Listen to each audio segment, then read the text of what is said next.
Cara, como assim inserir dracma? Isso não faz o menor sentido. Peraí, tem uma dracma.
Feologúmena apresenta mais um mega debate intermediado por mim.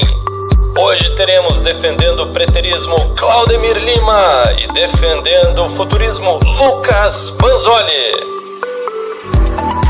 Aqui você avalia os argumentos e tira a sua própria conclusão.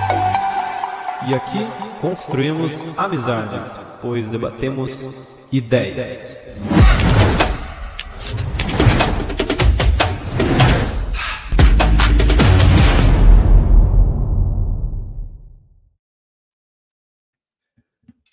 Olá a todos, sejam bem-vindos ao nosso canal Feologúmena, sejam bem-vindos ao Feologames, esse novo bloco, essa nova cara que a gente tem aqui no nosso canal Feologúmena. Hoje nós teremos um grande debate, é um debate inédito. Eu tenho a honra de receber aqui o Claudemir Lima, que defende a visão preterista, e também tenho a honra de receber aqui o Lucas Banzoli, que estará defendendo a visão futurista. Claudemir já é um grande amigo meu, que inclusive conheci por causa dos debates, né? O primeiro debate da vida dele ao vivo foi aqui nesse canal, então eu tenho essa honra.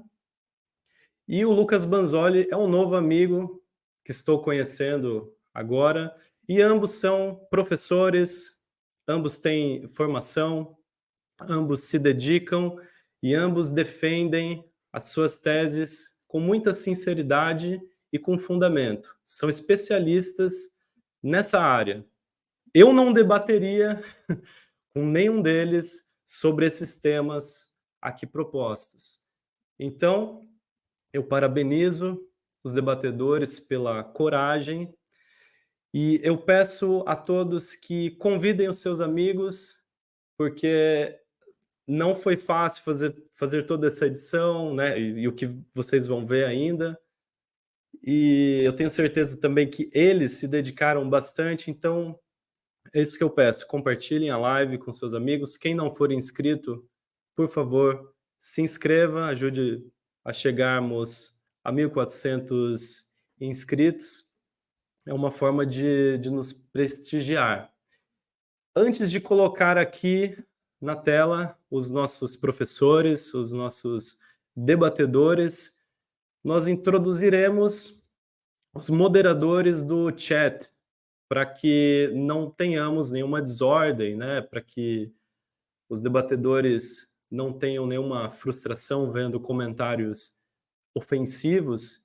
Então, vamos para a introdução dos moderadores do nosso chat. A fim de realizarmos o debate mais limpo e escorreto possível, convocamos os nossos moderadores de honra para o chat, os quais possuem reputação moral ilibada e gozam de plena aceitação de ambas as partes. Quais sejam o futurista Fabiano Dias e o preterista Omar Guilherme, os quais, doravante, possuem o poder de remover mensagens inapropriadas e bloquear usuários.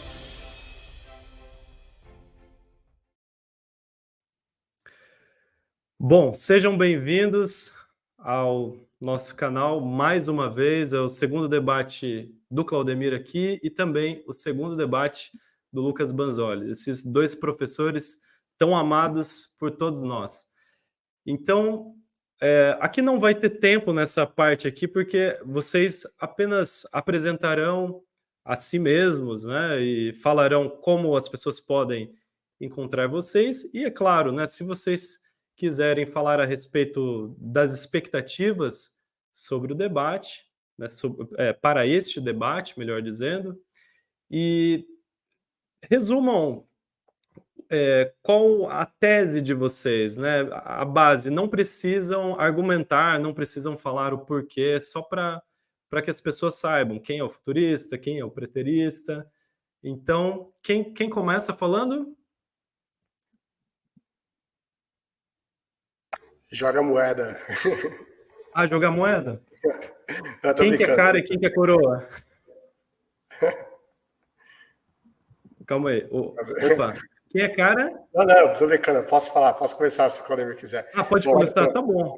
Fique à vontade. Estou aqui com essa camisa argentina, porque a CBF roubou o nosso treinador, né, o Dorival. Então, tudo que me restou é vir aqui com a camisa argentina, né? Bom, eu, para quem não me conhece, eu me chamo Lucas Banzoli, eu tenho um canal chamado Lucas Banzoli também, tenho um site chamado www.lucasbanzoli.com, ali tem quase 30 livros que você pode baixar gratuitamente a versão PDF completa ou pode comprar a versão impressa no Clube dos Autores. A gente tem várias lives já sobre esse tema, vários debates já, inclusive um aqui, né, no Teologúmena, que a gente fez várias lives recentes sobre esse assunto também, com o Fabiano, com o Marislan, e eu espero que seja um ótimo debate, né? Com certeza vai ser. O Claudemir é muito gente boa, é amigo, espero que a gente continue sendo amigo, né? Depois desse debate, né? Principalmente.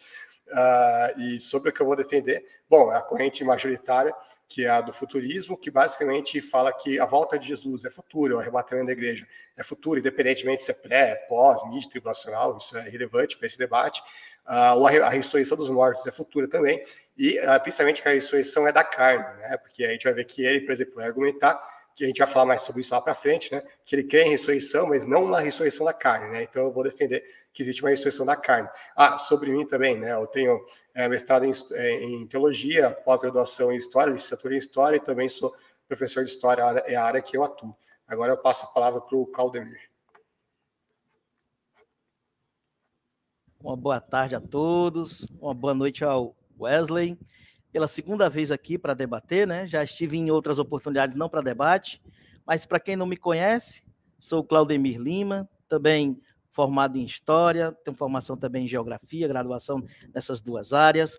Hoje não atuo mais, uma pena que eu não atuo mais como professor, sinto muito desejo de retornar a lecionar, e um dia vou realizar esse sonho, ainda voltarei sim. Hoje atuo no ramo bancário, na parte que interessa hoje ao debate, que é a escatologia, professo a corrente preterista completa, existe a corrente preterista parcial, né, que ainda vê possibilidade de uma vinda futura para a questão da volta de Cristo, mas eu, como um preterista completo, já vejo que as profecias, elas se cumpriram ali no livro de Apocalipse, Mateus 24, Lucas 21 e Marcos 3, que eu considero o Apocalipse dos Evangelhos, eles já se cumpriram ali por volta do ano 70, então no início, depois do meados do primeiro século, o Apocalipse, os textos proféticos, para mim, já estão cumpridos, e eu evidencio isso na questão histórico-gramatical, que é o que a corrente preterista completa mais se apoia, né? E mesmo parecendo um pouco diferente para as pessoas, como o Lucas Banzoli colocou,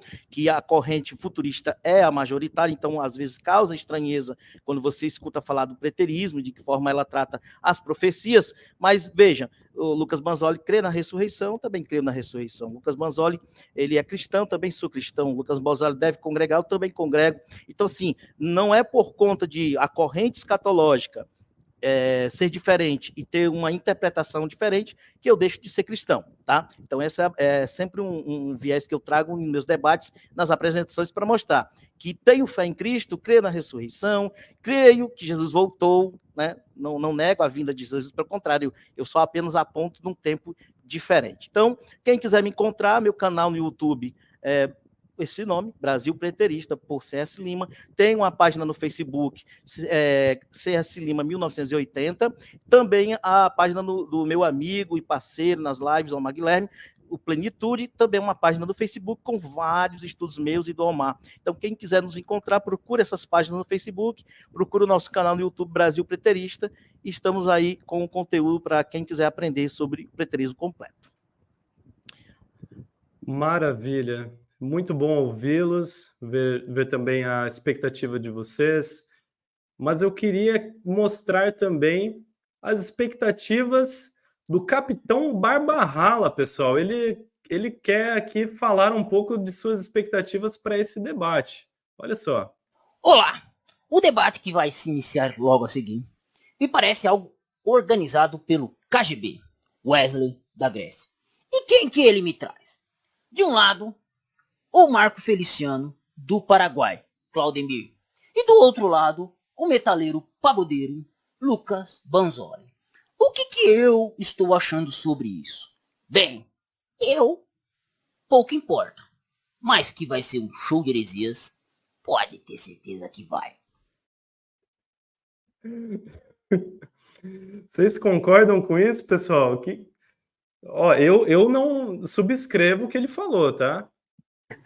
Eu não sou pagodeiro, não, hein? Eu não sou pagodeiro, não. Você não é, não? Ué, mas ele me contou que você é pagodeiro. Ah, não, você é fake news. Metaleiro pagodeiro, foi isso que ele me falou. Fura fake news, inclusive ele vai ser processado por mim depois desse debate. Fica esperando o Capitão Barbarrala, você vai ver o processo chegar nessa cara. Espere o processo. É isso aí. Não tem que ter moleza, não. E aí, Claudemir, o que você acha?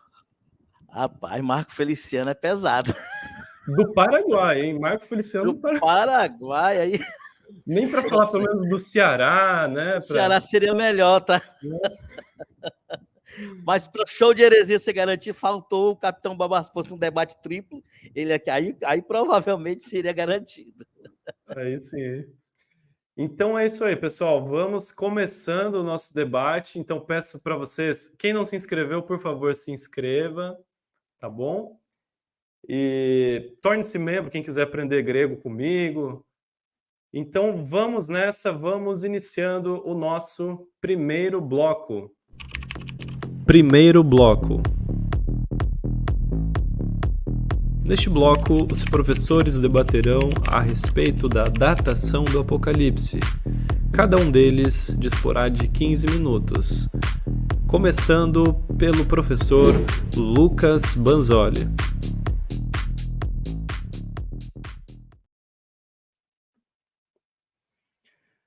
Maravilha. Lucas, sobre o tema datação do Apocalipse, você começa com slides ou sem? Sim. Com slides, né? Então deixa eu preparar aqui. Só me confirma que vai estar passando os slides, tá? Só para ter certeza.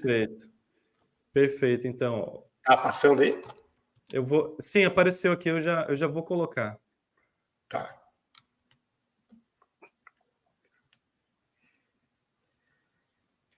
Sim, aqui está aparecendo a datação. Só me confirma que está passando os slides. Isso, está passando, sim.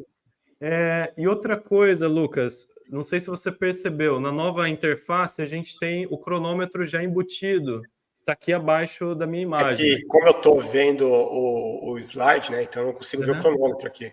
Mas aí só dá um Alt-Tab rapidinho. Ou então. Alt-Tab, deixa eu ver. Um Alt-Tab que daí já muda de tela e você vê rapidinho. Sim, mas só me avisa então quando faltar um minuto, só para eu poder resumir melhor o pensamento aí. Perfeito, então. Beleza. Então, quando Certo, quiser posso começar, pode começar que eu vou rodar aqui o seu tempo. 15 minutos. Como esse é o mesmo tema, o Claudemir solicitou esse tema, né, que é o mesmo tema do último debate, né? Então, para não ficar repetitivo, eu não vou usar aqui os mesmos argumentos que eu usei lá, eu vou usar outros, um ou outro vai ser igual, mas vai ser aprimorado, né? Vamos lá. Aqui eu vou começar com um livro que já falei para o Claudemir que se ele lê esse livro, ele abandona o preterismo, o livro do Mark Hitchcock. Ele escreve o seguinte: o Apocalipse é descrito como uma profecia em 1:3-22:7. No entanto, se o Apocalipse foi escrito em 65 ou 66 depois de Cristo e foi cumprido nos eventos de 64 a 70, então o livro já tinha sido cumprido antes da maioria dos cristãos ouvir ou ler seu conteúdo. Na época em que o livro foi escrito por João, copiado e transportado pelos mensageiros das 7 igrejas, e então copiado e amplamente divulgado, os eventos profetizados já teriam ocorrido.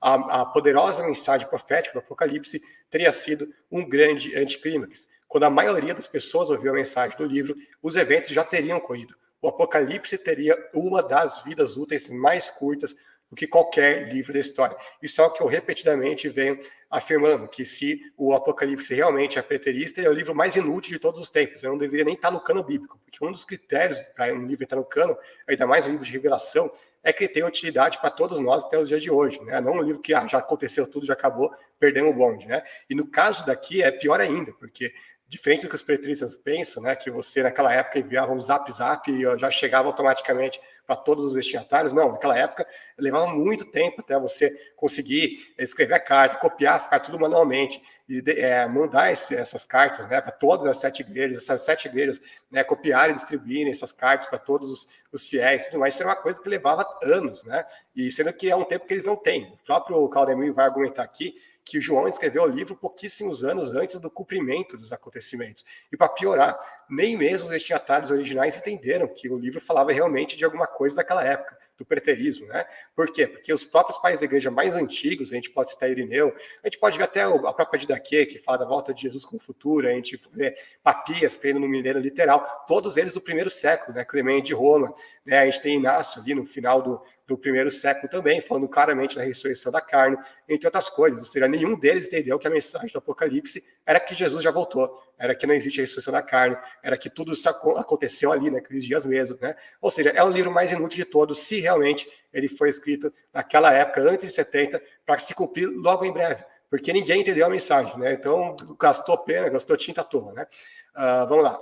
Apocalipse 3:10, vamos lá. O que ele diz? Visto que você guardou a minha palavra de exortação, a perseverança, eu também o guardarei da hora da provação que está para vir sobre todo o mundo, para pôr à prova os que habitam na terra.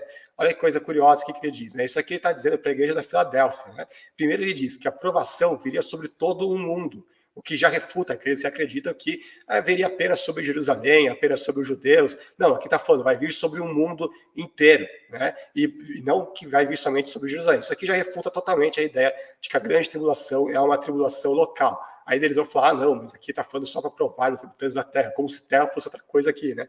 É a mesma coisa de eu falar que eu vou querer que dê um banho no meu corpo inteiro para molhar só o pé, né? Que sentido faz isso? Nenhum, né?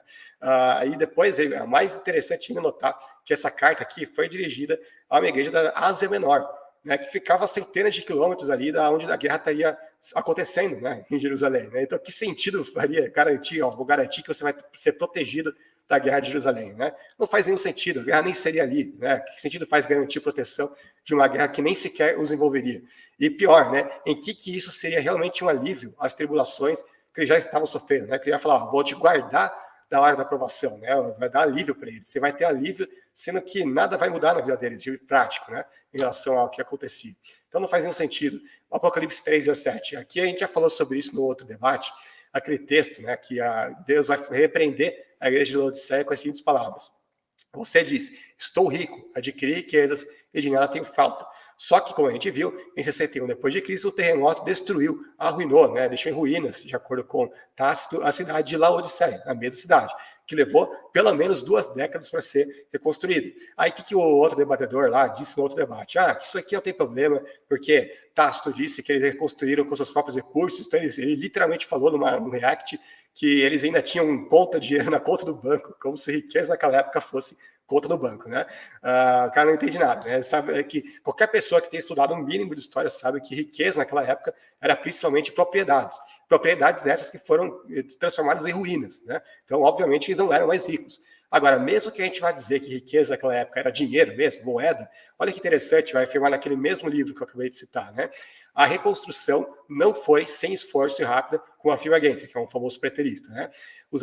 As escavações arqueológicas da Odisseia apontam para um processo de reconstrução de 30 anos. De acordo com Renner, as escavações arqueológicas das cidades do Vale do Lico revelam uma interrupção marcada pela evidência numismática da moeda de 60 a 79 d.C. Ele afirma também que de 60 a 69 não há moedas de Laodiceia no catálogo das moedas gregas no Museu Britânico, e apenas 2 moedas de Laodiceia durante o reinado de Vespasiano. No entanto, ele observa que há uma série de moedas muito mais ricas sob Domiciano. Em outras palavras, quem está argumentando aqui? Que Laodiceia se empobreceu a tal ponto que até mesmo as moedas se tornaram escassas na região naquela época. Depois o próprio autor vai falar que elas não desapareceram por completo, elas continuaram existindo, mas muito menos do que o período anterior e muito menos do que o período posterior, ali sobre Domiciano. Ou seja, até mesmo no sentido monetário, eles empobreceram, literalmente. Aí ele vai dizer que as suas descobertas, está falando dos arqueólogos canadenses, né, que escavaram a região, relacionadas a várias inscrições, confirmam que o processo de reconstrução após o terremoto de 60 cobriu um período de pelo menos 20 anos. Ele vai dizer também, a maioria das principais ruínas que sobrevivem hoje à Laodiceia são de edifícios construídos durante o tempo de reconstrução do terremoto. Os grandes edifícios públicos destruídos do terremoto foram reconstruídos às custas de cidadãos individuais e não foram concluídos até cerca do ano 90. A data de conclusão do anfiteatro do estádio, com sua pista de 600 pés de comprimento e arena de 900 pés, pode ser precisamente datada do final de 79 d.C. Foi construído por Nicostratus e dedicado a Vespasiano por seu favor para com a cidade. As inscrições em vários outros edifícios indicam que eles também podem ser datados desse mesmo período durante o reinado de Vespasiano. O Odeon foi aparentemente construído durante a mesma época. Novos portões e fortificações parecem ter culminado com a reconstrução de Odisseia. É provável que o grande portão triplo e as torres não tenham sido concluídos até 88 a 90. Ou seja, a gente vê que até 95 ali, que é a época que a gente viu, que a gente sabe que o Apocalipse foi escrito, de acordo com os pais da igreja, realmente a Odisseia já estava reconstruída, né? Tudo aquilo que eram as construções mais importantes, que faziam a formosura, o esplendor da cidade, já tinha sido reconstruído. Mas onde que eles falam que foi escrito ali, em volta de 64, 65, 66, ou seja, pouquíssimos anos depois do terremoto, nada disso estava indo, estava tudo em ruínas, estava tudo no chão. Como é que Deus ia falar para eles que eles já eram ricos, não precisam de nada? Né? Seria, no mínimo, uma grande sacanagem, né? Uma grande piada, né, esse texto bíblico. Bom, aí ele vai concluir o seguinte: uma vez que a reconstrução de Laodiceia após o terremoto ocupou pelo menos 20 anos e não foi totalmente concluída até 90, é problemático para os proponentes da datação anterior afirmar que Laodiceia era rica, bastada, sem necessidade de nada e se gabando de sua própria suficiência em 65 d.C., apenas 5 anos após o terremoto devastador. Durante aqueles anos, a cidade estava nos estágios iniciais de um programa de reconstrução que duraria outros 15 a 25 anos. No entanto, se o Apocalipse foi escrito em 95, a destruição de Laodiceia em Apocalipse 3, 14 e 22 se encaixaria muito bem na situação. Nessa época, a cidade foi totalmente reconstruída com recursos próprios, gozando de prosperidade e prestígio e se orgulhando de sua grande realização. Então aqui é o primeiro grande problema dos preteristas, que nenhum deles consegue explicar adequadamente essa questão da riqueza de Laodiceia na época que o Apocalipse foi escrito. Mas um ponto muito interessante que eu não abordei no debate anterior é que Nero, ele não era conhecido por banistas opositores. Os próprios preteristas, eles reconhecem que João estava banido de Patmos. O Robson argumentou isso no debate inteiro passado, né? No entanto, o Nero não era conhecido por banir pessoas. Ele até fazia isso, mas raramente, né? Suetônio vai mencionar apenas 4 condenações ao exílio de Nero durante todo o reinado dele, né? E nenhuma delas por razão religiosa. Na maioria das vezes, ele condenava o exílio pessoas da família dele. Era questão de intriga pessoal, não tinha nada a ver com questão ideológica, alguma coisa assim. Pedro e Paulo foram martirizados em Roma por volta da mesma época em que João escreveu o Apocalipse. Olha só que curioso, né? A gente vai ver que, pela história, Pedro e Paulo foram martirizados ali cerca de 67, 68 depois de Cristo, sendo que é a mesma época por ali em que eles dizem que João foi condenado ao banimento em Patmos. Agora, por que Nero iria banir um apóstolo João? para Pátios, não ia condenar a morte, não ia matar ele, não ia crucificar nada, ia só banir para uma ilha isolada, que segundo eles nem mesmo era uma prisão, era tipo um spa, né, uma férias lá que ele estava tirando, né, sendo que os outros apóstolos, tão renomados, tão conhecidos quanto, ele condenou à morte. Que sentido faz isso? Nenhum sentido. Agora, se a gente vê, se a gente entende que realmente está falando do Pedro de Domiciano, aí faz todo sentido, porque Domiciano era muito conhecido por condenar ao exílio os seus oponentes, né? Tácito vai falar que ele condenou ao exílio muitas mulheres honradas. Tertuliano vai falar, Domiciano deu muitas provas de sua grande crueldade e condenou à morte sem qualquer julgamento razoável o grande número de homens distintos em Roma pela família e pela carreira, e puniu sem causa miríades de outros homens notáveis com banimento e confisco das suas propriedades. O Suetônio também, novamente, na obra dele sobre Domiciano, ele vai dizer que ele chegou a banir de uma só vez todos os filósofos da Itália. Então ele era um cara que bania assim, de forma compulsiva mesmo, né? Toda hora estava banindo quem ele queria banir. Dio Cassius, né, outro historiador da época, ele vai falar que ele tinha banido muitos homens importantes, e também sob muitos pretextos diferentes, alguns por meio do assassinato e outros por meio do banimento.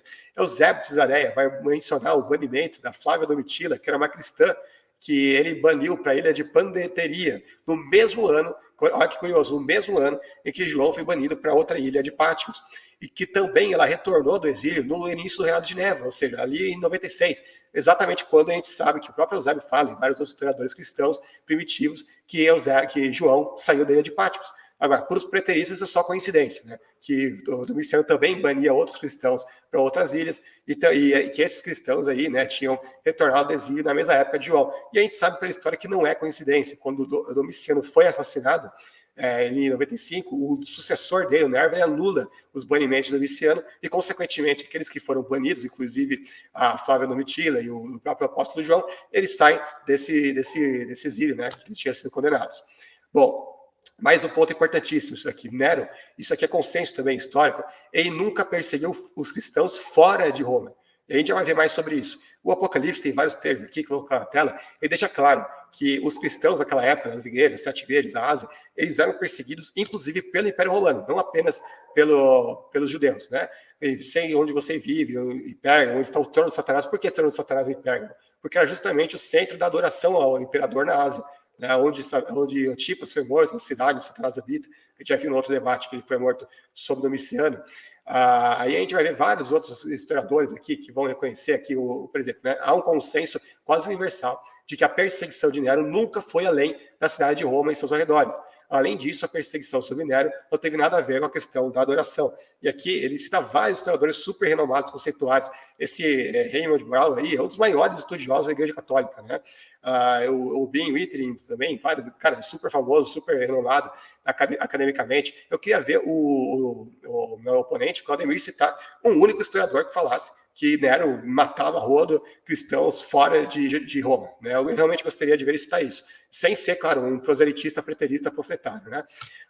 E, no entanto, a gente sabe que o próprio João foi banido, e ele não estava em Roma, evidentemente, e outros cristãos ali da Ásia Menor também eram perseguidos por Roma nessa época. Então não pode ser Nero, evidentemente. Olha o que o Suetônio vai comentar Domiciano, que Domiciano ele se chamava de Nosso Senhor e Deus. Leonard Thompson, ele vai falar, os historiadores romanos caracterizam especialmente a última parte do reinado de Domiciano como o reino de terror por um tirano megalomaníaco, maligno, que exigia a adoração imperial de seus súditos. Por isso que ele bania os cristãos, porque os cristãos se recusavam a adorar o imperador. E mesmo em Roma, quando Nero perseguiu os cristãos, isso não teve nada a ver com eles se recusarem a adorar Nero. Era simplesmente para ter um pretexto, um bode expiatório para causa daquilo que ele fez lá, de ter queimado a cidade de Roma. Nenhum historiador vai falar que ele matava os cristãos porque recusava sua adoração a ele.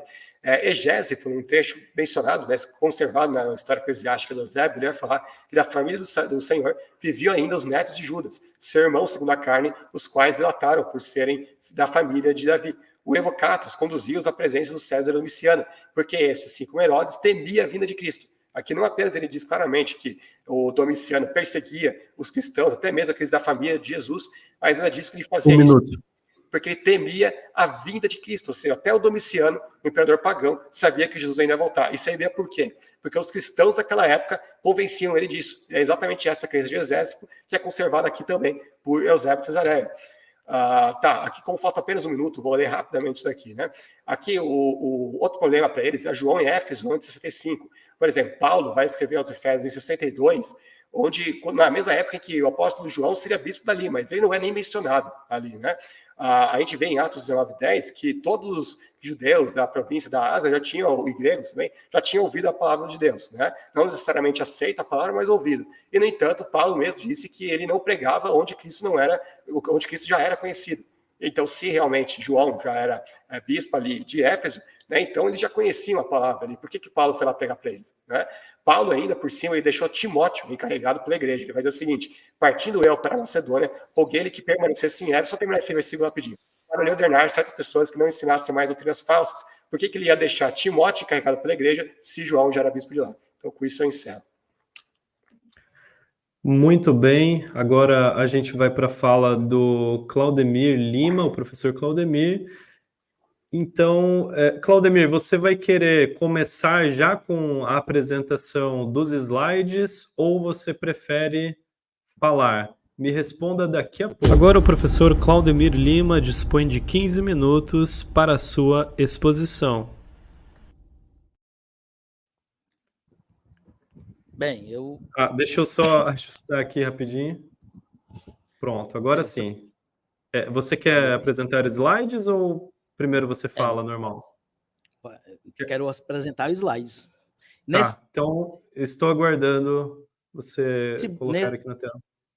Se é só a apresentação, não tem ainda a técnica, né? Eu não coloquei o tempo ainda. Sim, para mim você está travando um pouquinho. Banzoli, como é que está o Claudemir para você? Não vou ter que replicar nada do que ele falou, é isso? Isso, você faz a exposição, Tá aí travando. depois ele terá réplica e você termina com tréplica. Deixa eu pegar aqui meu slide, eu não fiz ainda o compartilhamento. Tela, né? Peraí. Compartilhamento de tela. Agora tá pegando bem a internet. Não tá travando? Não, tá tudo bem. Só estou aguardando. Eu tenho só que achar aqui o local. Aqui. É no slides, né? Ou se você quiser começar só no Gogó mesmo, não tem problema. Não, é só para me enviar o arquivo aqui. Eu tenho que achar o arquivo antes, né? Para te poder. Tá. Parece que o navegador bloqueou. Deixa eu achar aqui. Banzoli. Na área de trabalho. Debate, permitir os pop-ups. Talvez seja isso. Tá aqui. Conseguiu, né? Eu acho que é isso. Vamos ver agora. Tá chegando aí? Navegador bloqueou sua tela. Talvez esteja carregando. Ele tá aparecendo carregando aqui. Tá carregando, né? Tá bom. Vou tentar fechar algumas telas aqui. Enquanto isso, vou olhando aqui os comentários. Deixa eu ver aqui.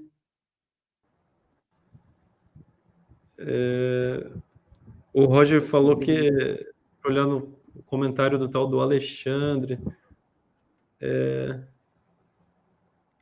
então, peço... agora apareceu aqui.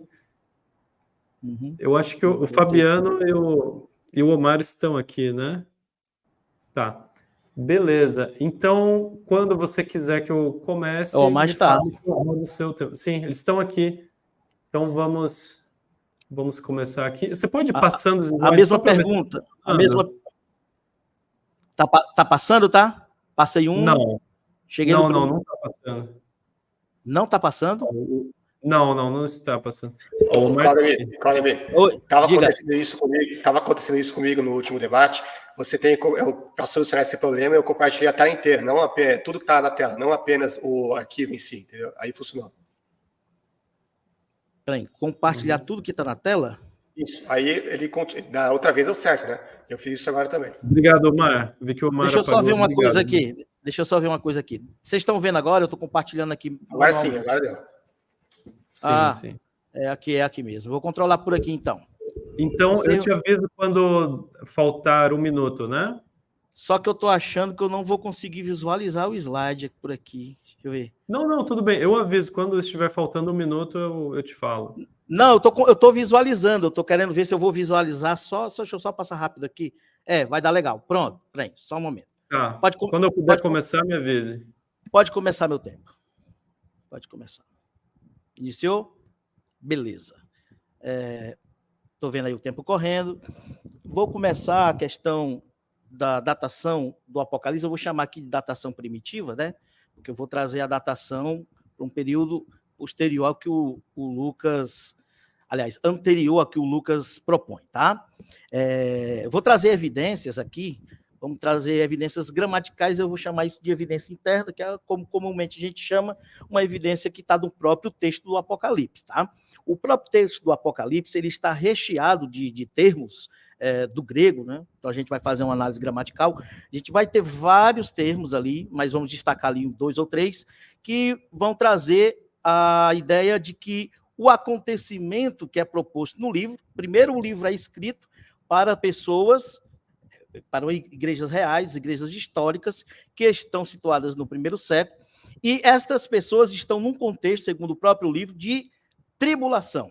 Então, o livro de Apocalipse ele traz uma esperança para que essas pessoas viessem a passar por essa tribulação, mas, de certa forma, elas teriam um triunfo, mesmo que pagando com sua morte, se tornando mártir, mas teriam um triunfo espiritual. Então, no capítulo 1, já no primeiro versículo, ele diz que essas coisas vão acontecer em breve. 2:16 também diz que vão acontecer sem demora. 3:11 diz também sem demora, 22:6 em breve, 22:7 em breve, 22:12 cedo venho, 22:20 sem demora. Então, o autor do Apocalipse e quem estava transmitindo a revelação para ele estava com pressa. Primeiro detalhe da questão dessa analogia interna é que pelas próprias palavras que são utilizadas ali, a gente vê que é um acontecimento, o Apocalipse é um livro que deveria acontecer num tempo muito rápido, tá? Então a gente traz aqui, nessa série de passagens, palavras gregas que são traduzidas como rapidamente, brevemente. A gente tem aí o taxos, né? Tachos, que é a que você tem uma referência lá do Strong, eu trago como referência aí os Strong, que seria lá o verbete 5034, certo? Os seus derivados, tachy, também aparecem esses textos, certo? Então, a palavra tachy, taxo, o verbo taxo, ele quer dizer brevemente, rapidamente, certo? E não num contexto que vai ser algo que vai demorar, que vai custar 2000 anos, como o Lucas Manzoli quer que aconteça. Então, a gente vê essas mesmas palavras, esse mesmo texto, essas mesmas palavras sendo utilizadas em textos como Mateus 5:25, 28:7, 28:8, Marcos 9:39, Lucas 15. Então, tem várias passagens onde fala dessa utilização da palavra. Você tem, no momento em que Maria Madalena recebe a notícia de que Jesus citou, que ela levanta até chegar no templo, ela diz que chega imediatamente, chega usando o termo táxi também. Então, para início de conversa, o Apocalipse ele é escrito com a palavra táxi para dizer que as coisas vão acontecer brevemente. E os receptores primários, aqueles que receberam a carta, eles conheciam esse contexto. Então, eles já entendiam que isso aí era para ser um acontecimento rápido. Eu trago também como fonte histórica, ali no primeiro slide eu coloquei também o Apocalipse dos Judeus, né? Que é um livro preterista. Você tem também aqui o apoio do Léxico grego-português de Johann Low e Eugênio Nida, trazendo esses verbetes da preposição en, tachy, certo? Essa conjunção ali, fazendo com que logo a seguir, logo depois, a tradução é certa, o mais breve possível, é o que está trazendo nesse verbete 67 e 56 dessa obra do Léxico grego-português, desses dois estudiosos aqui, Eugênio Nida e Johann Low, tá certo? Então, não tem como você ler o texto do Apocalipse na forma gramatical e dizer que isso vai acontecer, é brigar contra o texto, é brigar contra a estrutura grega do que está formado ali, tá? Então, não é algo que ia acontecer demorado, era para rápido, era para logo, certo? Mais um aqui, eu tenho aqui a palavra enguis. Lá eu estou trabalhando a palavra tachy, mas também temos a palavra enguis. Enguis também é referente a tempo. Infelizmente, eu estou aqui com a figura, saiu do lugar, está em cima do texto, mas engui, ele também traz a questão de um ponto temporal muito próximo, tá? Engui, Kairos, Enguis, Apocalipse 1:3. Essas coisas vão acontecer brevemente, num ponto muito próximo. Essa mesma passagem é utilizada nos evangelhos para falar que a Páscoa estava se aproximando. Não ia demorar 2000 anos para a Páscoa chegar ali para os judeus. Eles já estavam nos preparativos da Páscoa. Era algo muito eminente, muito rápido. Ainda temos aqui adiante, que temos muitos slides, continuando no verbete 67-111 dessa mesma obra, a gente vai ter mais uma vez falando que numa locução com a preposição quem, você tem ali o apressadamente e sai de Jerusalém. O mesmo taqui que é utilizado em Apocalipse, foi utilizado em Atos capítulo 22, versículo 18, para falar que as pessoas precisavam sair de forma apressada de Jerusalém, de forma rápida. Então, não tem como você entender que Taqui com Enguis sejam termos que não denotem um tempo muito curto. É coisa rápida, certo? Então, evidenciando gramaticalmente, no contexto aqui gramatical, você vê que não era algo para demorar, era para ser algo que aconteceria rapidamente. Vamos avante. Aqui eu tenho nos versículos, capítulo 1, versículos 3 e 22, eu tenho a palavra grega próximo em guis, próximo advérbio com cerca de 30 ocorrências no Novo Testamento. E aí você tem vários exemplos também mostrando dessa proximidade temporal, certo? Eu vou avançar que tem coisa melhor para frente aqui. Então já deu para entender que na palavra grega, no léxico, no dicionário, não tem como eu correr e brigar com essas palavras. Dentro do contexto, até mesmo do Novo Testamento, onde elas são aplicadas, você vai ver que é num decorrer de tempo muito próximo. Aqui eu tenho também Apocalipse 1:9. Esse aqui é um ponto muito importante. No debate passado, acredito que o Lucas Manzoli falou algo referente a isso. Por quê? Porque a gente está falando em que o livro, muito importante para o preterismo, é que o livro fora escrito na própria ilha de Patmos. Dada a pressa que foi escrito o livro, mas o Lucas Manzoli acredita de que o desterro, o exílio, o banimento, a pessoa que estava ali era acorrentada, ia viver, como ele colocou que em Vitorino, seria, no outro debate passado, estaria João quebrando pedras na ilha de Patmos, porém, esse acontecimento, esse relato de Vitorino é um relato que é anacrônico. Cristãos só foram sofrer essa penalidade de quebrar pedras lá depois da era apostólica, e mesmo assim era uma pena capital para quebrar pedras. Era marcado na testa as pessoas que quebravam pedras, que sofriam essa pena, e aí você teria que trabalhar até praticamente a sua morte. E não foi isso que aconteceu com João. João ele conseguiu se manter até a velhice, porque, inclusive, foi uma profecia, que ele deveria estar vivo. Mas, na leitura de Apocalipse, diz que João se encontrava, algumas traduções, erradamente, colocam que João estava na ilha de Patmos. Só que a gente tem o verbo egenome, né? Que é o verbo ginomai. Esse verbo ele vai estar ali no auristo. O auristo, Lucas Manzoli, para quem estuda grego, né? Um abraço para o meu professor Elton, e saudação aqui para o Wesley também. Quem estuda grego, o auristo, você vai saber que o auristo ele não nem sempre é o nosso pretérito perfeito. Tá? Primeiramente, o auristo ele é diferente, inclusive, ele não é um aspecto temporal definido, ele é indefinido.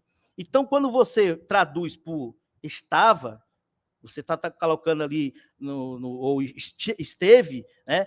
Eu estive na ilha de Patmos, estava na ilha de Patmos, trazendo para um pretérito perfeito, você está realmente quebrando a regra gramatical, porque o auristo não é isso. O que deveria ser traduzido ali, a melhor tradução e o que o verbo ginomai realmente significa é vir a ser ou vir a estar. É isso que significa. Então, o auristo, ele não vai ser ele pode ser, inclusive, Daniel B. Wallace coloca que tem vários tipos de auristo. Temos o auristo consumativo, o dramático, o prolético, que fala até de futuro, o gnômico, o epistolar, o ingressivo, que inclusive Daniel B. Wallace diz que os verbos estativos, que é o eimi, é um verbo estativo, que denota estado, e o ginomai também é. Esses verbos, geralmente, quando estão no aristo, eles têm a característica de serem ingressivos. Então, o mais correto para essa tradução é de que João ele veio a estar na ilha de Patmos. Então, vir a estar seria a tradução mais coerente, segundo o próprio Daniel B. Wallace, e não só ele, outros eruditos também apontam, como a gente tem aqui uma Bíblia que traduziu de forma coerente, de forma correta, as demais erram, infelizmente. Ela respeitou a questão do auristo, né, segundo Daniel B. Wallace. Ele coloca, e Lindell Scott também vai falar que vinha a estar, né, ou vinha a ser. Nessa tradução da Bíblia dos Testemunhas de Jeová, da edição de 1886, se você estiver vendo aí, ele diz que, no versículo 9, João estava, né, na verdade, veio a estar. Vamos ler. Eu, João, vosso irmão, e compartilhador na tribulação e no reino, e na perseverança e na companhia de Jesus, vinha estar na ilha que se chama Patmos, por ter falado a respeito de Deus, ter dado testemunho. Então, ele veio a estar, ele vem a estar. Essa é a verdadeira tradução, respeitando o auristo. Então, quando você transforma ali em estável, você tira o auristo. Já não é mais auristo. Se perde o sentido. E para manter o sentido é vir a estar. Tá bom? Então, Daniel B. Wallace, ele traz essa questão do tornar-se, vir a estar, não só ele, como esse dicionário, esse comentário aqui do Lexo de Lindell Scott, tá? Tem até aqui, eu coloco aí à disposição o link para quem quiser ver lá no dicionário do Lexo. Então, não é que João estava, não é que eu, João, estive na ilha, ele veio a estar, ele esteve lá e escreveu o livro lá, sim. Tá? Ele chegou a escrever lá assim. Então, temos as evidências. Aí já vi você também dizendo em outros debates que, não, mas lá no Antigo Testamento, fala do dia do Senhor, da punição, o Apocalipse também fala do dia do Senhor, João estava no dia do Senhor, então nós tivemos vários dias do Senhor no Antigo Testamento. Tá? E aí você vai ver os cumprimentos. Isaías 13 vai falar que isso aí se cumpriu lá na autoria da profecia em 703 a.C. A gente vai ter Obadias também, eu coloco aqui, quando foi feito mais ou menos o cumprimento, ele replica o que está sendo dito em Isaías 34. A gente vai ter também aqui Joel, que vai ser uma profecia lá para os tempos de Nabucodonosor. A gente vai ter aqui também as evidências internas. O livro do Apocalipse não apenas omite a destruição do templo como evento passado, mas assume que ele ainda está de pé. Como é que o livro do Apocalipse foi escrito em 96, quando o templo cai em 70, e isso não é relatado nas cartas, isso não é relatado no Apocalipse? Tinha que estar escrito, assim como foi escrito em Joel, em Obadias, em Amós, em Daniel, a queda do templo. Isso é um evento muito importante, e o Novo Testamento e o Apocalipse não fala disso. É porque foi escrito antes da queda, claramente. Tá? Mais uma evidência interna, fala a questão da besta, aí a gente tem as cabeças dos reis, a gente começa a contar os imperadores romanos, Augusto, Calígula, Tibério, Nero, aí a gente vai entender que ali estamos vivendo um período, se começarmos de Augusto, um período já de Vespasiano, e que o outro rei que viria era Tito, que durou pouco, 2 anos, mesmo contando, iniciando de Júlio César, também daria um tempo de Nero, que daria ali a datação do livro do Apocalipse para meados realmente da década de 60, que é o que eu coloco.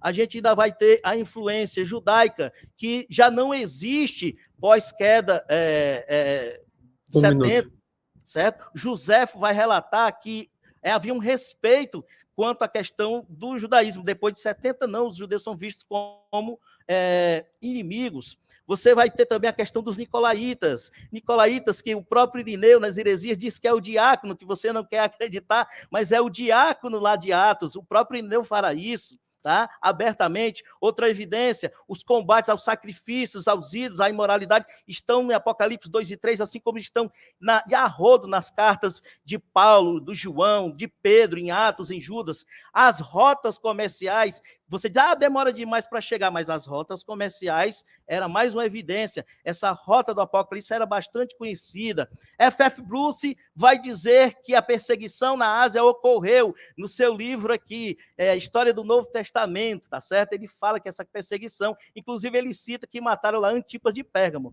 Antipas de Pérgamo. Ok, agora a gente vai para a réplica do Lucas Banzoli. Em seguida, nós teremos a tréplica do Claudemir. Então, vamos para a réplica. Em réplica, o professor Lucas Banzoli. 5 minutos. Em réplica, o professor Lucas Banzoli. 5 minutos. Ok, então vamos ajustar aqui. Lucas, você quer com slides ou você quer sem slides? Eu vou começar sem, depois vou colocar slide e eu vou pedir para você pausar o tempo quando for a hora, tá? Ok. Então, mais uma coisa, eu vou querer que me avise de novo quando faltar um minuto, porque ele falou várias coisas aqui e eu não quero ficar muito num tema só, para comentar o resto também. Tudo bem. Então, deixa eu só ajustar aqui o cronômetro. Então, vocês terão 5 minutos, tá?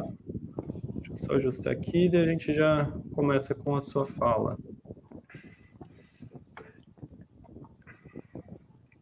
Pronto. Posso começar? Só um instante. Sim. Bom, a gente viu nessa apresentação do Claudemir nada mais, nada menos que a repetição de tudo aquilo que o Robson já tinha argumentado no debate passado e já tinha sido devidamente refutado, né? Deve estar até agora lamentando. Inclusive, a gente mostrou vários textos, por exemplo, Obadias 1,15, pois o dia do Senhor está próximo para todas as nações. Como você fez, assim será feito. A maldade que você praticou recairá sobre você. Aqui diz que o dia do Senhor está próximo, por mais que o Claudemir diga que o dia do Senhor não é apenas lá 70, tem vários dias do Senhor, mas aqui diz que estava próximo para todas as nações. Só que todas as nações já sofreram com o dia do Senhor?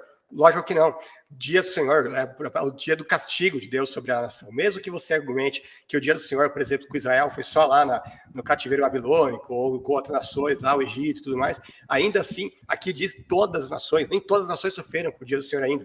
Aqui diz que o dia do Senhor estava próximo para elas também. Então, o que a gente tem que entender? A gente tem que entender que não adianta só usar léxicos fora do contexto hermenêutico, exegético, né? O próprio Fabiano comentou aqui no chat que limitar a interpretação do texto ao léxico sem averiguar o contexto é incorrer numa falácia exegética bem comum. A gente tem que entender o uso profético do termo, que nunca tem a ver com um período curto de tempo. Por exemplo, Isaías 13:22 vai dizer o seguinte: pois bem perto já vem chegando o seu tempo, e os seus dias não se prolongarão. Aqui, Isaías foi escrito por volta do ano 700 a.C., né? Ele prediz a destruição da Babilônia, que só ocorreu em 540, perdão, Isaías acho que ele escreveu 740, né? Ele vai predizer a destruição da Babilônia, que só vai acontecer em 539 a.C., né? Ou seja, muito tempo depois disso que ele estava prevendo para a Babilônia. Isaías 13:6 vai dizer o seguinte: clamai, pois, o dia do Senhor está perto, vem do Todo-Poderoso com a assolação. Aqui, mais uma vez, ele vai falar que o dia do Senhor estava perto, né? Isaías escreveu isso em 740, aproximadamente, antes de Cristo, e o Reino do Sul, ele só vai cair em 597, ou seja, cerca de 150 anos depois. Isso daqui é breve na concepção dele? Claro que não, né? Então, só pausa o meu tempo rapidinho que eu vou compartilhar a tela. Pronto, pausei aqui, então vamos para o compartilhamento de tela, né? Pode ser aqui já. Okay. Então, aqui, só para falar que não, só para não dizer que eu não usei nenhum léxico. Gente... Você pode só expandir primeiro? Assim, tá, peraí. Tá, só para não dizer que eu não citei nenhum léxico aqui, no próprio Bible Hub vai dizer, né? Que significa sem demora desnecessária, sem atrasos necessários. Não significa imediatamente ou necessariamente em muito pouco tempo. Aqui ele vai dizer, também pode significar de surpresa, de repente, ou seja, repentinamente, mesmo que eu falei. Você tem vários textos bíblicos que falam isso, que poderia demorar, 2 Pedro 3, Abacuque 2:3, ainda que se demore, espero, porque certamente virá, não tardará. Aqui ele diz, não vai tardar, então vai ser rápido? Não necessariamente, porque o próprio texto tinha dito, ainda que se demore, ou seja, poderia demorar e mesmo assim não ia tardar. Por que não ia tardar? O próprio contexto explica, porque certamente virá. Então não tardar aqui não tem a ver com o tempo cronológico, tem a ver com o fato de ser certo, de ser algo que vai acontecer necessariamente, repentinamente. Deixa eu só descompartilhar a tela aqui rapidinho, se puder pausar meu tempo. Pausei. Certo. Agora sobre o resto que ele falou, né? A gente ouviu aqui que o Vitorino estava errado, né? Quem está certo é ele, porque ele sabe mais que os pais da igreja que viviam naquela época. Ele disse que os tradutores traduziram Apocalipse 1:9 errado. Aí eu fui aqui em todas as versões que eu consegui encontrar, em qualquer idioma, até as católicas, todas elas traduziram como estava. Ou seja, além de todos os pais da igreja estarem errados, todos os tradutores também estão errados. A única versão que ele conseguiu encontrar a favor dele é uma das Testemunhas de Jeová do século XIX. Você tem uma ideia, né? Então, nem a atual tradução das Testemunhas de Jeová traduz assim. Eu acabei de ir lá conferir a tradução Novo Mundo e diz, me encontrava na ilha de Patmos, né? Ou seja, ele tem que pegar uma versão arcaica de uma seita para embasar a interpretação que ele tem do texto. Tipo, uma coisa bizarra, né? Ele vai ganhar um Oscar, assim, se ele conseguir realmente refutar toda a academia, todos os tradutores, todos os linguistas do mundo, né? Mesmo que realmente João tivesse escrito em Patmos, isso não significa que ele escreveu antes de 70, porque todos os pais da igreja disseram que ele foi banido para Patmos por Domiciano, e Domiciano só passa a reinar em 81 depois de Cristo. A gente mostrou todos eles lá no debate com o Robson. Pausa de novo rapidinho o tempo que eu vou ter que apresentar de novo, dessa vez sobre o templo, que ele falou que citou o texto do templo lá. Vamos ver como é que os pais da igreja interpretavam a questão do templo, né? Peraí. Tá, pode continuar. Aqui, vamos lá, vamos ver como o que Irineu pensava disso, né? Quando o anticristo se devastar todas as coisas deste mundo, ele vai reinar por 3 anos e 6 meses e sentar no templo de Jerusalém. Depois virá o Senhor nas nuvens, na glória do Pai. Como é que o Irineu interpretava esse texto? Vamos lá. É exatamente isso que fará o anticristo, o templo do seu reinado. Transferirá o seu reinado para Jerusalém, assentar-se-á no templo de Deus, enganando seus adoradores, fazendo o que creiam que é o Cristo. Exatamente aquilo que eu argumentei no debate passado. Hipólito, falando sobre a obra sobre Cristo e Anticristo, pois o Anticristo procura comparar-se em todas as coisas ao Filho de Deus. O Salvador apareceu na forma de homem, e o Anticristo também virá na forma de homem. O Senhor levantou e mostrou sua carne santa como um templo, e o Anticristo levantará um templo de pedra em Jerusalém. Ciro de Jerusalém também, nas catequeses dele, vai dizer, pois se o Anticristo... 30 segundos. Olha, não entendi. Quanto? 30 segundos, perdão. Eu vou pausar um pouquinho. Tá tudo bem, não tem problema. Pois se o anticristo vier aos judeus como Cristo e desejar ser adorado pelos judeus, ele dará grande importância ao templo, para que possa enganá-los mais completamente, fazendo supor que ele é o homem da raça de Davi, que construirá o templo que foi erguido por Salomão. E para terminar, André de Cesareia, eu li a obra inteira dele ontem, e não diz nada de preterismo, eles usam totalmente errado o André de Cesareia. Eu trouxe aqui várias citações dele, totalmente futuristas. Olha o que ele fala: o anticristo sentará no templo de Deus, seja no judaico, o antigo templo divino, que foi destruído por causa da imprudência contra Cristo, e ainda é esperado pelos judeus que lutam contra Deus, que seja reconstruído por ele. Tá, acabou o tempo. Na próxima, então, eu continuo, quando ele voltar. Ok, agora vamos, então, para a tréplica do professor Claudemir. Tréplica do professor Claudemir Lima. 5 minutos. Professor Claudemir, você quer com slides ou sem slides nesse início? Calma aí, deixa eu liberar seu áudio aqui. Eu não tinha te ouvido. Eu vou... Tá me ouvindo? Sim, sim. Eu vou iniciar sem slides, aí se Sem precisar, slides. eu peço para pausar o tempo e a gente joga o slide. Tá bom? Ok, só um instante, então. Opa, deixa eu ajustar aqui que eu fiz. Zero aí de novo. besteira. Beleza. Agora sim, quando você rodar o tempo. Pode rodar.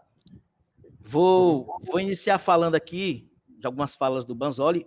Hitchcock. Hitchcock, para mim, só se for para fazer filme de terror, tá? Esse livro deve ser realmente um terror, de fato, como você disse. Para que serve o livro, né? O Hitchcock deve estar questionando isso. Tá pausado, é? Alô? Parece que o Wesley caiu para mim. Vou esperar. Agora, Ele eu voltei, pessoal? Eu voltei? Voltou. Fui arrebatado aqui, mas já voltei. Se você puder iniciar novamente... Vamos de novo. Tá? Então, o Hitchcock, pelo que eu vi, você usou como argumento para tentar destruir o preterismo, nada mais é a pergunta que ele faz, para que serve o livro do Apocalipse? O livro do Apocalipse serviu exatamente para aquelas 7 igrejas, para quem foi endereçado. E por isso ela tinha que se cumprir rápido mesmo. Era um fenômeno rápido, como eu coloquei no contexto gramatical. Era rápido, era ligeiro. Então, Hitchcock só serve para o terror mesmo. Esse é o Hitchcock que eu gosto. Você falou da questão da Terra, do planeta, etc. Só que você tem que entender que essas palavras aí, é utilizada de uma questão de figura de linguagem, um absolutismo, um exagero, uma hipérbole. Você tem a palavra oikomen, que você citou no texto aí de Apocalipse 3:10. Na verdade, oikomen, ele representa no primeiro século o Império Romano, a área habitada, as pessoas, os gregos e os bárbaros. Então não tem como isso se extrapolar para o mundo. As pessoas não tinham, Lucas Manzoli, um computador, nem uma formação em história e geografia como nós temos hoje. As pessoas não tinham esse conhecimento de que o planeta era o globo, era redondo, que tinha os continentes, nada disso. A visão de mundo era o mundo habitado, tá? Então, no grego já explica isso, assim como os equivalentes para todo o planeta, toda a Terra, na verdade é a Terra habitada, é o que eles conhecem. Todas as nações da Terra, as nações conhecidas. Leia Atos capítulo 2, os que você vai ver todas as nações debaixo da terra. Aí você vai lá ver, tem 13 nações citadas. 13 nações formavam o mundo inteiro? Não, era o mundo que o autor conhecia. A palavra no primeiro século tem que respeitar o contexto gramatical e histórico. Então, não é todo mundo mesmo, não. Todos eram um mundo que eles conheciam. Nós temos que entrar na mente do autor para compreender o que ele está escrevendo ali. O que absolutismo é esse que ele está utilizando, tá certo?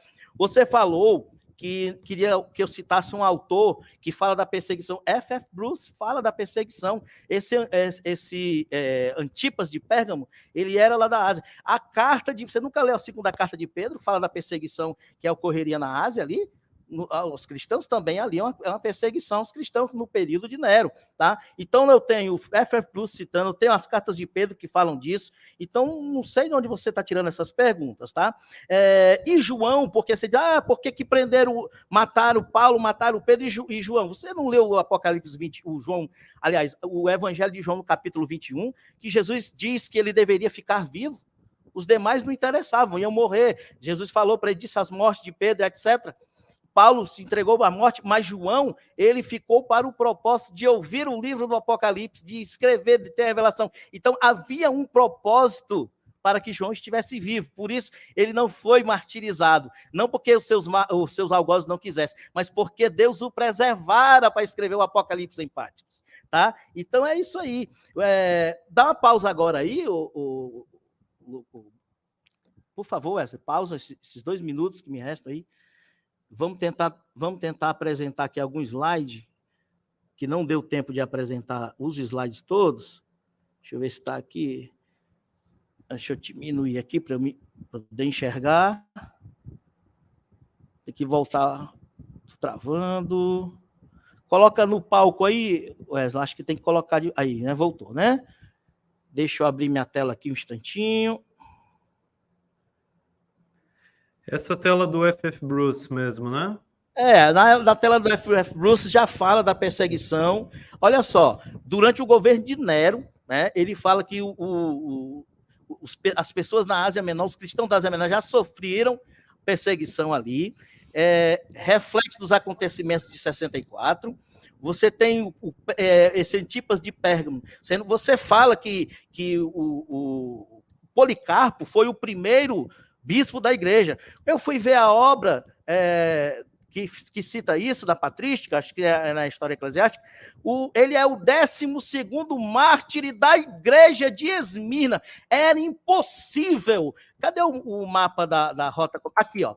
É impossível por esse mapa. Tá que já existe igreja em Éfeso, já existia igreja em Laodiceia, e Esmirna está ali do lado de Pérgamo. Isso é uma rota comercial, eles eram interligados. Se tinha um jeito dos correios, é uma rota comercial e de correios. Se as cartas circulavam rápido, olha só, elas eram dirigidas para o público conforme o sentido aí, horário, que é exatamente o sentido em que a rota seguia. A carta saía de Éfeso para Esmirna, para Pérgamo, para Tiatira, para Filadélfia, para Laodiceia, seguindo essa rota. O contexto histórico já mostra isso. Então,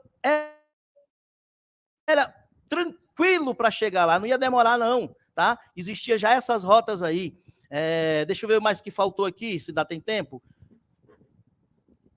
Aqui é o 12º, tá aí, eu falei, Policarpo foi o 12º mártir, a história eclesiástica, capítulo 4, é do livro 4 isso daí, tá? Então a igreja já existiam 11 mártires antes de Policarpo, e que dirá então igreja? Sai da frente, Satanás!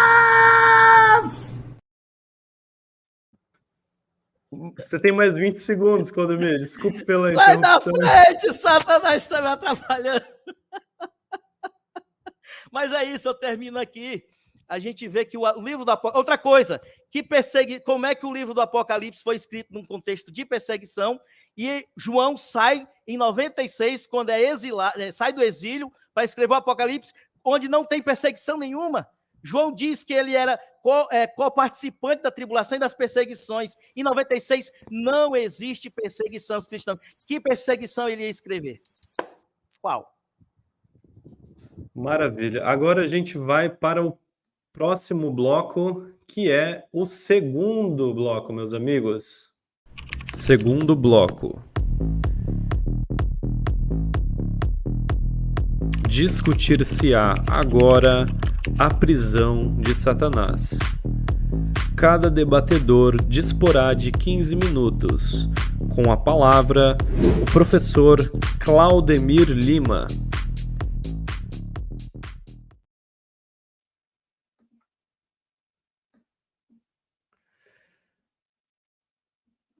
Opa, só um instante. Então, nesse segundo bloco é com o Claudemir. Então, deixa eu... tá correto aqui, tá bom. Claudemir, você começa com slides ou sem slides? Calma aí, eu não estou te ouvindo. Deixa eu desbloquear aqui. Isso. Pronto, agora pode falar. Nesse bloco eu não vou usar slide nenhum, tá? Vai ser sem mesmo. Slides, então, Esse... né? Tá bom. Esse aqui é o bloco do Satanás agora, é? Isso. Deixa eu só reajustar aqui e daí vocês já começam, tá? Então, 15 minutos para cada um, de exposição para cada um, e depois a gente vai ter 5 minutos para cada um de réplica e tréplica, tá bom, pessoal? Então, vamos ativar o nosso relógio aqui.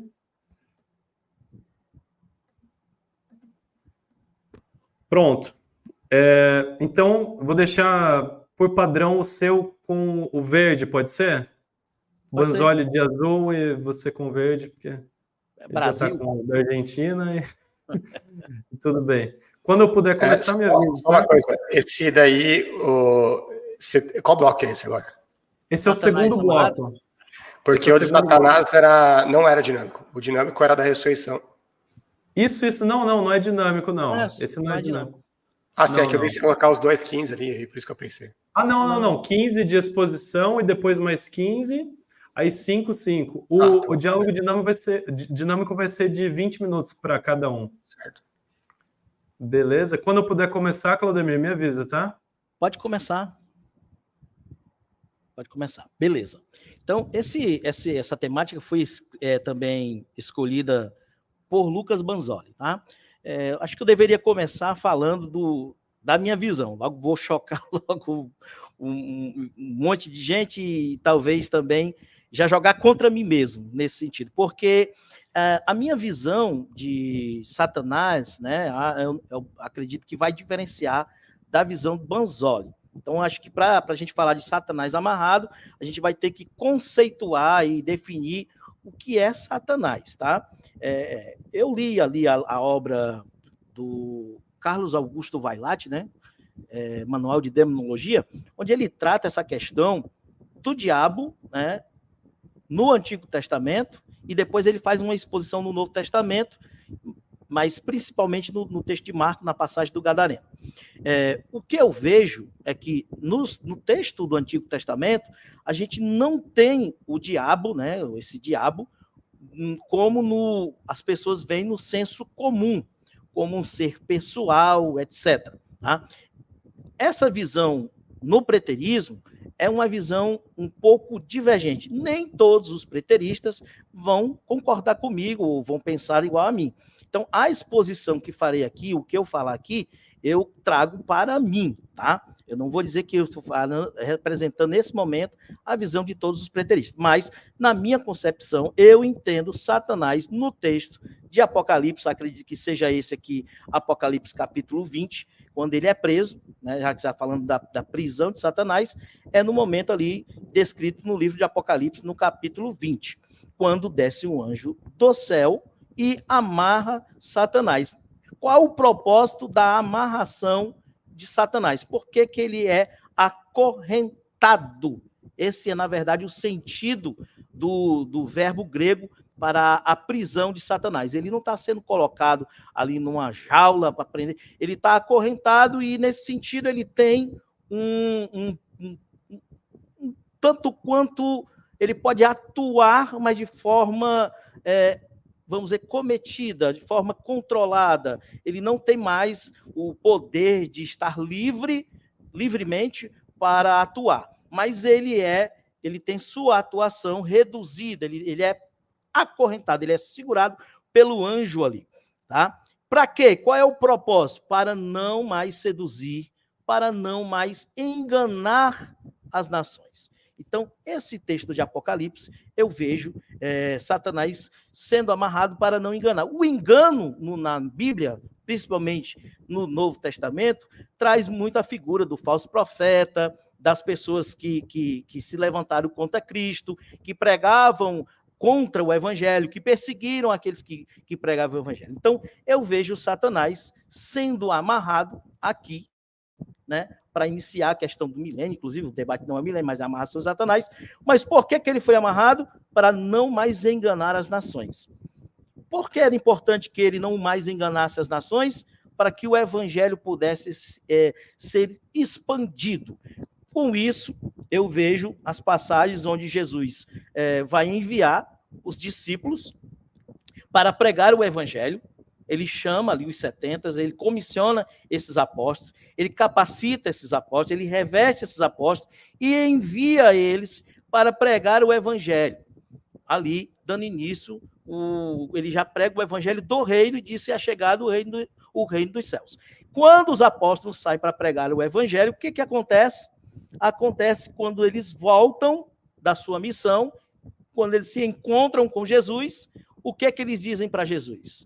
Que no nome de Jesus, os coxos estavam andando, os cegos estavam voltando a enxergar, as pessoas que estavam enfermas sendo curadas, os demônios, olha só, estavam se submetendo à autoridade dos apóstolos. Os apóstolos passam a pregar o evangelho, E nessa pregação acontecem esses fenômenos, e esses fenômenos evidenciam a chegada do reino. Para mim, os apóstolos estão pregando ali dentro do milênio. O milênio, para mim, é um período em que acontece e ocorre ainda na primeira vinda do Senhor. É um período em que estão ali os apóstolos, o Senhor Jesus, e é a expansão, porque Satanás está preso, para que o evangelho se expanda, para que a pregação alcance as pessoas. Em Apocalipse é dito que não pode se danificar. Os ventos que trazem a destruição são parados. Para quê? Para que se cele o número daqueles que seriam salvos. Então, qual é o propósito maior da prisão de Satanás?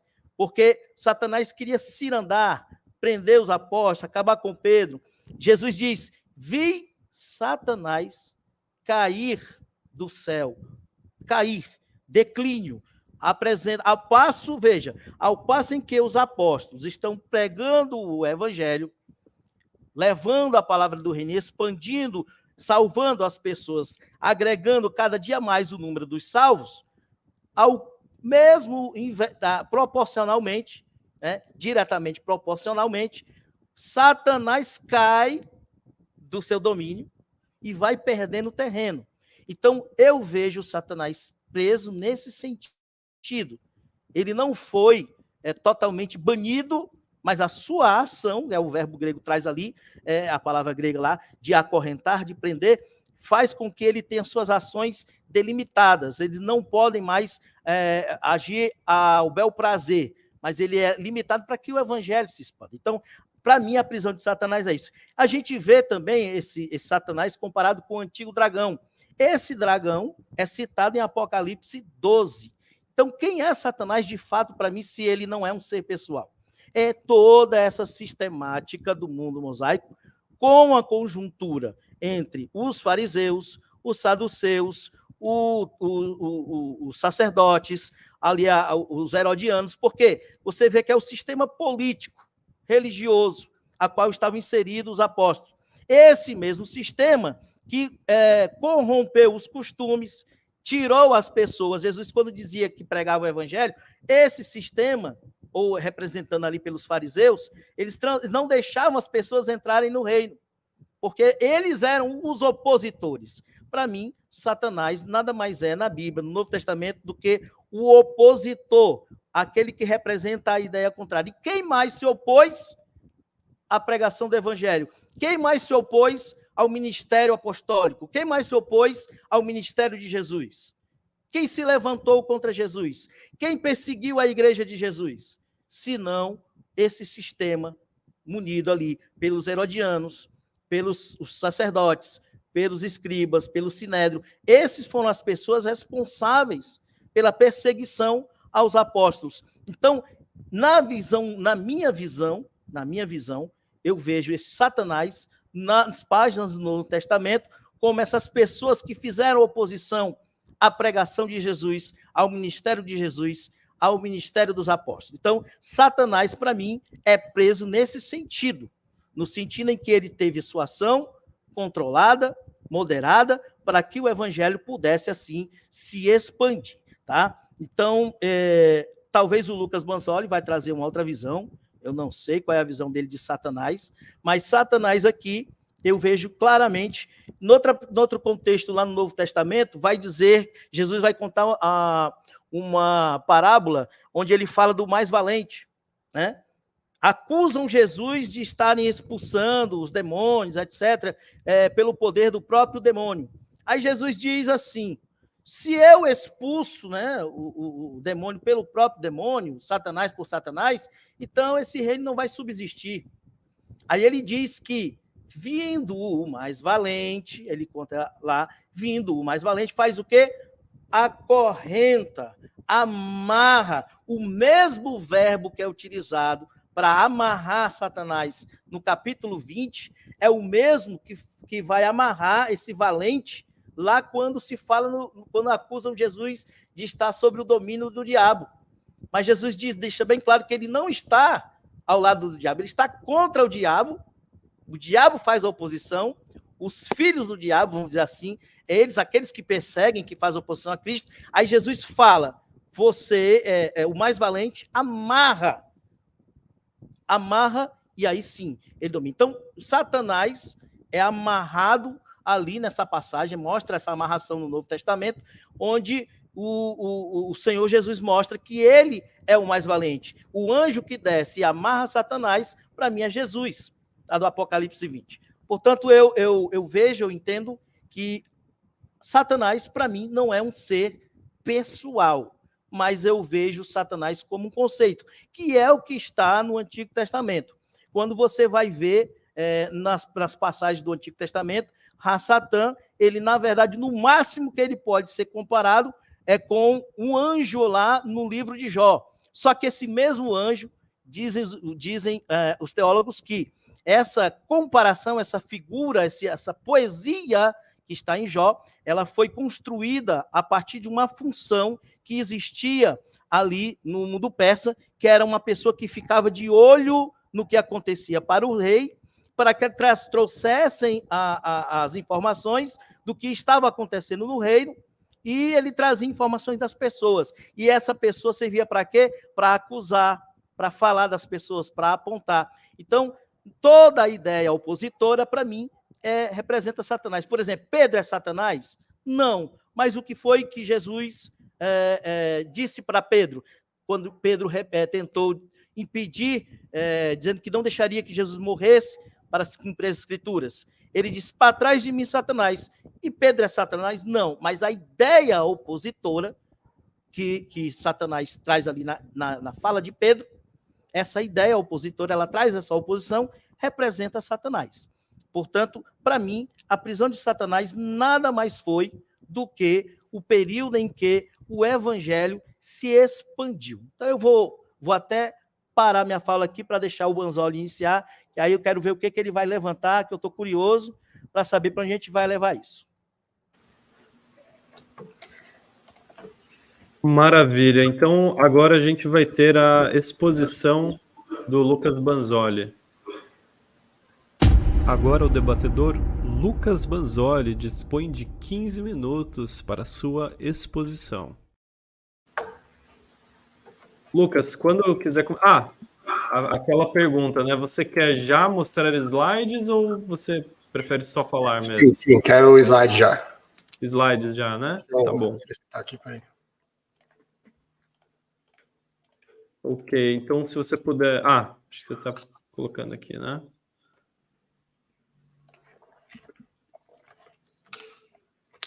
Pode me avisar quando for para começar. Tá, só você falar que eu já inicio. Certo. Vamos começar então com essa de que Satanás não existe, não é um ser pessoal, é uma força, é um judeu. Vamos lá. Se Satanás não existe como um ser sobrenatural, Jesus discutiu no deserto com quem? Ele estava discutindo consigo mesmo, igual um esquizofrênico. Ele falou que, não, Satanás são os fariseus, são os saduceus. Será que tinha algum saduceu lá no deserto discutindo com Jesus? Né? Acho que não. Eva foi tentada pela própria cabeça dela, ou pior ainda, por um animal racional, foi uma cobra mesmo, que falou pela própria racionalidade da cobra. Ou pior ainda, o próprio Deus que tentou Eva, né? Sendo que Deus ninguém tenta, como diz a Bíblia. Ou pior ainda, foi um judeu, um fariseu, um saduceu, que ele está falando aí, que estava lá com Eva, tentando Eva no jardim, né? Fala sério. Os anjos, né? Em vários... Isso aqui é uma coisa que eu realmente não sei. Eu realmente não sei se o Claudemir acredita em anjo ou também não acredita em anjo, assim como não acredita em demônio. Mas o fato é, em várias ocasiões bíblicas, Daniel, no Apocalipse, etc., vai narrar anjos guerreando contra demônios. Agora, se os demônios não existem, então o anjo também não existe. É tudo uma abstração, não é mesmo? E aí vai ser o problema teológico, vai ser maior ainda, né? Então, quem foi que falou com Maria, por exemplo, com tantos outros personagens bíblicos, né? O gadareno possuído, que ninguém conseguia prendê-lo, nem mesmo concorrentes, pois muitas vezes lhe haviam sido acorrentados pés e mãos, mas ele arrebentara as correntes e quebrara os ferros de seus pés. Marcos 5, 3-4. Será que ele fazia tudo isso com as próprias forças dele, né? Caramba, ele ia ganhar o UFC facinho, né? De qualquer um, né? Ou pior ainda, né? Vai ver, era um saduceu que tinha possuído ele e deu toda essa força para ele, né? Mateus 25:41 vai dizer o seguinte: então ele dirá aos que estiverem à sua esquerda, malditos, aparte-se de mim para o fogo eterno, preparado para o diabo e seus anjos. Será que o fogo eterno foi preparado para um ser que nem existe?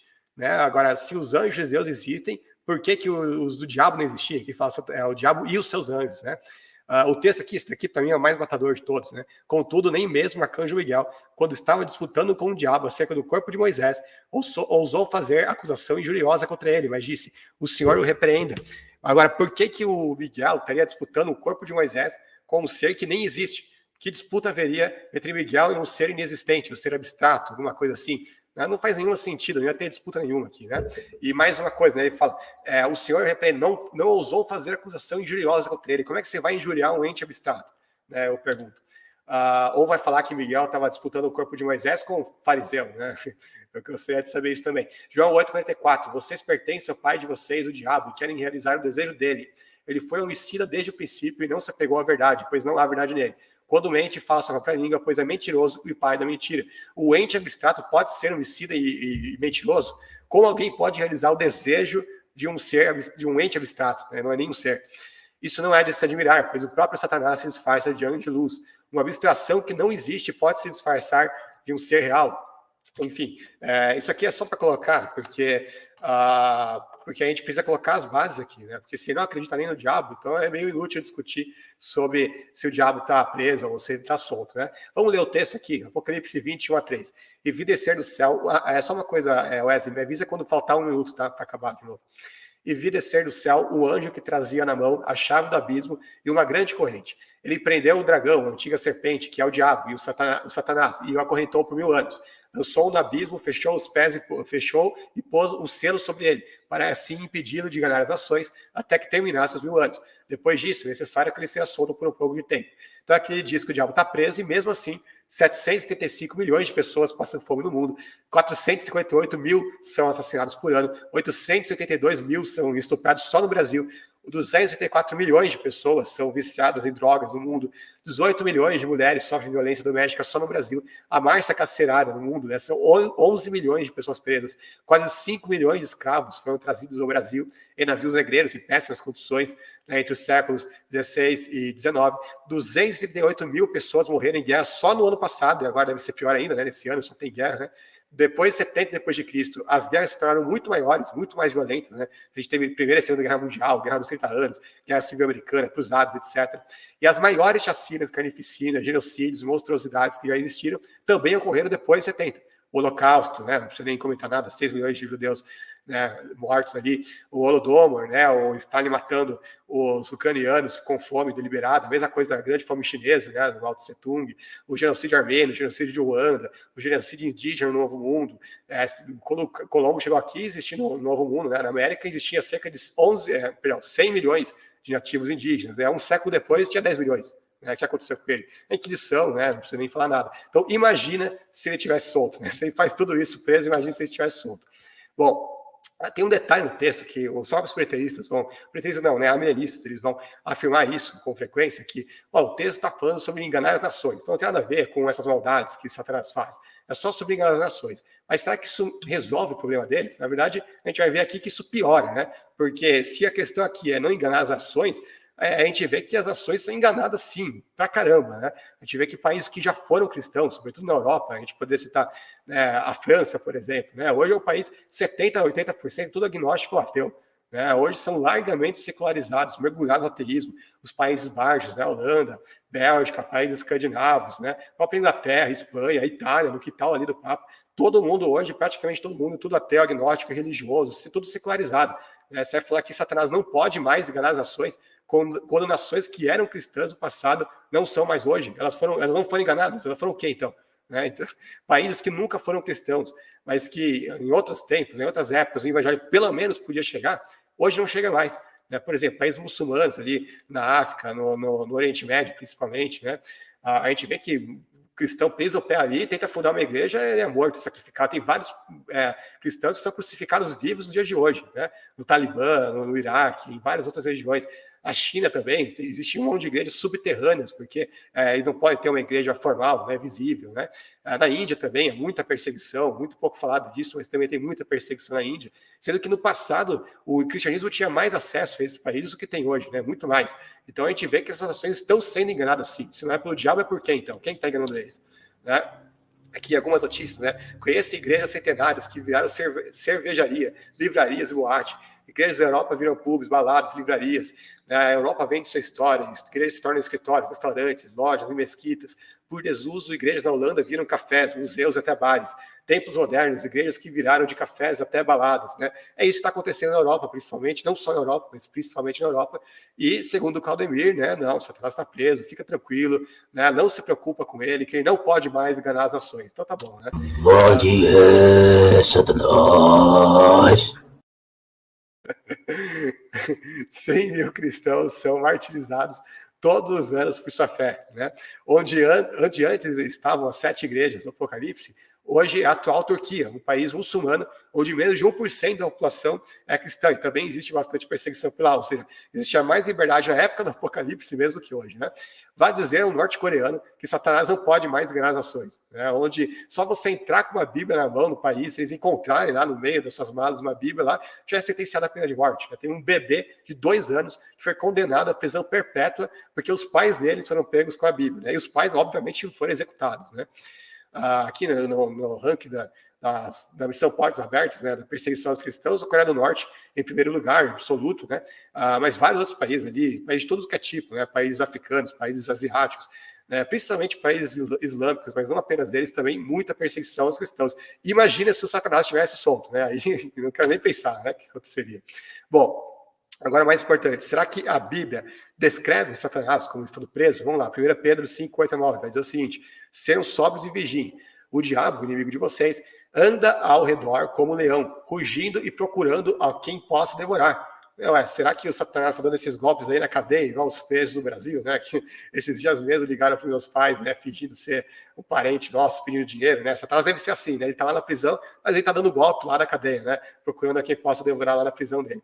A 1 Tessalonicenses 2,18 vai dizer o seguinte: quisemos visitá-los, eu mesmo, Paulo, quis, e não apenas uma vez, mas duas. Satanás, porém, nos impediu. Como é que pode Satanás impedir Paulo se Satanás estava preso? Né? Entre eles estão Himeneu e Alexandre, os quais entreguei a Satanás para que aprendam a não blasfemar.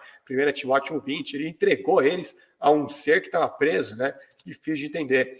1 Coríntios 7,5, não se recusem ao outro, exceto por mútuo consentimento e durante certo tempo, para se dedicarem à oração. Depois, unam-se de novo, para que Satanás não os tente por não ter domínio próprio. Satanás vai tentar como, se ele está preso, né? Como é que Satanás consegue continuar agindo da forma que ele agia antes, né, de estar preso, se ele estaria preso? Né? Ele não deveria continuar agindo assim. Atos 5,3. Então perguntou Pedro: Ananias, como você permitiu que Satanás enchesse o seu coração a ponto de você mentir ao Espírito Santo e guardar para si uma parte do dinheiro que recebeu pela propriedade? Agora, como é que Satanás, mesmo preso, pode encher o coração até mesmo de um cristão? É uma questão para se colocar. Efésios 4,27, não deem lugar ao diabo, mas vai dar lugar para quem, né? Como? Se já está preso, né? Será que abriram a porta do presídio e ninguém percebeu? Tiago 4,7, resistam ao diabo, né? Submetam-se a Deus, resistam ao diabo e ele fugirá de vocês. Agora, como que a gente pode fugir, resistir a alguém que está preso, né? A Bíblia fala para nós pegarmos toda a armadura de Deus para resistir ao maligno, né? Por que a gente precisa de tanta armadura contra um ser que está preso, né? Se falar, você vai lutar contra o Anderson Silva, eu vou ter que me preparar bastante mesmo. Agora, se falar, o Anderson Silva vai estar preso, vai estar amarrado, vai estar amordaçado, não vai poder nem se mexer na luta, né? Eu acho que eu não vou precisar me preparar tanto assim, né? Efésios 6,11, vistam toda a armadura de Deus para poderem ficar firmes contra as ciladas do diabo. Um prisioneiro faz cilada, né? O cara está preso e mesmo assim está solto fazendo cilada aí por aí, né? Ele está arquitetando, que nem o PCC, né? Está arquitetando as ciladas dele lá da prisão, né? 2 Timóteo 2,26, para que assim voltem à sobriedade e escapem da armadilha do diabo que os aprisionou para fazer a sua vontade. Aqui o diabo é um prisioneiro que faz outras pessoas de prisioneiras, né? Ele é o prisioneiro que tem prisioneiro, né? Entendi. Apocalipse 2,10 diz o seguinte: não tenha medo que você está prestes a sofrer. Saibam que o diabo lançará alguns de vocês à prisão para prová-los, e vocês sofrerão perseguição durante 10 dias. Seja fiel até a morte, e eu lhe darei a coroa da vida. Agora eu pergunto, um prisioneiro pode lançar outras pessoas à prisão? Ele, ao mesmo tempo, é prisioneiro e ele é o carcereiro também. Ele tem a chave da prisão, pode abrir, pode colocar outras pessoas lá, quando ele bem entender. É uma prisão boa essa, né? Eu gostaria de falar uma prisão dessa se eu fosse preso, né? É melhor que a prisão do Lula lá em Curitiba. Efésios 6,16. Além disso, usem o escudo da fé, com o qual poderão apagar todas as setas inflamadas do maligno. Então, o diabo é o prisioneiro que, da prisão, consegue tirar as setas inflamadas dele, né, nos outros, né? Abriram o teto da prisão e pá, tá lá tirando flecha nos outros. 1 João 5,19. Sabemos que somos de Deus e que o mundo todo jaz no maligno, né? A NVI vai traduzir como o mundo todo está sob o poder do maligno. Agora, seu poder e a influência é tão grande que o mundo inteiro está no poder dele, né? Para você ter uma ideia. 2 Coríntios 4,4. O Deus deste século, está falando obviamente de Satanás, a não ser que ele creia que aqui está falando dos judeus, né? Os saduceus, os mestres da lei, são deuses desse século, cegou o entendimento dos incrédulos, para que não vejam a luz do evangelho da glória de Cristo, que é a imagem de Deus. Então ele não pode ganhar as ações, mas pode cegá-las, né? É meio estranho isso, né? Como é que o diabo pode causar o endurecimento do coração, pode tornar os incrédulos mais incrédulos ainda, mas não pode ganhar as ações. É um contrassenso, é totalmente contraditório uma ideia com a outra, né? Efésios 2:1-2.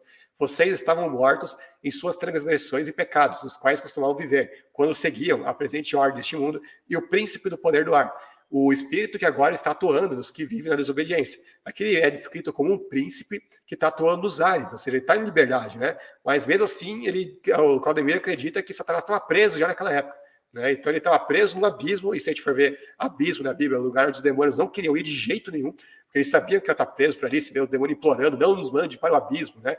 Prefere que mande nos porcos e tal, né? Para não ter que mandar para o abismo, porque eles tinham medo do abismo, né? Mas para eles não, né? Para aqui, aparentemente, esse abismo é bem tranquilo, porque ele pode sair do abismo, ir para os ares, ser um príncipe lá, reinar lá, né?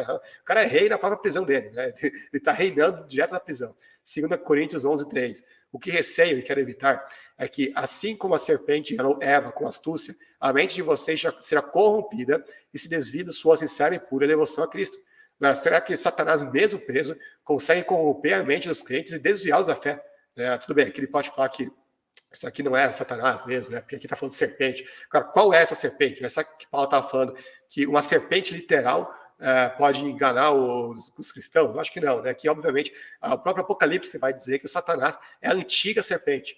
Tudo bem, eu sei que ali em Apocalipse 13 eles vão interpretar o Satanás ali como sendo Herodes, né? Mas esse texto não faz nenhum sentido, né? Como é que Herodes estava lá no Jardim do Éden enganando Eva, né? Meu Deus do céu. Herodes que estava corrompendo a mente dos cristãos para desviar da sincera e pura devoção a Cristo. Não faz nenhum sentido, né? Não tem pé nem cabeça. Então, diante disso, a conclusão. Se ele faz tudo isso preso, imagina se ele tivesse solto. Para terminar, eu quero aqui comentar, deixa eu só compartilhar a tela rapidinho. Eu quero comentar aqui uma pérola que ele soltou na outra fala dele, só que eu não tive tempo de responder, né? Ele falou que Policarpo foi o 12º mártir, né? Então, ele falou isso, então refutou a minha ideia de que Policarpo foi o primeiro bispo dali, né? Pelo amor de Deus. Policarpo foi o 12º mártir, Claudemir, porque ele viveu 86 anos. Ele só foi morrer em 155, justamente por isso que ele foi contemporâneo de Irineu, né? Isso não tem nada a ver com ele não ter sido o primeiro bispo dali, né? Não dá essa bola fora, Claudemir, que assim vai ficar feio para você, né? Estava bem no debate, relativamente, né? Estava conseguindo, né? Agora, com essa daí, pelo amor de Deus, né? Aí não dá. Eu separei aqui várias outras coisas para comentar, não sei se vai dar tempo agora, mas, bom, ele basicamente está acusando o próprio Policarpo de ser mentiroso, porque o Policarpo escreveu à igreja de Esmíria falando que eles não conheciam o Senhor nessa época, que os filipenses conheciam, né? Maravilha. Opa, agora a gente vai para a réplica do professor Claudemir. Vamos lá, então. Agora o professor Claudemir Lima dispõe de 5 minutos para replicar.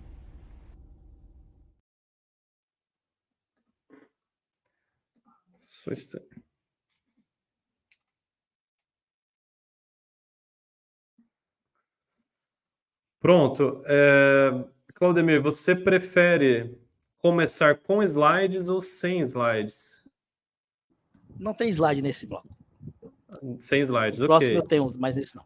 Ok, só um instante. Então, quando eu puder começar, me avise que eu rodo o seu tempo. Pode começar. Uhum. Eu estou me segurando aqui para não rir, porque quem está dando as pérolas é o próprio Banzoli. Policarpo, eu li no própria obra lá, ele foi o 12º, ele não é o 12º mártir, ele é o 12º mártir de Esmirna. Não é o 12º mártir da Bíblia, da história cristã, ele é o 12º mártir de Esmirna. Tá? E outra coisa, você usa o texto aí dizendo, porque eles não conheciam o Senhor. No texto que você cita, eu fui ler também na história eclesiástica, lá está dizendo o seguinte, que ele está citando Paulo, nesse momento, Policarpo está citando Paulo, elogiando a igreja de Filipenses, que já conheciam o Senhor, mesmo sem Paulo ter andado lá, e os de Esmirna não conheceram o Senhor até que Paulo foi lá. Essa é a comparação que o texto está fazendo. Sim, vou fazer uma live depois, você faz a sua, faça a minha, e vou mostrar esse texto, mostrando que Policarpo está dizendo, louvando a igreja de Filipenses, que conheciam o Senhor antes de Paulo pisar lá, e eles não. Foi necessário que Paulo passasse por lá, segundo Atos capítulo 19, que diz que toda a Ásia já conheceram. Então, mas isso aí fica para um outro debate. Agora eu anotei aqui algumas pérolas suas da questão do diabo. Você está falando todo momento que o diabo está preso, o diabo está preterista, não fala que o diabo está preso. Você está batendo num diabo aí, que eu não sei qual é. Eu queria que você refutasse o diabo como um ser, como um conceito, que vem de Ra-Satã e etc. Você está batendo sempre no diabo, querendo levar para o lado conceitual. Você não está me refutando enquanto a questão de conceito, você está expondo a sua visão. E aí você colocou aqui que a questão da disputa, eu já vi, eu estou careca de ver o Carlos Augusto Vailate falar que essa disputa, que era uma disputa territorial entre as tribos, isso aqui já está mais manjado, mais velho, eu estou ficando careca dessa história. O diabo lá, o que prende o anjo da resposta de Daniel, eu já estou careca de saber que é o príncipe da Pérsia, não vem com essa. O reino do Banzoli aí é um reino terreno, Para ele, Deus não está no comando. Quem comanda a terra, eu descobri hoje na live, que o Deus desse século, quem está controlando a terra hoje, quem está dominando tudo, é o bichão, é o Satanás, é o Satangoso, o pai do Magaren é quem está dominando o planeta, né? Porque, pelo que ele fala. E outra coisa, ele está falando aí que o evangelho, né, a questão das pessoas que não conhecem Satanás só pode estar solto, etc. E aí, então, o Banzoli quer então que o evangelho tem que ser pregado para essas pessoas ainda. Então, o evangelho não chegou ali na Turquia, não chegou nessas regiões da Arábia, não chegou na China, não chegou não sei onde, que não pode. Só que quando eu vou no texto bíblico, lá em Atos capítulo 2, diz que todas as nações ouviram o discurso. Lá em Romanos, se eu não me engano, o capítulo 1, verso 8, Paulo fala que o evangelho já estava em todo mundo. Colossenses capítulo 1, versículo 23, diz que o evangelho também já foi pregado a toda criatura. Enfim, o evangelho já foi pregado para toda criatura, era por isso que o diabo... Agora, prender o diabo era simplesmente diminuir, eu não sei se ele está ouvindo, vou falar bem pertinho, ele numa cadeia do Carandiru celestial, não, rapaz. Primeiro que é um ser espiritual, não tem essa corrente espiritual. Então, é uma figura de linguagem para dizer que a sua ação foi delimitada, não que ele não prendesse, não que ele não perseguisse, ele perseguiu, ele matou. Essas pessoas que perseguiram os apóstolos, eles fizeram isso todo momento. Só que eles tiveram suas ações delimitadas quando você comparado com a expansão do evangelho. Eu não sei se teve mais alguma coisa que eu anotei aqui.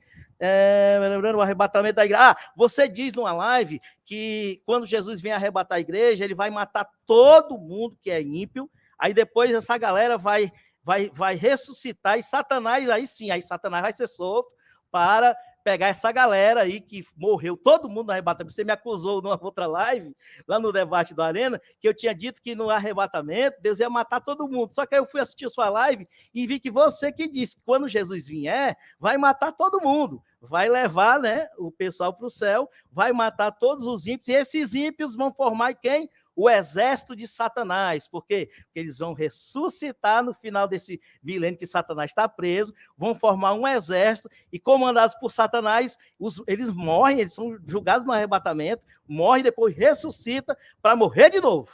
É isso que você diz, que Satanás está preso, mas vai ser libertado para ressuscitar essas pessoas que morreram no arrebatamento. Maravilha! Agora... temos a réplica, temos a tréplica do Lucas Banzoli. Em tréplica, o professor Lucas Banzoli. 5 minutos. Professor Lucas, você quer apresentar slides ou você só vai falar mesmo? Talvez mais tarde, vamos ver se vai dar tempo, agora não. Como? Talvez mais tarde, talvez. Ok. Então deixa eu só ajustar aqui rapidinho. Então, quando eu puder começar com o cronômetro, me avisa. Pode começar. Bom, meu Deus do céu, ele ainda não entendeu a questão de Policarpo, o 12º Marte de Esmirna. Por que Policarpo foi o 12º Marte? Porque ele viveu até 155 depois de Cristo, ele viveu mais de 80 anos. Por que existiram mártires antes dele? Porque morreram antes dele. Não é porque ele não foi o primeiro bispo. O que isso tem a ver? O que o cara ser martirizado na velhice, lá no final da vida, tem a ver com ele não ter sido o primeiro mártir, o primeiro bispo da cidade? Não tem nada a ver uma coisa com a outra. Eu quero ver você mostrar um único texto na história eclesiástica do Eusébio de Cesareia, onde ele diz que outra pessoa foi bispo de Esmirna antes de Policarpo. Vai lá, faz uma live inteira, pesquisa toda a história eclesiástica, me apresente uma única pessoa que está lá no livro, tal fulano de tal foi bispo, depois dele é que Policarpo foi bispo. Me diz, qual é? Me diz qual pessoa é essa. Eu vou esperar ansiosamente você conseguir fazer isso. Tudo que você consegue fazer é provar que realmente Policarpo ele foi o 12º Marte. Por quê? Porque o cara viveu até ali, meados do 2º século. Outras pessoas, mesmo tendo crido em Deus em Esmirna, depois da época de Policarpo, né, alguns anos depois, ainda assim elas morreram antes, porque Policarpo teve uma longevidade muito grande. Isso que você não está entendendo, você está misturando a longevidade de Policarpo com o fato de ele ter sido o primeiro bispo, muito tempo antes. Não tem nada a ver uma coisa com a outra. É gafe em cima de gafe, é inacreditável isso. Bom, aí depois vai falar que o príncipe da Pérsia, ali no texto de Daniel, não era o diabo. Ou seja, o príncipe da Pérsia, para ele, deve ser um príncipe literal, de verdade, né? Que estava literalmente lutando contra o arcanjo Miguel. Né? Então, imagina quão forte esse príncipe literal, esse príncipe humano devia ser para estar lutando contra o próprio Miguel. Não, pior, o texto diz que tinha um anjo lutando contra ele, e você ainda não explicou se anjo existe ou não fugiu de responder até agora, e esse anjo não estava conseguindo lidar com o príncipe da Pérsia, teve que chamar a ajuda de Miguel. Vai ver quem é Miguel na Bíblia, o principal, né? Eu nem vou entrar em discussão se Miguel é Jesus ou não. No mínimo, ele é o arcanjo mais importante de todos, né? Ele precisaria chamar o cara mais importante de todos no reino dos céus lá para ajudar a lutar contra o príncipe humano. Pelo amor de Deus, cara, isso daí é pérola em cima de pérola, né? Aí pior, não, a pérola continua. Ele vai dizer: o Deus deste século, naquele texto lá, não é o Satanás, é o próprio Deus. Meu amigo, olha que coisa, é um show de pérola atrás da outra, né? Quer dizer, o Paulo fala o Deus deste século, como se, então, claramente eu estava falando do Deus aqui, porque senão eu não ia precisar falar Deus deste século.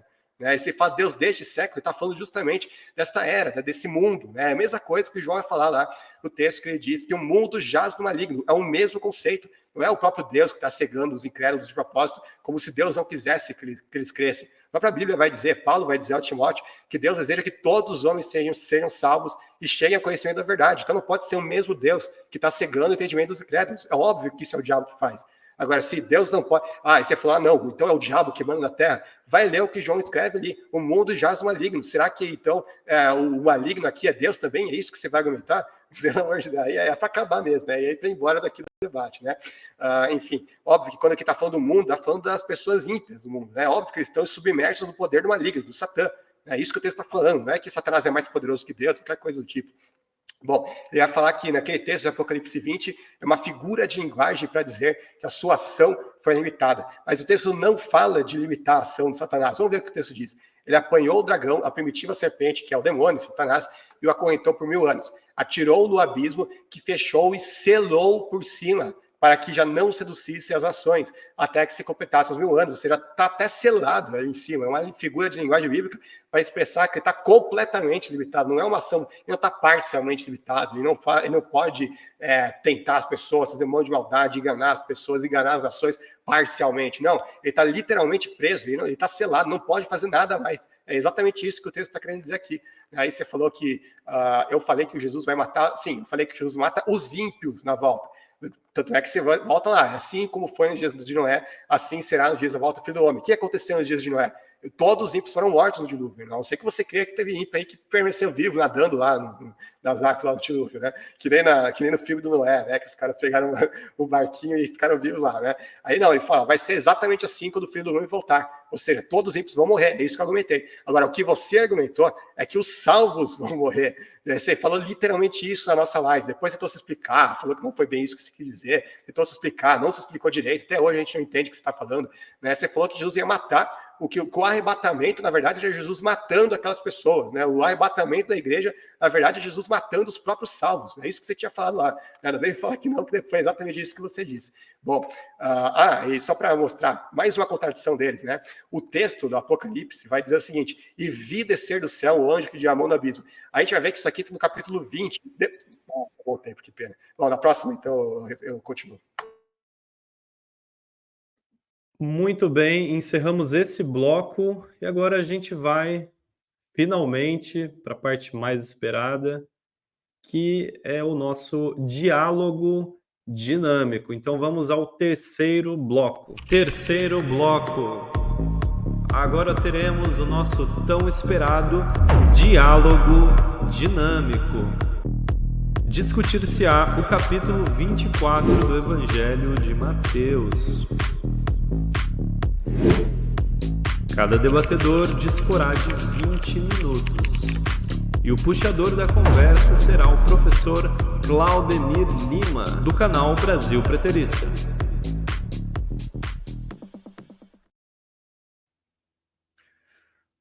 Pronto. Então, Claudemir, quando você quiser começar, pode começar que eu vou rodar aqui o cronômetro. Então, dentro da temática do capítulo 24 de Mateus, do Santo Evangelho de Mateus.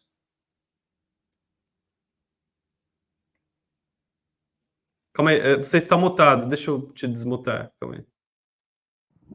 Obrigado. Pronto, agora pode falar. Pronto. Então, Lucas, chegamos agora à parte de Mateus 24. Eu queria saber de você, Lucas, aqui, como você já me pediu num outro debate lá no Arena, quando foi o debate triplo, né? Agora essa realmente é a primeira vez que a gente debate individual. Você me pediu para fazer uma exegese lá do texto da ressurreição, tá? E como é que você faz a exegese de Mateus 24, versículo 34? Vou começar logo com uma bem facinha aí. Eu quero entender de você como você entende aquela questão da geração. O termo mesmo grego lá, o geneá, o que é que você entende ali? Foi realmente para o período de Jesus? Você hoje vai se declarar aqui um preterista parcial? Você vai segurar a sua visão futurista aí? Ou vai vir aqui para o Brasil e vai ser um golaço aqui para o Brasil e vai dizer, não, realmente aí é preterismo puro essa passagem, não tem para onde correr. É com você, Banzoli. Bom, eu vou compartilhar a tela aqui. Pausa o meu tempo que eu vou compartilhar primeiro, depois a gente continua. Eu fiz slide só sobre isso, só que tem uma coisa importante. Talvez esse slide demore muito tempo. Então, se faltar... quanto tempo que eu tenho? 20 minutos, né? 20 então, minutos. Então, deixa eu só liberar aqui, então. Só um instante. Então, posso fazer uma pergunta? Em off? Aqui, para nós? Só complementar aqui. Fala. Pode falar. Não, fale primeiro, que aí depois eu... Se eu acabar demorando, eu não quero usar todo o tempo aqui só nisso, porque a gente não vai debater só a geração. Então, se passar 10 minutos, aí me avisa para eu, pelo menos, resumir mais rápido. Né? Aí eu quero fazer uma pergunta. Deixa eu fazer, antes de rodar o tempo. E Sim. Como é um diálogo aqui, dinâmico, se você, na sua explanação, quando você finalizou ali algo que quer passar para o teu, eu posso pedir para... Não, antes de você passar, eu quero falar algo sobre si. Você pode me cortar no momento que você quiser, não tem problema. Show. Pronto. Tá, posso começar? Bom, então, sim. Certo. Então, em primeiro lugar, a gente tem que se atentar para o uso hermenêutico de uma palavra. Né? A gente vai ver, por exemplo, a concordância de Strong mesmo, os preteristas amam citar a concordância de Strong, que é usado também, um dos significados, que é o que eu vou defender aqui, é um grupo de pessoas muito semelhantes uns com os outros nos dons, ocupações, caráter, ou também, em um mau sentido, uma nação perversa. Então, é esse sentido. Vamos ver aqui todos os textos que eu fiz qualquer um pode ir lá no Bible Hub ver todas as citações de geração, principalmente com o uso que Jesus faz de geração, porque é diferente o uso que Jesus faz do uso que geralmente aparece na Bíblia. E vai ver que praticamente sempre, para não dizer sempre mesmo, quando Jesus usa a palavra geração, é no sentido de pessoas ímpias, de um tipo de gente ímpia. Como, por exemplo, Mateus 12:45, vai falar de uma geração ímpia, né? Uma geração adúltera, Mateus 16:4, Mateus 17:17, uma geração perversa. Marcos 8:38, uma geração pecaminosa. Marcos 9:19, uma geração incrédula, né? Que não tem fé. E assim por diante, né? Bom, agora vamos ver alguns exemplos que vão fundamentar minha posição. Lucas 16:8 vai dizer o seguinte: e seu amo elogiou o mordomo injusto, porque ele agiu astutamente, pois os filhos deste mundo são mais astutos em relação à sua própria espécie, aqui está guiné no grego, ou seja, a mesma palavra que aparece lá em Mateus 24, para falar de geração, do que os filhos da luz. Olha como é que a NVI vai traduzir esse versículo. O Senhor elogiou o administrador desonesto, porque agiu astutamente, pois os filhos deste mundo são mais astutos no trato entre si do que os filhos da luz. Agora, eu pergunto, será que esse texto aqui, ele está falando realmente do conjunto de pessoas que vivem naquele período específico? É só disso que o texto está falando? Claro que não. Ele está falando de um tipo de gente. Está falando, as pessoas desse mundo são astutas, o trato entre si, ou seja, né, a sua própria espécie, seu próprio tipo de gente. Né? Está falando do tipo de gente, não está falando de um grupo de pessoas numa época específica. Não está falando, não há delimitação temporal aqui, apenas um tipo de pessoa. É uma coisa atemporal. Mateus 12, 39, 42. Não vou ler inteira, porque é muita coisa, mas vai falar, uma geração perversa, adulta, pede um sinal. Os homens de Nínive se levantarão no juízo com esta geração e a condenarão, pois eles se arrependeram com a pregação de Jonas. E aqui está o que é maior que Jonas. A rainha do sul se levantará no juízo com esta geração e a condenará, pois ela veio dos confins da terra para ouvir a sabedoria de Salomão, e agora está aqui o que é maior que Salomão. Será que todos aquela geração... Vamos pensar melhor. Aqui a gente tem dois sentidos de geração possível. Ou geração é no sentido de um grupo de pessoas que estavam vivas naquela época, ou é no sentido de um tipo de pessoa ímpia. Vamos ver qual que se adequa mais nesse contexto. Se ele está falando realmente de geração, no sentido de todas as pessoas daquele grupo, né, que viviam naquele período de 40 anos, então... Consequentemente, Jesus estava condenando todo mundo daquela geração. até mesmo as pessoas justas, os apóstolos, né, os discípulos, todo mundo, né? Entretanto, óbvio que esse versículo é muito mais, ele cai muito melhor na interpretação que eu faço, né, que é um tipo de pessoa ímpia, ou seja, ela vai se levantar para condenar esse tipo de pessoa ímpia, né, que existia naquela época e não apenas naquela época. Mateus 23, 34 e 36. Por isso eles estão enviando profetas, sábios e mestres. A um vocês matarão e crucificarão, a outros açoitarão nas sinagogas de vocês e perseguirão de cidade em cidade. E assim, sobre vocês recairá todo o sangue justo derramado na terra, desde o sangue do justo Abel até o sangue de Zacarias, filho de Baraquias, a quem vocês assassinaram entre o santuário e o altar. Eu lhes asseguro que tudo isso sobrevirá a essa geração. Aqui, olha que interessante, né? Ele vai falar que vocês assassinaram, vocês quem? Aquela geração, certo? Vocês assassinaram o Zacarias, filho de Baraquias. Aqui a questão é tão problemática para os preteristas que o cidadão lá que debateu comigo no debate passado, junto com o guru dele, né, que é o cérebro por detrás dessas maluquices que eles interpretam, eles foram dizer que esse Zacarias, filho de Baraquias, era um cara que viveu lá na época do cerco de Jerusalém, lá de 70, e que foi morto lá no futuro. Só que, olha o que o texto diz, vocês assassinaram, está no passado, não está falando do cara do futuro, está falando do cara que já foi assassinado. E aqui vai, quem que é esse Zacarias, filho de Baraquias? É só abrir o livro lá de Zacarias, o profeta, que é Zacarias, filho de Baraquias.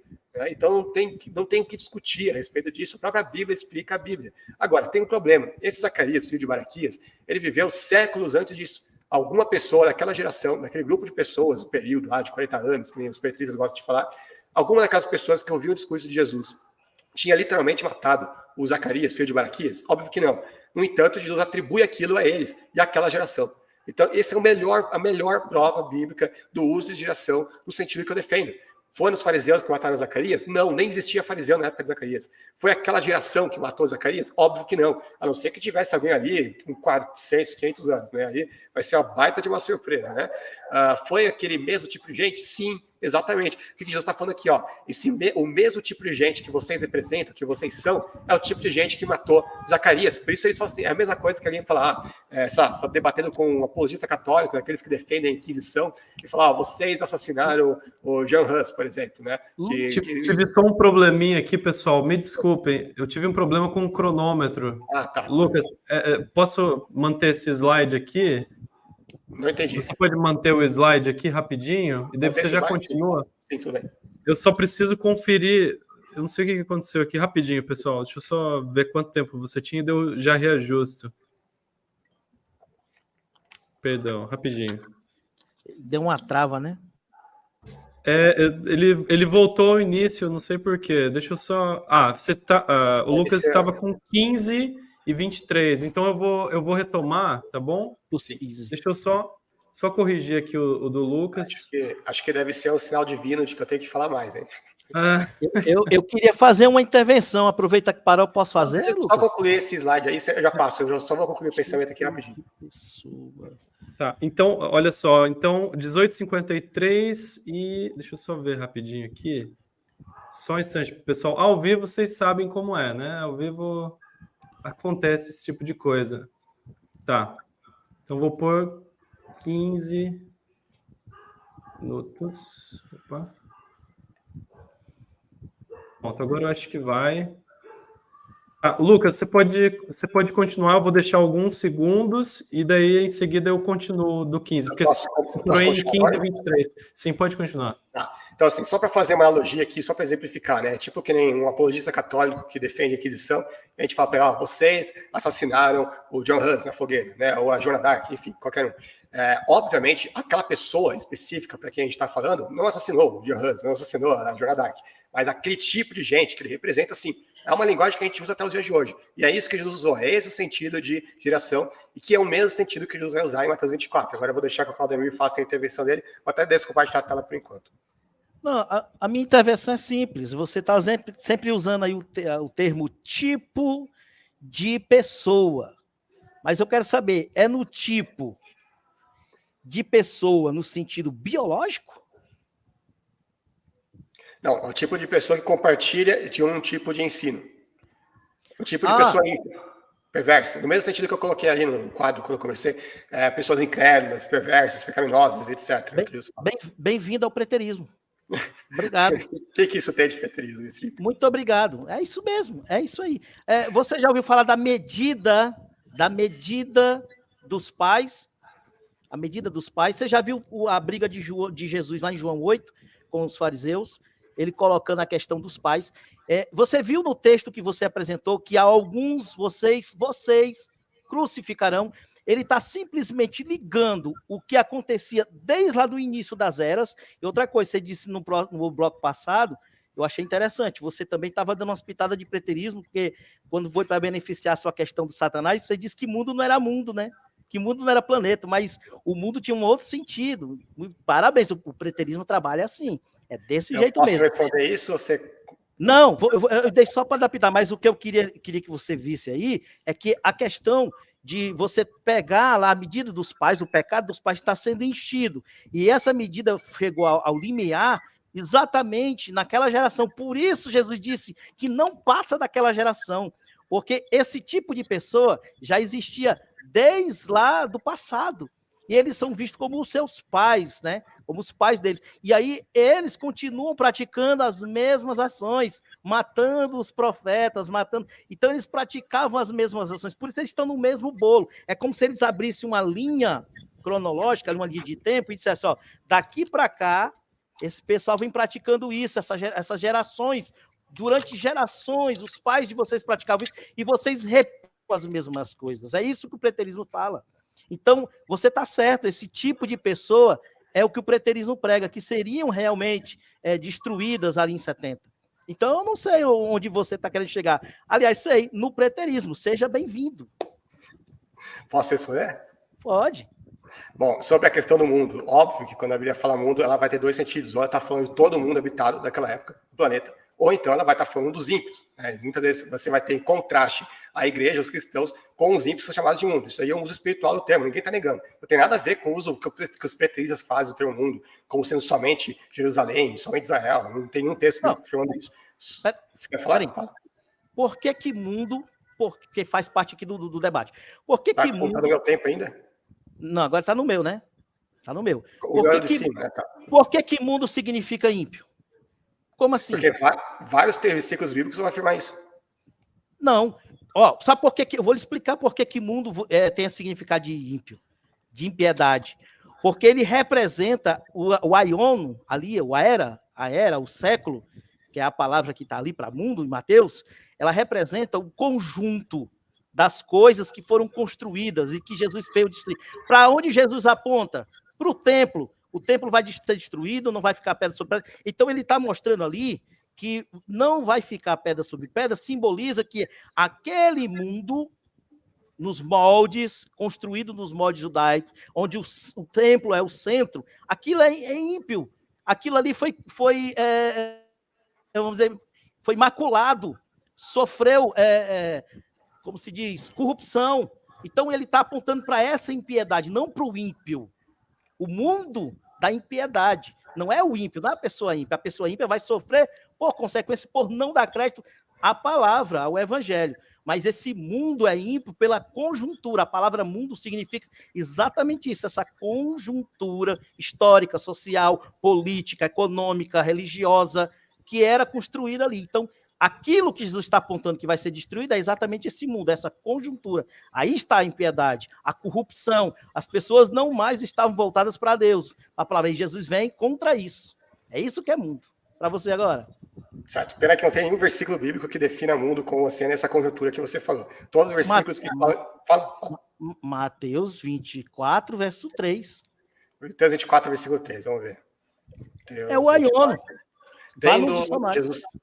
Tendo Jesus se aceitaram no Monte das Oliveiras, os discípulos de Jesus em particular disseram: dize-nos, quando acontecerão essas coisas e qual será o sinal da tua vinda e dos fins dos tempos? É isso que você está falando que está falando. Não ameis o mundo, nem o que no mundo há. O que no mundo há é a conjuntura. A conjuntura que acabou em 70. Depois não tem mais isso. Para o que a profecia está apontando, é. Então não existe mais impiedade aqui. Não, eu não estou falando se a impiedade existe ou não. Estou apontando o que o texto relata. Tá, aí é então, outro debate. Se hoje existe ímpio, é outra história. Eu estou lendo o contexto lá. Lá não está dizendo que o mundo ia acabar. Lá não está dizendo que o ímpio ia acabar. Lá está dizendo que aqueles ímpios, eu estou dentro da sua fala, Aquele tipo de pessoa daquela geração acabaria. Bem-vindo ao preterismo. Posso responder a questão da geração? Pode. Posso? Tá, beleza. Vamos ver se eu vou conseguir falar 10 segundos sem ser interrompido dessa vez. Bom, para a sua interpretação fazer sentido, para você ter que exigir que a geração ali acabe naquela geração, certo? Aquele grupo de pessoas, porque você admite que Jesus está falando de um tipo de gente, mas não admite que esse tipo de gente permaneça até a volta de Jesus. É isso que você falou, só confirma. Não entendi. Não, Jesus está falando de tipo de gente, está falando de cronologia aqui. De cronologia. Daquela geração. Você passou o tempo inteiro confirmando que ele está falando de tipo de gente. Agora você está falando que ele está falando de cronologia. Sim, daquela pessoa que viveram... Hoje ele está falando de cronologia. Não, quando você fala em Mateus 24, 34, quando ele fala, não passará esta geração, não passará esse tipo de gente ímpia, ou não passará o conjunto de pessoas que estavam vivendo naquela época. Ali em Mateus 24, você está fazendo só confusão. Mateus 24, 3... eu falei do mundo como conjuntura de pessoas ímpias. Mateus 24, 34 é sim cronológico. Geração no sentido das pessoas que vivem no mesmo período. Para separar porque é exatamente o contrário do que eu mostrei aqui. Porque nenhum dos textos que eu mostrei aqui e nenhuma das vezes que Jesus vai citar a palavra geração fala do conjunto de pessoas que vivem no mesmo período. Todos eles o sentido é exatamente o oposto que você falou. Por que em Mateus 24, 34 o sentido teria que ser esse? O que você está argumentando aqui é que em Mateus 24, 34 é a única vez na Bíblia inteira que Jesus usa a palavra geração no sentido cronológico. É isso que você está argumentando aqui. É exatamente o contrário da hermenêutica que você está fazendo. Não, sim. Mas não é.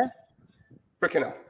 Por que não? Porque em Mateus 24, 3 eu tenho já o respaldo de que aquela geração era ímpia. E em Mateus 24 é a questão do tempo. Eu não estou negando que a geração era ímpia. Eu estou perguntando, já em Mateus 24, 34, geração ali é o tipo de gente ou é especificamente um grupo de pessoas daquela época?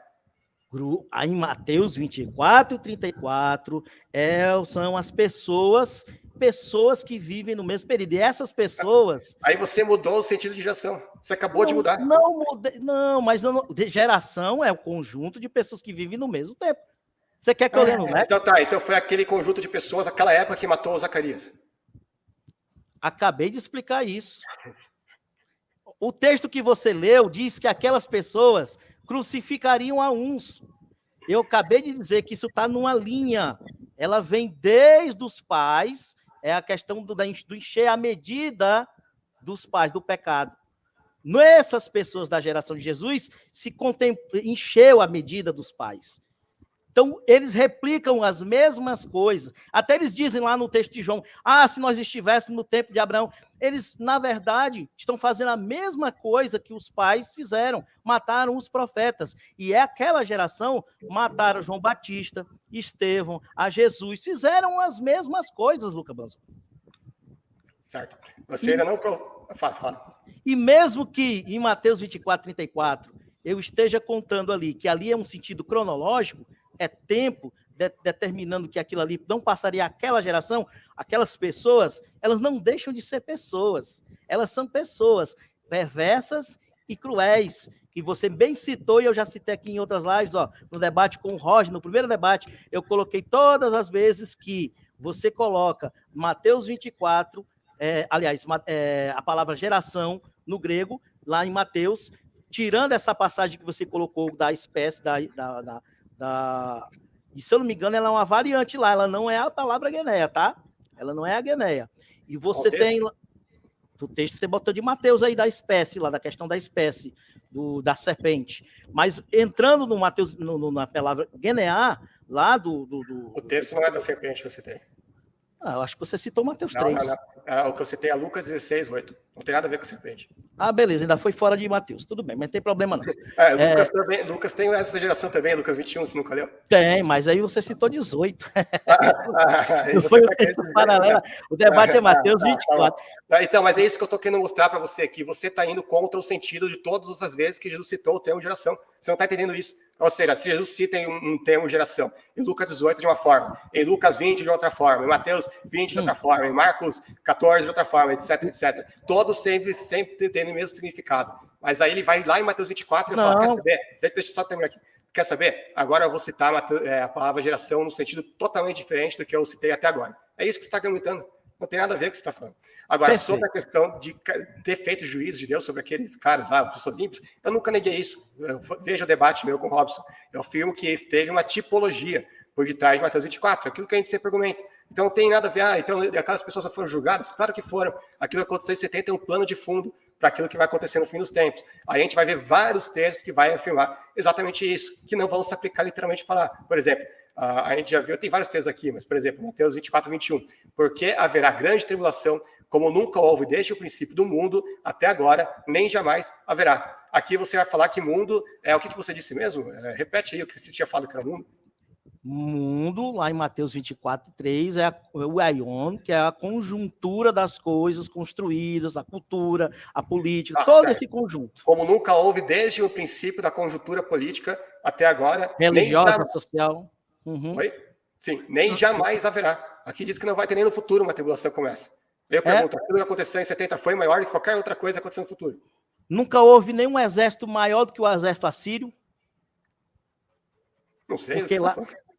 Porque lá em Isaías usa que nunca mais haverá um exército tão grandioso e numeroso. Lá em Isaías.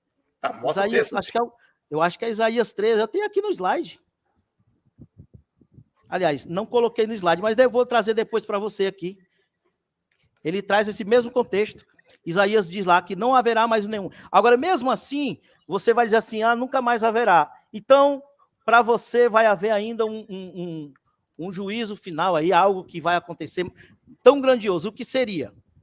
Sim, tá exatamente o que está no Apocalipse. Apocalipse 20, o julgamento do grande trono branco. Eles nunca vão ser julgados, então. A pessoa que é ímpia, ela morre, ela nunca vai ser julgada diante de Deus. É isso que você está defendendo? Vai ser julgado. Agora eu quero saber o seguinte. Peraí. Você falou que vai ser julgado. Mas você não acredita que o grande trono branco vai acontecer ainda, tá? Que não está no futuro, está no passado. Você sabe que eu sou preterista completa. Peraí, então o juízo já aconteceu, certo? A pessoa que nasce hoje, eu, você, o Wesley, a gente vai ser julgado quando? Em 70? A gente vai voltar no tempo, uma máquina do tempo, para voltar para 70 para ser julgado? Não. Aí é outro assunto. Aí já você está entrando no assunto que a gente vai falar na frente. Vamos voltar para Mateus 24 e não vamos fugir do tema. Então, todo mundo já viu aqui que você está dizendo que Mateus 24, geração, não é a geração. Não são as pessoas que vivem no mesmo... Não são as pessoas que... Mas não são as pessoas que vivem no mesmo período. Só quero que você diga isso. O sentido é simplesmente o tipo de gente que existia naquela época, também existia antes e existiria até aquela coisa acontecer. A pergunta é simples. Mateus 24, 34. A geração que está ali, a palavra geração não representa, eu quero só que você diga se sim ou não, sim. Não representa as pessoas que vivem no mesmo período. Naquele período, não está falando de cronologia. Tá não, né? Pronto, era só isso que eu queria que você dissesse. Obrigado pela pérola aí, tá ótimo. Não tem mais nada para falar sobre isso. Eu acabei de mostrar todos os textos bíblicos que falam isso. Mostrei a concordância de Strong, que admite esse sentido. E você simplesmente, você não tem mais o que dizer porque ele não sabe refutar nada, né? Tá não. Tá bom. Não precisa. Não precisa refutar. Não precisa explicar o grande trono branco. Não precisa refutar nada da geração. Não precisa fazer nada. Porque não está em Mateus 24, 34. Depois a gente pode tratar desse assunto. Mas Mateus 24... Você citar o texto lá da Síria, que você nem sabe o versículo, pode, né? Mas eu citar o texto do Apocalipse, que é muito mais correlato a Mateus 24, aí não pode. Entendi. Não, mas eu só lhe perguntei se você conhecia o texto. Agora, não vamos fugir do texto. Só queria que você me dissesse realmente que Mateus 24, 34 não é a questão de geração. Você está dizendo que não. Ok. É a geração, mas geração em que sentido? Não no sentido cronológico que você está colocando. É isso que eu estou explicando. Então vou falar com as pessoas que estão assistindo a live aqui. Tá bom? Ó, pessoal, qualquer pessoa que tiver um léxico, tá? Que procurar a palavra Geneia, tá? Geneia no seu significado semântico. Eu indico até esse léxico aqui do grego português, tá? Muito bom, do Genida. Todos vão ver que são as pessoas que viveram na mesma geração e o Lucas Manzoli está negando isso. Na própria NTLH, a tradução já traz isso. Tem Bíblia já com essas traduções assim. Mas o Lucas Manzoli está negando que ali em Mateus 24, 34. O professor Euler, em uma live recente, fez a análise. Olha, não vou nem falar de grego, nem vou entrar. Não vou gastar grego aqui, porque eu não sou bom em grego, tanto quanto essas pessoas que eu vou citar. O professor Euler Lopes fez uma live recentemente, foi entrevistado, e mostrou que Mateus 24, 34 favorece a visão preterista. Que lá é exatamente isso que eu estou falando. Sabe o que eu acho engraçado? Você se baseia em um cara brasileiro. Não, tem outros. Não, deixa eu falar. Tá, vai falar. Pode falar. Pode falar. Não, fale. Você se baseia em um cara que, o Euler disse que geração é isso. A gente tem, do nosso lado, a esmagadora maioria dos estudiosos, inclusive linguistas de grego, e você não dava nenhum valor. Zero. Agora, se o professor Euler diz isso, tá certo. Então, tá bom. Agora, deixa eu só explicar. Você falou que a geração ali, que não tem nenhum léxico que diz, eu abri minha apresentação mostrando a conversa de Strong, eu vou repetir. Abre de novo. Tá, vou compartilhar a tela. Pausa o meu tempo só para compartilhar. Peraí. Abre de novo. Pode abrir de novo. Tá, vamos lá. Dá para ver? Já está compartilhado? Sim? É onde fala, em se tratando de hermenêutica, é esse slide mesmo, né? Isso. Tá aí, vamos lá. Deixa eu ler. Grupo de pessoas muito semelhantes uns com os outros, nos dons, ocupações, caráter. Especialmente em um mau sentido, uma nação perversa. Tá aqui. Qual a coluna de Strong explica? Deixa aí. Peraí. Não, tu tirou? Deixa eu voltar, deixa eu compartilhar de novo. Deixa aí. Calma aí. Tá compartilhado. Vamos lá. Vamos lá. Aumenta a tela aí, Bruno. Isso, perfeito. Perfeito. Vamos lá. Eu tô vendo aí que tem 1, 2, aí o 2 se divide. 1, 2, 3, 4, 5, 6. Tem uns 7 sentidos aí. Qual é o sentido que está aplicado lá em Mateus 24, 34? Exatamente o mesmo sentido que Jesus usou todas as vezes que ele usou o termo. Aqui, eu acabei de mostrar. Mateus 12, Mateus 16, Mateus 17, Marcos 9, Marcos 8, Lucas 49. Isso daqui eu peguei só porque não dava para printar todos os textos. Se você quiser, a gente vai agora mesmo lá no Bible Hub e eu mostro para você que todas as vezes Jesus citou a geração nesse sentido. Eu mostrei vários textos aqui, você não mostrou nenhum que sustente essa posição. E tem vários outros textos aqui que eu nem cheguei a citar. Deixa eu só pegar esse daqui, rapidinho. Não me interrompe só enquanto eu ler esse daqui, porque esse daqui é importante. Deuteronômio 32, 20 e 21. Esconderei o meu rosto deles, disse, e verei qual o fim que terão, pois são geração perversa. Está falando daqueles lá. Filhos infiéis, provocaram-me os ciúmes com aquilo que nem Deus é, e irritaram-me com seus ídolos inúteis. Farei com que tenham ciúmes de quem não é meu povo, e eu os provocarei a ira por meio de uma nação insensata. Aqui ele está falando daquelas pessoas, daquela geração, chama eles de geração perversa e diz, farei que tenham ciúmes de quem não é meu povo. Agora, será que isso se cumpriu naquela geração? Lógico que não, porque Paulo vai dizer que isso só se cumpriu 1.400 anos depois. Romanos 10, 19 vai dizer o seguinte, novamente pergunto, será que Israel não entendeu? Moisés foi o primeiro que disse, farei que tenho ciúmes de quem não é meu povo, eu os provocarei a ira por meio de um povo sem entendimento. Aqui fala de uma geração perversa, daquela geração, não está falando como grupo de pessoas, no sentido cronológico, que você quer, né? Grupo de pessoas daquela mesma geração, não, porque ele fala que aquelas pessoas, aquela geração, farei com que tenham ciúmes de quem não é meu povo. Só que isso só vai se cumprir 1.400 anos mais tarde, aquilo não se cumpriu naquela época. Ou seja, mais uma vez, a palavra geração sendo usada, né, no sentido que eu acabei de explicar, que é o sentido que Jesus sempre usa. Aí você vai falar, mas aqui é o hebraico, não está valendo. Tá, mas a Septuaginta usa a mesma palavra gené ali. É o mesmo sentido. Pode falar.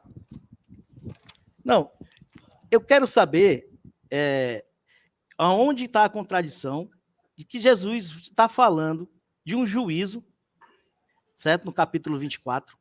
E esse juízo vai vir sobre as pessoas ímpias mesmo. Eu nunca disse que não viria. Pelo contrário, no debate eu mostrei exatamente essa aplicação, geração perversa. Jesus está trazendo um juízo sobre uma geração perversa. A quem vai recair o juízo? Para quem está sendo direcionado esse juízo? Para essa geração perversa. Perfeito.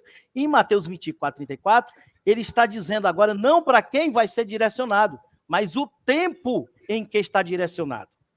A palavra vai depender do contexto onde está aplicado. Todas as passagens que você traz aí, de Mateus, e eu trouxe também em outros debates aqui, eu estou procurando o slide, não estou achando uma pena, mas realmente ele tem esse sentido de pessoas, geração perversa, que vivem no mesmo período.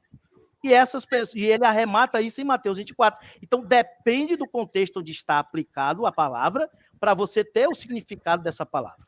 E em momento nenhum, claro que o juízo vai vir sobre os ímpios. O juízo não vai vir sobre as pessoas que foram selecionadas para receber o livramento. Você mesmo disse, como é dito no livro na questão de Noé, um será levado e outro será deixado. O que sai, o que escapa, o que é levado, vai na arca, são as pessoas que deram crédito e saíram da cidade de Jerusalém. Eles saem de Jerusalém porque Jerusalém, essas pessoas perversas sofreriam. Você está rindo, mas você sabe que as pessoas fugiram de Jerusalém. Tá bom. Vamos continuar aqui. Outras palavras, eu vou comentar isso que você comentou agora, essa barbaridade, mas vamos só recapitular. O que você está argumentando aqui é que, embora o texto lá de Deuteronômio esteja falando dessa geração, e farei com que tenha o Senhor de que não é o povo, e mesmo assim está falando de algo que aconteceu milênios depois, mas lá em Jesus, em Mateus 24, não pode estar falando daquela geração, algo que se cumpre milhares de anos depois. Eu não entendo realmente qual lógica é isso. Deixa eu ver aqui, outro texto. Atos 2, 40. Com muitas outras palavras, os advertia e insistia com eles. Salvem-se desta geração corrompida. Interpretação do Claudemir. Salve-se desse grupo de pessoas que dura 40 anos aqui só agora. É isso mesmo, cara. Ele queria literalmente que as pessoas, sei lá, morressem, ficassem tão velhas que aquela geração atual, daquele grupo de pessoas, passasse para eles deixarem de fazer parte dela. É isso mesmo. Óbvio que não. Está falando, salve-se desse tipo de pessoa corrompida. Geração como tipo de pessoa, não é geração como o grupo de pessoas vivas daquele período específico, né? Só para comentar aquilo que você disse, eu quero ver se eu acho aqui o texto específico. Deixa eu ver se eu vou achar. Pode falar qualquer coisa aí, daqui a pouco eu vou achar o texto aí e comento. Eu vou ler aqui. Achei, peraí, acabei de achar, só para achar. Você falou que eles iam fugir de Jerusalém, tá? Vamos lá, Mateus 24, 22. Se aqueles dias não fossem abreviados, ninguém sobreviveria, mas por causa dos eleitos, aqueles dias serão abreviados. Eu pergunto, qual a necessidade que há de abreviar aqueles dias por causa dos eleitos, se os eleitos não estariam mais em Jerusalém, que nem você acabou de dizer? Responde aí. Não, para eles saírem. Quem disse que eles não estavam lá? Todos estavam lá ainda. Tinha alguém. Agora, você sabe como... eles estavam lá, não, você acabou de falar que eles não estavam, agora está falando que eles estão. Não, eles saíram em blocos. Então eles não estavam mais. Hã? Então não estavam mais. Estavam, até a pregação do evangelho, a pregação dos apóstolos. Mas quando aconteceu a tribulação, eles não estavam mais lá, certo? Uma parte que não creu, ficou. Mas o que não creu saiu. Tudo bem. O que não creu é eleito. O que não creu é eleito. Claro que não. Então o texto vai dizer, por causa dos eleitos, aqueles dias serão abreviados. Você falou que não tem eleito mais lá, vai abreviar os dias por quê? Mas só que a perseguição, ela se deu além, ela não deu só dentro de Jerusalém. Nós debatemos agora que as perseguições chegaram na Ásia Menor. Há pouco tempo eu mostrei um texto de Eu já acabei de mostrar para você que a perseguição da Ásia Menor foi em Domiciano, mas se você não quer fugir do assunto, beleza. Não. Vamos lá. Deixa eu só, você disse que podia ler alguma coisa aqui. Eu vou ler só o que está escrito aqui no Lexo. Guinéia, tá bom? Já que pessoas que vivem na mesma época e fazem parte da mesma faixa etária reprodutiva. Geração, o povo de hoje, aqueles que vivem na mesma época, etc. Qual foi o texto que você leu, Lucas, o quê? Deixa eu ver aqui, peraí. Lucas 16, 8. Tem vários textos, né? Mas um deles porque lá no Lucas 11, 51, que também fala da questão da geração, ele usa exatamente a Guineá, tá? Então, assim, não sei de onde você está tirando essa ideia. Eu concordo com você de que tem esse contexto de pessoas ímpias, tá? Mas que vivem no mesmo período. Porque a pessoa é ímpia, vai desqualificar dela viver no mesmo período. Não. Mas só para trocar aqui a chave, mudar a chave, o princípio das dores. Quando fala Antes lá você fala do princípio das dores, já que você falou que ia mudar a chave, só para terminar a questão da geração. 1 Pedro 2,9. Vocês são a geração eleita, sacerdócio real, nação santa, povo adquirido, para anunciar as virtudes daquele que vos chamou das trevas para a sua maravilhosa luz. Aqui ele está falando de geração no sentido de tipo de gente, ou ele está falando da geração como todo o pessoal lá que estava vivo naquela época? Só me responde isso. Você sabia que essa palavra aí não é Guineá? Tá, vamos ver depois. Aí é Genos, que eu já vi isso aí. Essa aí é quando você... Como Guinéia traz o sentido de pessoas más, acho que aí é Genos, vai ser Genos. Genos tem o sentido de abençoados. Assim como Guinéia traz o contexto de pessoas perversas, quando vai dizer que a geração é eleita, a geração é Genos. É um tipo de gente. Aqui é uma pessoa abençoada, no outro é uma pessoa ímpia. Só isso. Não tem nada a ver mas não é a mesma palavra. Elas derivam, mas não são a mesma palavra. Essa é a diferença. Bom, mas quando eu mostrei todos os outros textos que falam da mesma palavra, aí também não vale, né? Não, mas é claro, eu não fui contra você em momento nenhum.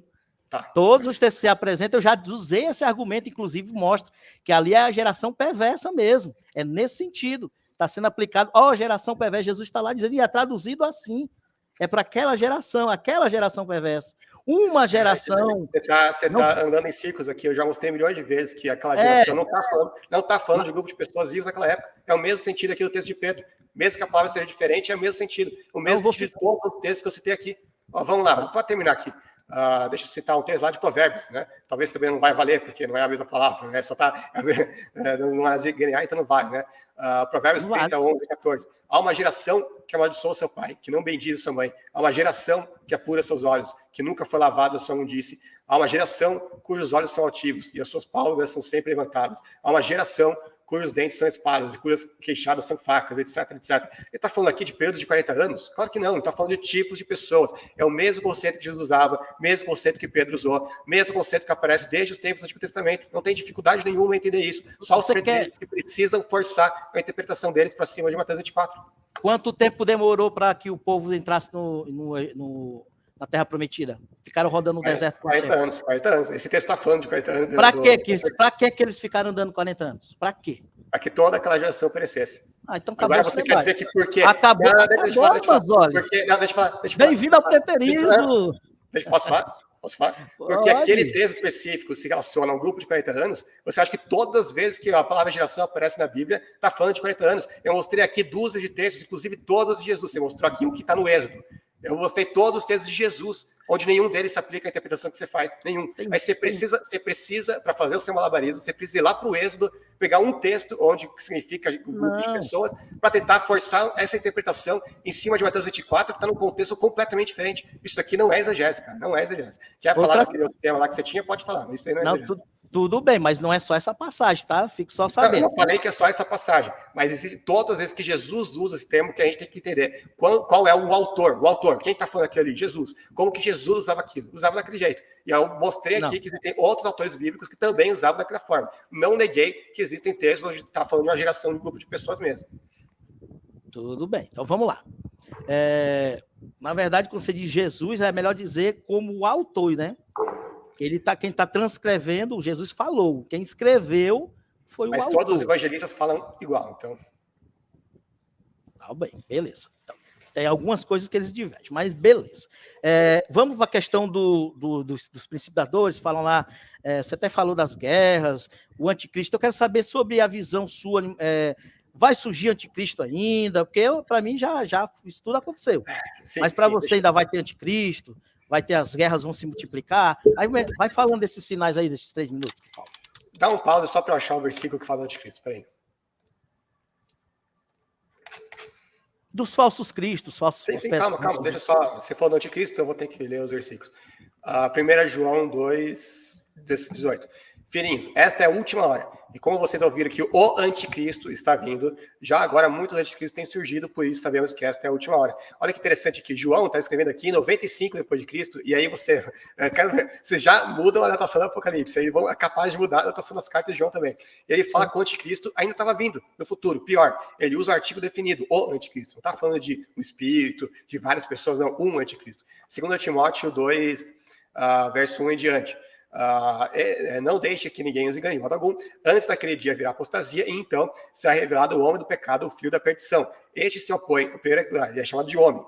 Ele vai dizer, este se opõe acima de tudo que se chama Deus ou é objeto de adoração, a ponto de se assentar no santuário de Deus, proclamando que ele mesmo é Deus. Quando foi que Nero, ou qualquer um que o preterista queria colocar ali, fez isso? Nero nunca pisou os pés de Jerusalém, muito menos o templo. Então não pode ser Nero, não pode ser nenhum desses que você coloca. E todos os pais da igreja, unanimemente, sempre colocam o anticristo como uma figura humana que iria existir no futuro. Inclusive o André de Cesareia, que você sempre gosta de citar erroneamente. Minha vez de falar, Fala. Beleza.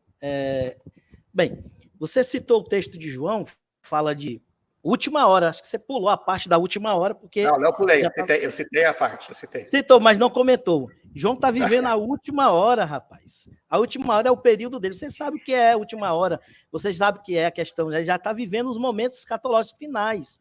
Já muitos anticristos, então tem um conceito, só que tem um que personifica. Se você for para a questão do lado do Apocalipse mesmo, quando a gente vai falar de império, ele fala lá das cabeças, da besta e tal. O imperador, por hora, ele personifica o império. Assim como um maior perseguidor, o causador da destruição maior, ele vai ser tido como o anticristo, mas personificando. Para nós, preteristas, a gente sabe que esse anticristo é Nero, tá bom? Tá, posso comentar? Quando foi que Nero foi queimado no Lago de Fogo? Quando foi que Nero foi queimado no Lago de Fogo? Sim. Onde é que está o anticristo sendo jogado no Lago de Fogo? Não, você acabou de falar que a besta é o Império Romano personificado em Nero, certo? A Bíblia vai falar que a besta é lançada no Lago de Fogo. Certo, ele representa o imperador. Agora nós estamos falando de anticristo. Tá, tudo bem. Então, o anticristo, Nero como anticristo, não como imperador. Tá, não, então, quem é que quer jogar no Lago de Fogo, então? Quem é essa besta? A besta é o império. Agora, o anticristo é Nero. E aí? E quando foi que Nero se sentou no Templo de Jerusalém? Quando foi que ele foi assassinado? O que é assentar-se? Pela vinda de Jesus, que o texto fala que Jesus o mataria por causa da sua vinda, e ele morreu 2 anos antes. Quando que isso aconteceu? O que é assentar-se no templo? Assentar-se no templo. Não. É literal, é? Sim. Eu mostrei aqui para você. Então ele tem que fazer igual os pais da igreja interpretaram literalmente isso. Você sabe mais que os pais da igreja. É isso. Pois se for literal, sabe o que é o problema dos pais da igreja? Os pais da igreja entendem muito. Eles não são preteristas, esse é o problema deles. Não. Os pais da igreja entenderam muito de Mateus 24, de Lucas 21 e Marcos 13. Eles resolveram a questão, eles são preteristas nesse ponto. São, tá bom. No Apocalipse, eles se bananaram, eles não sabem. O próprio Eusébio disse que era um livro muito espúrio, que não dava para entender, e por isso ele ficou de fora, inclusive, do que no Posso fazer uma pergunta, então? Você falou que os pais da igreja interpretavam Mateus 24 da forma preterista. Qual pai da igreja interpretou Mateus 24, o texto específico que fala da volta de Jesus? Deixa eu pegar aqui, rapidinho. Mateus 24, o texto que fala que ele volta em glória. Então aparecerá no céu o estado do Filho do Homem, e todas as nações da terra se lamentarão e verão o Filho do Homem vindo das nuvens do céu, grande poder e glória, e ele enviará os seus anjos com grande som de trombeta, e estes reunirão seus eleitos 4 ventos de uma outra extremidade do céu. Qual pai da igreja que disse que esses versículos aqui de Mateus 24 aconteceram em 70? Eusébio de Cesareia. Ele disse isso. Cita aí a citação dele, mostra aí para gente. Eusébio de Cesareia, certo? E diz que também o povo da igreja de Jerusalém conseguiu o oráculo. Ele fala aqui da questão da fuga, que você estava desacreditando. Então, ele aponta Mateus 24. Se ele aponta um versículo que seja naquele período, ele está contando que Mateus 24... Olha o malabarismo aí, olha o malabarismo. Não tem malabarismo, ele está interpretando que a fuga dos judeus caíram, porque o juízo era para aquele momento. Eles entendem que a fúria, que aquela geração, está aqui, ó, a palavra geração, os judeus, pelas iniquidades que cometeram contra Cristo e seus apóstolos, e apagou dentre os homens daquela geração de ímpios. Olha a geração de ímpios que você estava falando. Então, se ele apagou a geração de ímpios, foi o juízo. Eusébio de Cesareia, livro 3, capítulo 5. Satisfeito? Posso falar? Você conhece a Cátedra Áurea de Tomás de Aquino? Cite. Então, para quem não sabe, a Cátedra Áurea de Tomás de Aquino, ele vai pegar versículo por versículo da Bíblia e vai mostrar como que os pais da igreja interpretavam aqueles versículos. Quando ele chega em Mateus 24, nesses outros textos que o Claudemir cita, de fato, tem muitos textos ali que falam da fuga do inverno, dia de sábado, blá, blá, blá. Isso aí, eles falam que aconteceu em 70. Nem eu nego. Eu já falei que isso daí tem a ver com 70 sim. Eu já falei sobre isso no debate com o Robson, na interpretação tipológica, etc. Agora, quando chega no versículo que fala justamente da volta de Jesus, os versículos que eu acabei de ler aqui, versículo 30, versículo 31, adivinha quantos pais da igreja interpretam a aconteceu em 70? 0, nenhum. Todos eles aplicam esses versículos para o fim dos tempos. Por isso que eu pedi para o Claudemir, cita o pai da igreja que aplica esses versículos aqui para 70, ele se embananou todo. Citou um que fala dos outros textos lá, que eu já sei, e não citou nenhum que fala que esses aí se aplica em 70. Mais um malabarismo. Acabei de mostrar que Eusébio está falando que aquela geração foi punida ali, acabou. Mas o Eusébio não está interpretando os versículos 30 e 31 ali. Eu já falei. Está interpretando o Mateus 24 todo, homem. Não tem isso. Então você vai ensinar exegese para o Eusébio de Cesareia, porque você sabe mais que ele. Não, eu estou lendo, Eusébio, eu estou só lendo o que ele colocou. Então leia o versículo que ele fala que 30 e 31 fala que a volta de Jesus aconteceu em 70. Leia o versículo. Leia o texto de Eusébio. Mais do que isso, ele falando. Ele acabou de mostrar, acabei de ler, que ele fala que os homens de toda aquela geração de ímpios foram julgados ali. Ele apagou esses ímpios. Você está fugindo do versículo 30 e 31, que nem o diabo foge da cruz. É impressionante. Falar em versículo. Você me lembrou, falar em versículo. Deixa eu só lhe perguntar uma coisa. Você acabou de usar um termo que eu amo quando vocês falam. Tipologia, né? É um cumprimento tipológico. Só que no próprio texto de Mateus 24, diz que aquilo ali, você até citou, nunca mais ocorreria.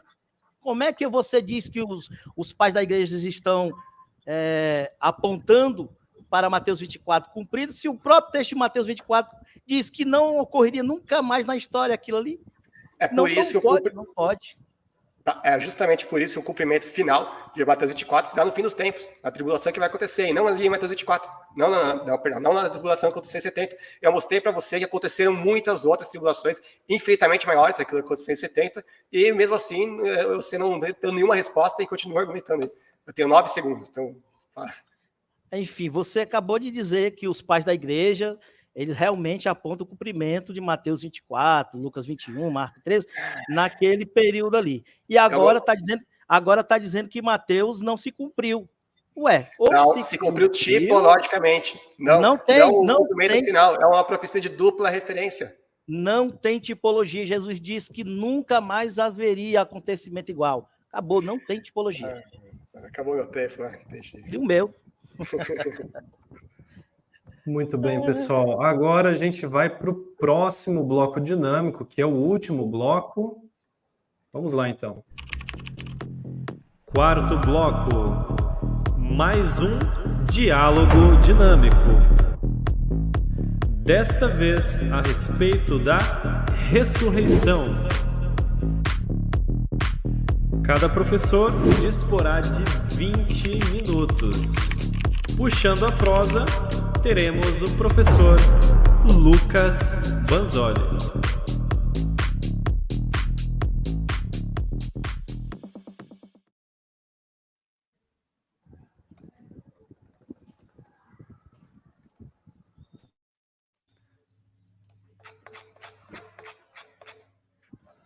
Pronto. Posso começar já? Então, sim, pode começar. Quando você quiser começar, eu vou rodar o tempo aqui. Eu vou compartilhar a tela. Peraí, deixa eu só achar o slide aqui. Peraí.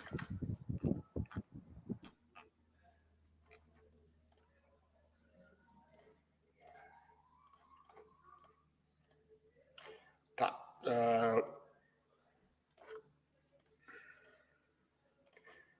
Posso começar já? Vocês estão vendo o slide já? Aqui está aparecendo a ressurreição da carne, Lucas. Ah, ok, tá trocando. Tá passando os slides, né? Sim, tá. Eu vou só apresentar a discussão rapidamente. O Claudemir não acredita na ressurreição da carne e os petristas não conseguem encaixar uma ressurreição da carne em 70 depois de Cristo, quando eles falam que Jesus voltou. E isso não é problema, porque eles fazem deles completamente heterodoxos, né? Porque a ortodoxia cristã sempre defendeu a ressurreição da carne. Agora, se a ressurreição da carne não existe, eu vou começar com uma pergunta simples aqui, né? Vamos ler o texto. Mateus 22, 23 a 30. No mesmo dia chegaram junto deles os saduceus, que dizem não haver ressurreição, e o interrogaram, dizendo: Mestre, Moisés disse, se morrer alguém, não tendo filhos, casará o seu irmão com a mulher dele. E suscitará descendência ao seu irmão. Ora, houve entre nós 7 irmãos, e o primeiro, tendo casado, morreu, e não tendo descendência, deixou a sua mulher a seu irmão. Da mesma forma, o segundo, e o terceiro, até o 7º. Por fim, depois de todos, morreu também a mulher. Portanto, na ressurreição, de qual dos 7 será a mulher, visto que todos a possuíram? Jesus, porém, respondendo, disse-lhes: Errais, não conhecendo as Escrituras nem o poder de Deus, porque na ressurreição não se casam, nem são dados em casamento, mas serão como os anjos de Deus do céu. Então eu pergunto, qual é essa ressurreição que os saduceus não criam, mas Jesus sim? É uma ressurreição espiritual que aconteceu em 70, alguma coisa assim?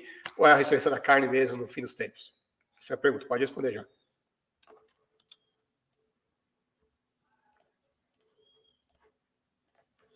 Ele tá mutado. Tô mutado. Beleza, voltou, né? O texto que você está lendo aí, Saduceu não cria em ressurreição nenhuma, né? Para começar. Eles não criam ressurreição. Então, eu não entendi. Só antes, perdão, Claudemir. Perdão, é que eu estava falando, mas meu som estava mutado. Você vai querer apresentar algum slide ou você já vai respondendo normalmente, só no Google mesmo? Vai ser conversando, que ele está puxando a conversa, eu vou respondendo, né? Tá, então vou rodar seu tempo. Ele me perguntou se essa ressurreição... Repete a pergunta, por favor, pessoal. Se a ressurreição que está aí no texto é uma ressurreição física, literal, do fim dos tempos, ou se é uma ressurreição espiritual, que aconteceu em 70, qual que seria o significado? Primeiro aí que o texto está falando de Saduceu, e Saduceu nem em ressurreição acreditava. Né? Mas é explicado aí um tipo de ressurreição, numa ressurreição futura. Essa ressurreição é a ressurreição do último dia, para mim. Sim, e o que é a ressurreição do último dia para você e quando acontece esse último dia? O último dia do Aion, que é aquela conjuntura que a gente vinha falando, o último dia do mundo, que não é o fim do mundo, etc., ela ocorreu no final da guerra judaico-romana, lá para o ano 70 em diante. Certo. E qual morto que foi ressuscitado no ano 70?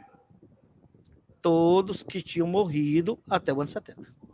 E que creram em Cristo Jesus e os mártires do passado, todos esses... Essa ressurreição é da carne, é do quê, então? Que é do Espírito. É do Espírito. Defina a ressurreição do Espírito. Define, beleza. Porque primeiro, por você estar falando em definição do Espírito, eu queria mostrar para as pessoas que existem 2 tipos de ressurreição, tá? Até porque a gente estava debatendo no Apocalipse, não chegamos lá, mas tem 2 tipos de ressurreição. O Apocalipse fala da primeira e da segunda ressurreição. Temos a primeira morte e a segunda morte. As pessoas, para ressuscitarem nessa segunda ressurreição, de fato, elas precisam morrer. Não existe ressurreição se a pessoa não morre, Lucas Manzoni. Então, o que é a ressurreição primeira? Essa ressurreição primeira, a primeira ressurreição a qual o Apocalipse se refere, para mim, para a maioria dos preteristas, acho que o preterismo aqui é unânime, essa ressurreição primeira é uma ressurreição que faz uma metáfora com o novo nascimento em Cristo, né? O novo nascimento em Cristo. Então, tem até alguns textos aqui para apoiar essa visão, tá? Deixa eu puxar aqui, não vou precisar... Está no slide, mas eu não vou compartilhar, não. Acho que eu vou abrir aqui e vou ler aqui. Acho que está aparecendo... A câmera está me filmando, né? Eu não estou vendo vocês nesse momento, mas eu vou ler meus slides aqui. Não sei se eu compartilho. Quer que eu mostre os slides? Eu pausei aqui o tempo enquanto a gente resolve. Eu pausei o tempo. Eu mostro os slides aqui, né? Esse mesmo slide aí, pode jogar na tela aí. Tá, só um instante. Só vou ter que ir lá pro... mexe isso, tá mexendo.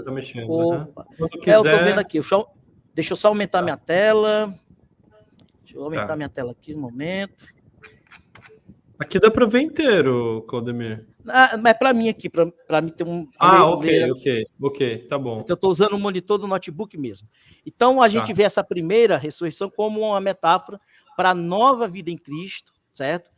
E sua aliança, quanto como uma referência à esperança final dessa última ressurreição. Então, só quem tem esse novo nascimento, só quem nasce, quem tem nova vida em Cristo, e para mim essa é a metáfora da primeira ressurreição, é que pode ter essa esperança da ressurreição final e pode participar dela, conforme Romanos capítulo 6, 2 Coríntios 3,18, 1 Coríntios 2,12 ao 13, o 1 Coríntios 3:1 e Efésios também. Todos vão falar aí da questão do novo nascimento, da esperança futura, de ser nova criatura em Cristo. Então, a primeira ressurreição é essa novidade, porque estávamos mortos, declinados à natureza adâmica, o Adão, né, o primeiro homem, o primeiro Adão, nós tínhamos essa natureza, e essa natureza nos inclinava para a morte, o salário do pecado é a morte. Então, quando Cristo vem nos redimir, nos dá a redenção dos pecados, essa é a primeira ressurreição. Passamos a ter uma novidade de vida.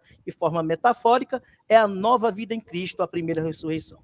A segunda ressurreição, ela só ocorre se a pessoa morrer. Então, todas as pessoas que morreram, desde do Gênesis até o último momento da revelação, que é Apocalipse, essas pessoas tiveram a sua ressurreição no último dia. A expectativa da ressurreição do último dia para o judeu era exatamente o dia final, uma consumação escatológica, não o fim do mundo. Posso fazer só um parênteses rápido aqui? Pode. Só um parênteses rápido, uma pergunta. E uma pessoa que nasceu hoje, né, que não nasceu da nossa época, ela morre, ela vai ressuscitar em 70 também? Por que ressuscitaria em 60? Não, eu estou perguntando. Se a ressurreição acontece em 70, então não existe ressurreição para quem vive hoje, é isso? E quem disse que ela está restrita a 70? Eu disse aqui? Eu estou perguntando, quero saber qual que é a sua visão. Eu estou dizendo que a ressurreição do último dia para o contexto judaico, estou toda hora frisando, para o contexto judaico, era exatamente ali no último dia escatológico. Você concorda comigo que eu sei que isso aqui é ponto facultativo, você concorda que a ressurreição ela está atrelada à vinda do Senhor, não está? Sim. Ao arrebatamento? Sim. Então, quando ocorre o arrebatamento, para a tua visão, não na minha, não existe. Para mim não existe arrebatamento. Então, na tua visão, quando ocorre o arrebatamento, que é a vinda do Senhor, aí a vinda do Senhor existe para mim. Na vinda do Senhor, para mim, ocorre em 70, então tem que ocorrer a ressurreição ali.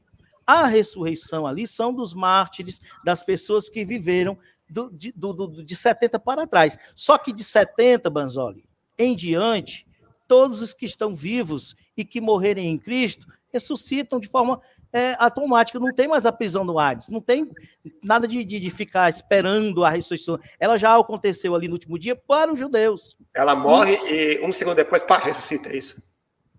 Perfeito, vai para o juízo, pro trono Ué, mas o juízo do grande trono branco já aconteceu, você falou isso? Não, mas aí é individual, é para cada um. Entendi. Tá, continua aí, depois eu comento. Continua esse slide aí. Tá certo, então vamos lá. Então, estava explicando, antes de ser interrompido pelo Banzoli, que a primeira ressurreição ela é mais simbólica, tá? Ele talvez, não sei se ele vai discordar mais na frente, mas essa segunda ressurreição ela vai se dar de forma espiritual, tá? Não física. Quem quiser debater ressurreição física, biológica, acho que deveria convidar o biólogo Henrique. Ele entende de biologia.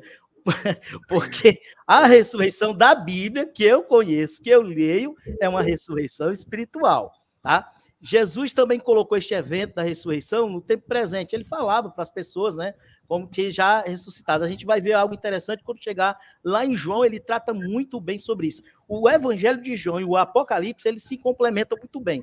Então, ele fala dessa questão já como algo presente da época já de Jesus, que eram as pessoas que nasciam de novo em Cristo Jesus, aplicando aos nascidos de novo e aos membros da nova aliança, implicando que a salvação e a condenação.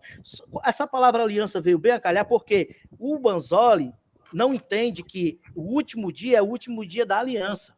Para nós preteristas, esse último dia é o último dia dessa aliança, do pacto que era o pacto mosaico, que caiu, que acabou. A partir de 70 e diante, nós estamos numa nova aliança, novos céus e nova terra. O que vale são as palavras dos ditos de Jesus. E Jesus disse, aquele que morrer, mesmo que esteja morto, viverá, quem crê nele. Então, mesmo nós morrendo após 70, crendo em Jesus Cristo, teremos vida, ressuscitaremos. Ele é a ressurreição. Responde mais uma aqui, aí depois eu vou comentar as suas respostas. Alguém que viveu antes de 70 depois de Cristo, morreu antes de 70. Enquanto ele estava vivo, ele já era nova criatura ou não? Se era cristão? Se ele era nova ou ele criatura? só se torna nova criatura quando ressuscita em 70? Não, a nova criatura é exatamente quando você está em Cristo Jesus. Foi o que Paulo disse, você está em Cristo Jesus, nova criatura é. Então se ele já era... Para que serve a ressurreição em 70, então? Qual das ressurreições? Qualquer uma. A primeira para você se encontrar, ter uma comunhão com Cristo, conhecer Jesus. Paulo não conhecia Jesus, então. Paulo não conhecia porque ele morreu antes de 70. Ele não nasceu de novo, o Banzoli? Então, você falou que acontece em 70. Isso que eu estou perguntando. Quero saber qual a importância dessa ressurreição em 70. E o que tem a ver Paulo morrer antes de 70? Não, eu estou querendo saber isso. Porque você falou que existe uma ressurreição que acontece em 70, certo? Deixa eu ver aqui. Qual a importância dela? Vou até adiantar o slide aqui, peraí. Explica pra gente, qual que é a importância dessa ressurreição de 70?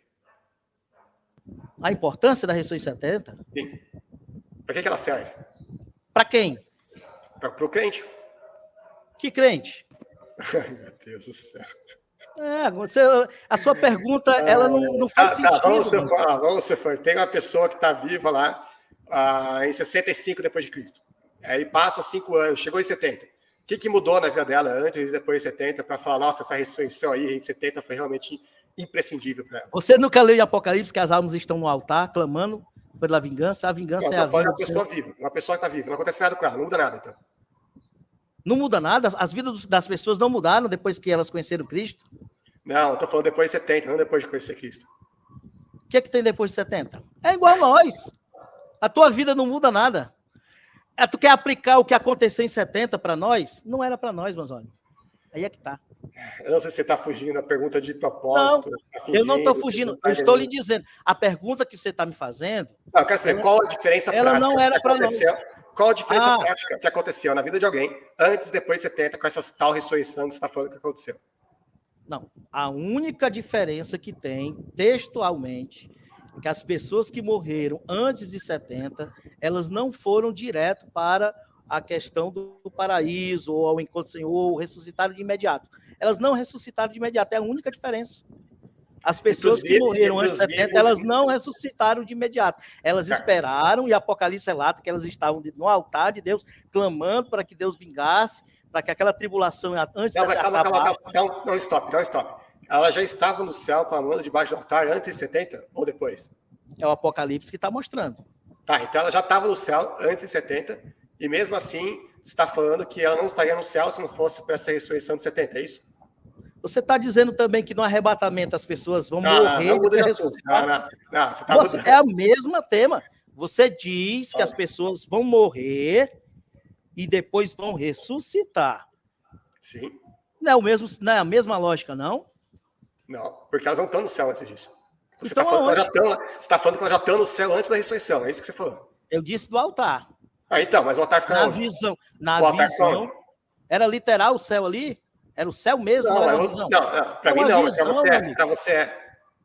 Hã? Para você não, para mim é uma visão. Se não é literal para você, por que você citou esse texto? Qual texto? Do altar?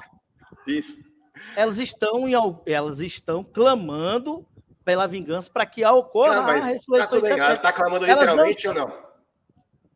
Ela está ali ou não? Não, você falou que era figurado, agora você está voltando a citar esse versículo. Elas estão literalmente ou não? Ou estavam ou não? Clamando debaixo do altar? O sangue clama literalmente de Abel?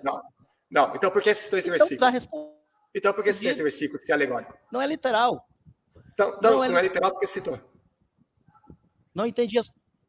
Se não é literal, por que citou? O que isso ajuda no seu argumento? Está devagar. Oi? O que ajuda? Você fez uma pergunta sobre a questão de como era a vida. As pessoas não ressuscitam. As pessoas não ressuscitaram até 70. Só em 70 elas ressuscitam. É só a diferença. Eu só citei para mostrar que elas não ressuscitaram. Elas ali não é o céu. O céu literal não.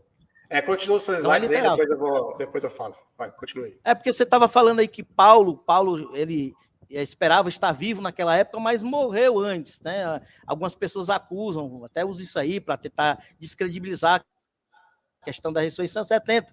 E a tradição, Paulo teria sido decapitado no reinado de Nero antes do ano 70. A isso se pode responder com o próprio Paulo em a primeira Tessalonicenses 4, que aí ficou a palavra você, mas é Tessalonicenses 4,17. Fala que o tempo da segunda vinda, em termos, nós, o que estamos vivos, que somos deixados, né, conforme aí a Bíblia King James. Nós que estamos vivos, nós que somos deixados na NVI. Isto é, em linguagem condicional, algo bem como, se sobrevivermos até então. Então, Paulo, quando fala que se inclui na esperança da ressurreição, ele realmente acreditava que estaria vivo, mas ele condiciona ali, se ele não estivesse vivo, morresse antes, como ele entrega a sua vida e diz, desde agora estou esperando a coroa da justiça, lá em Timóteo, capítulo 4, verso 8, ele está colocando aqui que era apenas ele entraria no rol das pessoas que morreram e estaria na ressurreição em 70. É simples a minha visão, eu não sei onde você quer explicar. Eu posso responder? Você tem mais slide ainda? Não, você pode falar. Esse tema aqui eu quero que você conduza mesmo. Pode conduzir. Eu vou compartilhar a tela de novo, então. Você pode colocar, Wesley? Tira aí o meu, Wesley. Pronto? Me avisa quando tiver. Sim, pode. Certo. Eu perguntei, ele fez toda essa salada de frutas aí para responder sobre os saduceus. Mas os saduceus, a própria Bíblia diz que eles não acreditavam em ressurreição, nem anjos, nem espíritos, mas os fariseus acreditavam em todas essas coisas. Ou seja, eles não estavam questionando nada sobre a ressurreição espiritual de 70, eles estavam questionando sobre aquilo que eles não acreditavam. O que eles não acreditavam? Numa ressurreição física. Se Jesus confrontou eles, o que Jesus acreditava? Numa ressurreição física. Agora, qual texto é mais matador sobre isso? 1 Coríntios 15, 12 e 14, vai dizer o seguinte: ora, se está sendo pregado que Cristo ressuscitou dentre os mortos, como alguns de vocês estão dizendo que não existe ressurreição dos mortos, Se não há ressurreição dos mortos, então nem mesmo Cristo ressuscitou. E se Cristo não ressuscitou, é inútil a nossa pregação, como também é inútil a pregação que vocês têm. Agora, pera lá, que tipo de ressurreição que Jesus ressuscitou? Lembra que ele está falando que a gente vai citar assim como Cristo ressuscitou. Agora, Jesus ressuscitou. Eu vou até abrir um parênteses. Responde só com sim ou não, Claudemir. Jesus ressuscitou fisicamente ou só espiritualmente? Rapaz, não posso responder essa só com sim ou não, não. Tá, tudo bem. Vamos continuar aqui, então. Ele não consegue responder com sim ou não, mas tudo bem. Eu posso responder com base bíblica? Sim, porque todos os bíblicos vão mostrar isso. Agora, se a ressurreição de Jesus é física, e essa é a ortodoxia cristã desde sempre, é o que o Bíblia mostra, então, inclusive ele come com eles, tudo mais, então, obviamente, a nossa ressurreição também tem que ser física. E ele fala que não acredita na ressurreição física, ele acredita apenas numa ressurreição do espírito, seja lá o que isso signifique.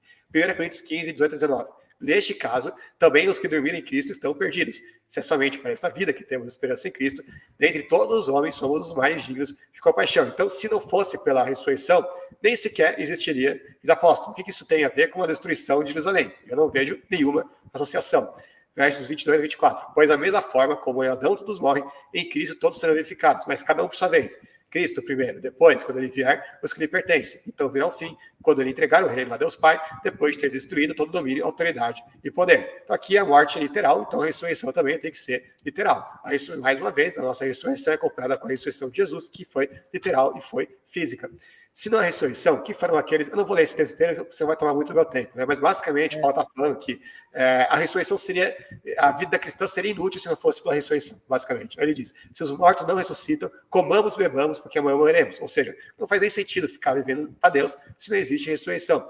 Aí, o que Paulo deveria ter dito aqui é, se Jerusalém não for destruída, comamos, bebamos, porque amanhã morreremos, já que a vida de Jesus 70 diz respeito justamente à destruição em Jerusalém.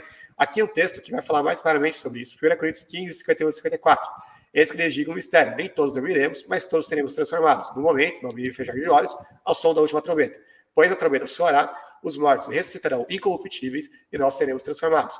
Pois é necessário que aquilo que é corruptível se revista de incorruptibilidade, e aquilo que é mortal se revista de imortalidade. Quando, porém, o que é corruptível se revestir de corruptibilidade e o que é mortal de imortalidade, então se cumprirá a palavra que está escrita. A morte foi destruída pela vitória. Então aqui tem vários problemas que você tem. Primeiro, claramente aqui está falando de uma ressurreição da carne, do corpo físico, que ele diz, aquilo que é corruptível. O que é corruptível? O corpo vai se revestir de incorruptibilidade. Ele diz, o corpo não vai mais existir. Não, ele diz que o corpo vai se revestir de incorruptibilidade. Ou seja, a gente vai ganhar um corpo físico, evidentemente, incorruptível. É isso que vai acontecer na ressurreição. É essa a ressurreição.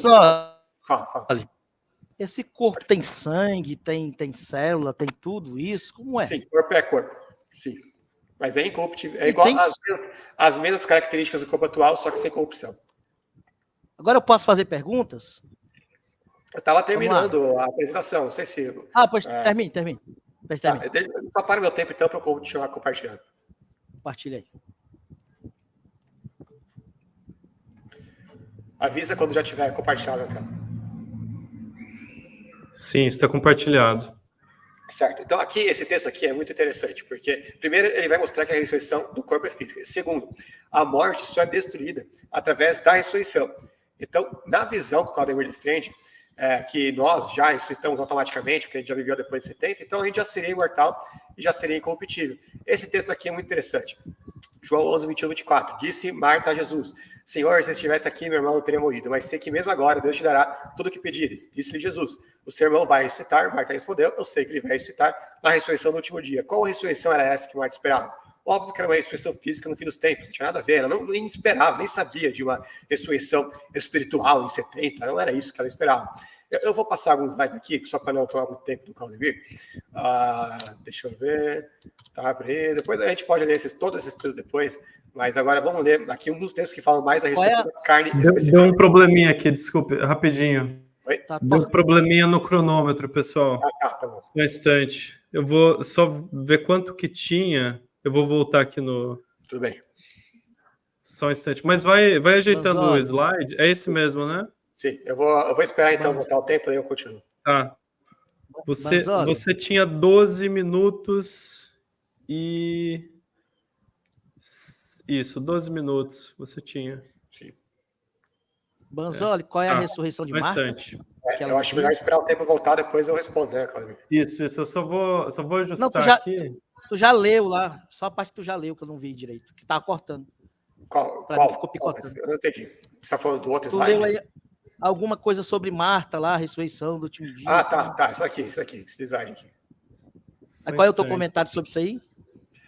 O que Marta queria dizer é que Lázaro ressuscitaria na ressurreição espiritual de 70 depois de Cristo, quando os romanos invadiriam Jerusalém. Ah, sim, entendi. Tá, agora só voltando aqui. Não fiquem admirados com isto, pois está chegando a hora em que todos os que estiverem nos túmulos ouvirão sua voz e sairão. Os que fizeram bem ressuscitarão para a vida, e os que fizeram mal ressuscitarão para serem condenados. Então aqui fala quem é que vai ressuscitar. O que está no túmulo. O que está no túmulo é o quê? O corpo. Então o corpo ressuscita. Romanos. Depois eu vou citar esses versículos. Vamos deixar o Claudemir fazer o contraponto dele, senão vai ficar um monólogo. Eu quero que isso aqui seja um debate, não um monólogo. Então pode falar aí, Claudemir. Claudemir, você quer apresentar algum slide ou não? Ou você vai só falar? Não, vai ser nas perguntas mesmo. Vamos perguntar. Você vai falar, então eu posso tirar a tela de slides, né? Pode se quiser deixar o slide dele aí, deixa. Eu vou perguntando aí. Pro Shirin. É que ele já tirou. Você quer... Tá, tudo bem. Não. Eu posso colocar o slide de volta, então. Não, é que eu compartilho a tela inteira, né? Daí eu não vou ver o Claudemir. Deixa assim, então. Tá, então sem slides, então, né? Deixa a gente se ver agora, né? Deixa a gente se ver. Depois eu posso sem slide, a gente interage. Beleza. Quando quiser, eu rodo o seu Acho que eu ia fazer uma pergunta. Pode rodar. Eu ia fazer uma pergunta ao Banzoli, era sobre... Ele falou que o corpo aí vai ter sangue, vai ter tudo, e a gente sabe que o sangue e carne não herdam o reino dos céus. Eu não entendi esse corpo com sangue aí. Ele perguntou sobre a questão de Jesus, qual o corpo, né? A maioria dos preteristas diz que Jesus precisou ressuscitar com um corpo físico para que pudesse, assim, provar para as pessoas que ele realmente ressuscitou. Só que, mais uma vez, eu já vou colocar aqui minha posição a respeito, eu não vejo bem assim, porque, na verdade, Jesus falou, se não me engano, em João 14, que o mundo não o veria mais. Os apóstolos sim o veriam. Então, e depois os textos que tratam da ressurreição de Jesus, fala que ele foi visto pelos apóstolos, né? Deixa bem enfático que quem via Jesus eram os apóstolos, né? 500 pessoas ali, os apóstolos, tal, um grupo, e ele ficou alguns dias. Mas ele já imaginou assim Jesus aparecendo fisicamente na cidade de Jerusalém, indo ali diante das pessoas que o tinham condenado e tudo? Não deveria ter, Lucas Banzoli, uma convenção em massa, Jesus aparecendo fisicamente, o mesmo corpo. Tô travando? Você pode repetir a sua pergunta? Mim. Tava travando para mim. Você pode repetir só a sua pergunta, por favor? Eu vou falar. Segura o tempo aí, porque eu já falei. Sim, eu pausei. Lucas, você ouviu até que parte? Eu ouvi ele falando uma coisa sobre Jesus não ter citado em corpo, porque seria impossível. Vamos lá. Deixa eu falar de novo aqui para você. Sim. Jesus, a maioria dos preteristas falam que Jesus teve que ressuscitar em corpo para provar a ressurreição para todos, para que todos vissem. Só que aí o que acontece é que a gente vê que quando Jesus ressuscita, os próprios apóstolos parecem não o reconhecer no primeiro momento. E imagino eu queria fazer, por que Jesus ressuscitaria no mesmo corpo claro, com as mesmas feições, mesmo corpo só que glorioso, e apareceria em Jerusalém para os seus algozes, para as pessoas que o perseguiram. Você não acha que só esse fato seria o suficiente para salvar todos aqueles lá de Jerusalém? Por que isso não aconteceu? Bom, mas se fosse assim, Jesus poderia hoje em dia, sei lá, descer do céu assim, aparecer de forma onipresente para todo lugar se falar, o quê? Não, hoje não. Eu perguntei no Não, é isso que eu tô falando. Se você está partindo do pressuposto de que Jesus queria basicamente converter todo mundo à força, basicamente isso. Não, se esse fosse o propósito de Jesus, ele simplesmente desceria do céu, apareceria de forma gloriosa, assim, onipresente, para todo mundo falar, eu sou Deus, me adore. Ele não fez isso. Por que ele ia fazer isso naquela época? Não, você disse que ele ressuscitou no corpo com sangue, com tudo, e que ele esteve, o texto bíblico diz que ele passou um período na terra ainda ali, passou mais de mês na terra. Por que não existe mais relatos desse aparecimento físico palpável de Jesus? A Bíblia não diz que ele apareceu fisicamente para os chefes dos sacerdotes, os fariseus, saduceus, os ímpios. A Bíblia só diz que ele apareceu para os discípulos, para as mulheres, Maria Madalena, outra Maria, etc., e também para os 500 irmãos. E esses acreditaram. Então, não estou entendendo a sua pergunta. Beleza, então o texto silencia quanto à questão dessa aparição de Jesus. A Bíblia não relata todos os lugares para onde Jesus foi ou deixou de ir durante esses 40 dias.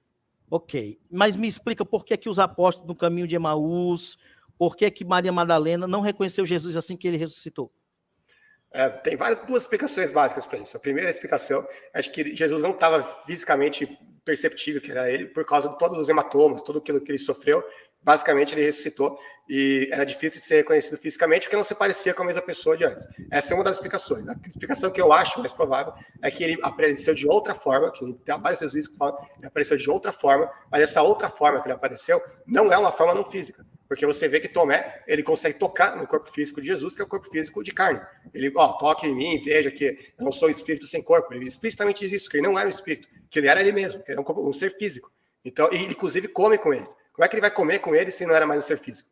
Entendeu? Então, mesmo que ele tenha aparecido em outra forma, e é uma capacidade que Deus tem, ele pode aparecer de outra forma, como ele bem entender, isso não significa que ele não fosse ele mesmo. Inclusive, tem outros textos, por exemplo, tem textos de Moisés, que a glória resplandecia sobre o rosto dele, né, que tem no tabernáculo e tudo mais. Isso não é uma coisa exclusiva de Jesus. Tem outros personagens bíblicos onde isso poderia acontecer e eles não deixaram de ser físicos por causa disso.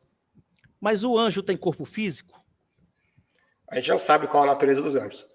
Corpo físico igual o nosso, de carne e sangue, não. Agora, eles não são fantasminhas. Porque se fossem fantasminhas, eles nunca iriam poder um anjo batalhar com um demônio no céu, se fosse os dois materiais. Ia ficar lutando para sempre sem nenhuma definição. Agora, isso daí vai estar no outro problema, que você não acredita no demônio, né? Aí vai ser complicado. Mas eu acredito em anjo. Mas eu quero só saber de você. Não é que eu não acredito em demônio, não acredito nesse satanás que pintam na religião. Agora, a minha pergunta, voltando para o tema, já que os anjos, você não conseguiu definir o corpo, inclusive os anjos se alimentam, né, quando vão visitar Abraão. Isso porque os anjos se apresentam em forma humana, materializados. Eles não estão aparecendo lá em forma de anjo. Mas eles não têm. Mas se alimentam. A comida não se apresentou em forma de comida, a comida era comida. Sim, porque eles estavam ali materializados em forma humana. Eles não estavam ali na forma de anjo. E por que Jesus não pode ter se materializado nessa hora aí? Ele tinha um corpo espiritual e nessa hora ele materializou. Mas ele quis mostrar que ele estava com o mesmo corpo de antes. Inclusive, estava com as marcas ali. Mas que ressurreição gloriosa, que corpo glorioso, que corpo que se revestiu da incorruptibilidade é esse, que fica com as marcas, com as chagas, fica inchado, fica com as marcas ali, com cicatriz. Que corpo glorioso é esse? Que está revestido, está com uma coisa inglória, cicatrizes, marcas, o corpo inchado. Que corpo glorioso é esse? Essa era uma forma dele mostrar a Tomé que era ele mesmo. Ele não quis aparecer num corpo que estivesse com as chagas já preenchidas, sem nenhum buraco. Então ele quis apresentar dessa forma. Não significa que a ressurreição do corpo não exista. Todos os pais da igreja e todos os cristãos primitivos sempre acreditaram na ressurreição da carne. Qual é o texto que você se baseia para dizer que tem uma ressurreição corpórea? Já mostrei vários aqui, eu posso mostrar mais. É o de Coríntios? Também os Coríntios, João 5, 28 e 29, que eu cito que está no túmulo, 1 Coríntios 51, 54, vai falar que isso que é corruptível vai se revestir de incorruptibilidade, vai falar que vai deixar de existir, vai vir só o espírito, não, revestir de corruptibilidade, que é totalmente diferente, é o mesmo corpo, só que tornado incorruptível. Já falei de João 5, 28 e 29, enfim. Vou citar só alguns textos aqui. Eu sei que você não gosta de história e tudo mais, mas vamos ver. Credo apostólico, creio na ressurreição da carne. 1 Clemente 26, 3. Tu ressuscitarás minha carne, que suportou todas essas coisas. Clemente, inclusive, escreveu no primeiro século. Ele era contemporâneo dos apóstolos. Paulo escreveu sobre Clemente, inclusive, numa das cartas. Primeiro Autólico, Teófilo vai escrever no segundo século. Deus ressuscitará a tua carne imortal, juntamente com a tua alma. Discurso contra os gregos, né? Aqui, se não me engano, é do Tassiano, né? Nem a sua alma, também no segundo século, nem a alma poderia por si mesma jamais se manifestar sem o corpo, e nem a carne ressuscita sem a alma. Atenágoras, ele vai defender a acusação que os cristãos sofriam de canibalismo justamente com a crença na ressurreição da carne. Ele vai dizer, além disso, quem crê na ressurreição crerá oferecer-se como sepultura dos corpos que hão de ressuscitar. Não é possível alguém acreditar que nossos corpos ressuscitarão e ao mesmo tempo os coma, como se não devessem ressuscitar. Pensar que a terra devolverá seus próprios mortos e ao mesmo tempo pensar que aqueles que engoliu não reclamarão. Inácio de Antioquia, né, ele vai rejeitar completamente a tese dos pagãos, dos hereges, dos gnósticos, dos docetistas, que negavam que Jesus veio em carne. Ele fala, quanto a mim, creio que mesmo depois da ressurreição, Jesus estava na sua carne. Quando ele veio aos que estavam em torno de Pedro, ele disse, pegai, tocai-me e vede que eu não sou espírito sem corpo. Lucas 24, 39. E imediatamente eles tocaram e ao contato com a sua carne e seu espírito acreditaram. É por isso que eles desprezaram a morte e foram reconhecidos superiores à morte. E depois da ressurreição, comeu e bebeu junto com eles, como um ser de carne, embora espiritualmente unido ao Pai. Isso ele diz aos Hermeniotas, capítulo 13, versos 1 a 3. Ou seja, desde o cristianismo primitivo, ele já acreditava na ressurreição física da carne. Eu pergunto, você acha que todos os pais da igreja, inclusive os do primeiro século, os que conviveram pessoalmente com os apóstolos, os que conviveram com os discípulos de apóstolos, todos eles, unanimemente, iriam distorcer a doutrina verdadeira, iriam se esquecer da doutrina verdadeira tão cedo? E pior, os que estariam com a verdade seriam justamente os hereges, os docetistas, os gnósticos, justamente aqueles mais anticristãos que são condenados nas próprias cartas apostólicas de João e tudo mais. É isso que você acredita? Primeiro, para começar, os gnósticos eles estão exagerando. Eles estão dizendo que Jesus nem existiu fisicamente. Que Jesus não tinha nem corpo. Que dirá ressuscitar um corpo? Se ele nem corpo para os gnósticos ele tinha. A briga de João é porque os gnósticos negam que Jesus veio em carne. Eu não nego. Jesus veio em carne. Eu acredito até no nascimento virginal. Entendeu? Jesus nasce em carne, vem em carne. Agora, você não está conseguindo me explicar, é porque anjos no Antigo Testamento, eles tinham contato com seres humanos, visitavam as casas, se alimentavam, têm um corpo, mas não é um corpo físico, não tem sangue, não tem nada. Jesus ressuscita, os apóstolos não o reconhecem. Você chegou aqui a dizer o absurdo de que na ressurreição Jesus estaria ali talvez com o corpo inchado, com cicatrizes, com hematomas. Eu coloquei como uma possibilidade, mas eu falei que aqui eu acho mais provável a outra. Não foi o que eu falei, só coloquei. Mas é uma possibilidade que você levantou e é uma possibilidade que é, sim, ó, não tem a mínima possibilidade. Bem, mas se Jesus estava ainda com as marcas, com as cicatrizes, se ele estava com as marcas, por que não podia estar com mais cicatrizes? Por que não? Por que é possível? Você acabou de dizer que quando os anjos querem, eles se materializam. Por que Jesus... E na ressurreição, do primeiro texto que você me fez a pergunta, Jesus disse que seremos como os anjos. Então eu acredito que na ressurreição vamos ter um corpo como o dos Jesus anjos. seria como os anjos. Em que contexto que ele disse isso? Que a gente vai ser que nem os anjos? Na ressurreição. Não. Não vão se dar... Não, o casamento é a união da carne. Posso citar, então? O casamento é uma união da carne. Porque na ressurreição não se casam nem são dados em casamento, mas serão como os anjos de Deus do céu. Então, em que sentido que ele diz que serão como os anjos de Deus do céu? No sentido de ser imaterial, de não ter corpo? Não. Mas no sentido de não se casar, porque o anjo de Deus não se casa. É só isso que ele está dizendo. Tá certo. Era só isso. Mas beleza, mas mesmo que seja só isso, não resolve a questão dos apóstolos não reconhecerem, o texto está lá mostrando que eles não reconheceram Jesus de imediato. Mas vamos a própria supor, Maria Madalena não reconhece de imediato. Jesus apareceu em outro corpo. Ele apareceu em outro corpo. O que isso significa que Jesus não veio em carne? Não ressuscitou em carne? Não entendi. Não. Se ele ressuscitasse em carne, a primeira coisa que aconteceria, os apóstolos iriam reconhecê-lo de imediato. Se você está dizendo que ele vem em carne e sangue, e ele teve que explicar que não era um fantasma. Provavelmente é isso que acontece lá no Antigo Testamento. Os anjos se materializam para comer, para se alimentar. Mas eu não vejo essa ressurreição de carnal sendo provada aí cabalmente nos textos de Jesus, porque deixam dúvidas, deixam lacunas que você não conseguiu preencher aqui. Então você se aproveita dessas lacunas, dessas dúvidas. Não, eu não me aproveito. Para dizer que Jesus não ressuscitou fisicamente, então a gente também não vai ressuscitar fisicamente, é isso? Não, eu me baseio dos textos que a gente trabalhou até agora. E você trouxe esses textos aí, eu trouxe à luz dessas passagens deixam a entender que Jesus não ressuscita com o mesmo corpo. Se for um corpo glorioso, eu acredito que sim. Mas para mim, um corpo glorioso tem que ser, no mínimo, um corpo de um anjo para cima. Um corpo igual ao nosso, não. Aí nós vamos para 1 Coríntios lá, se eu não me engano, no versículo 40, fala que o corpo é semeado terreno, mas o corpo ressuscitado é celestial.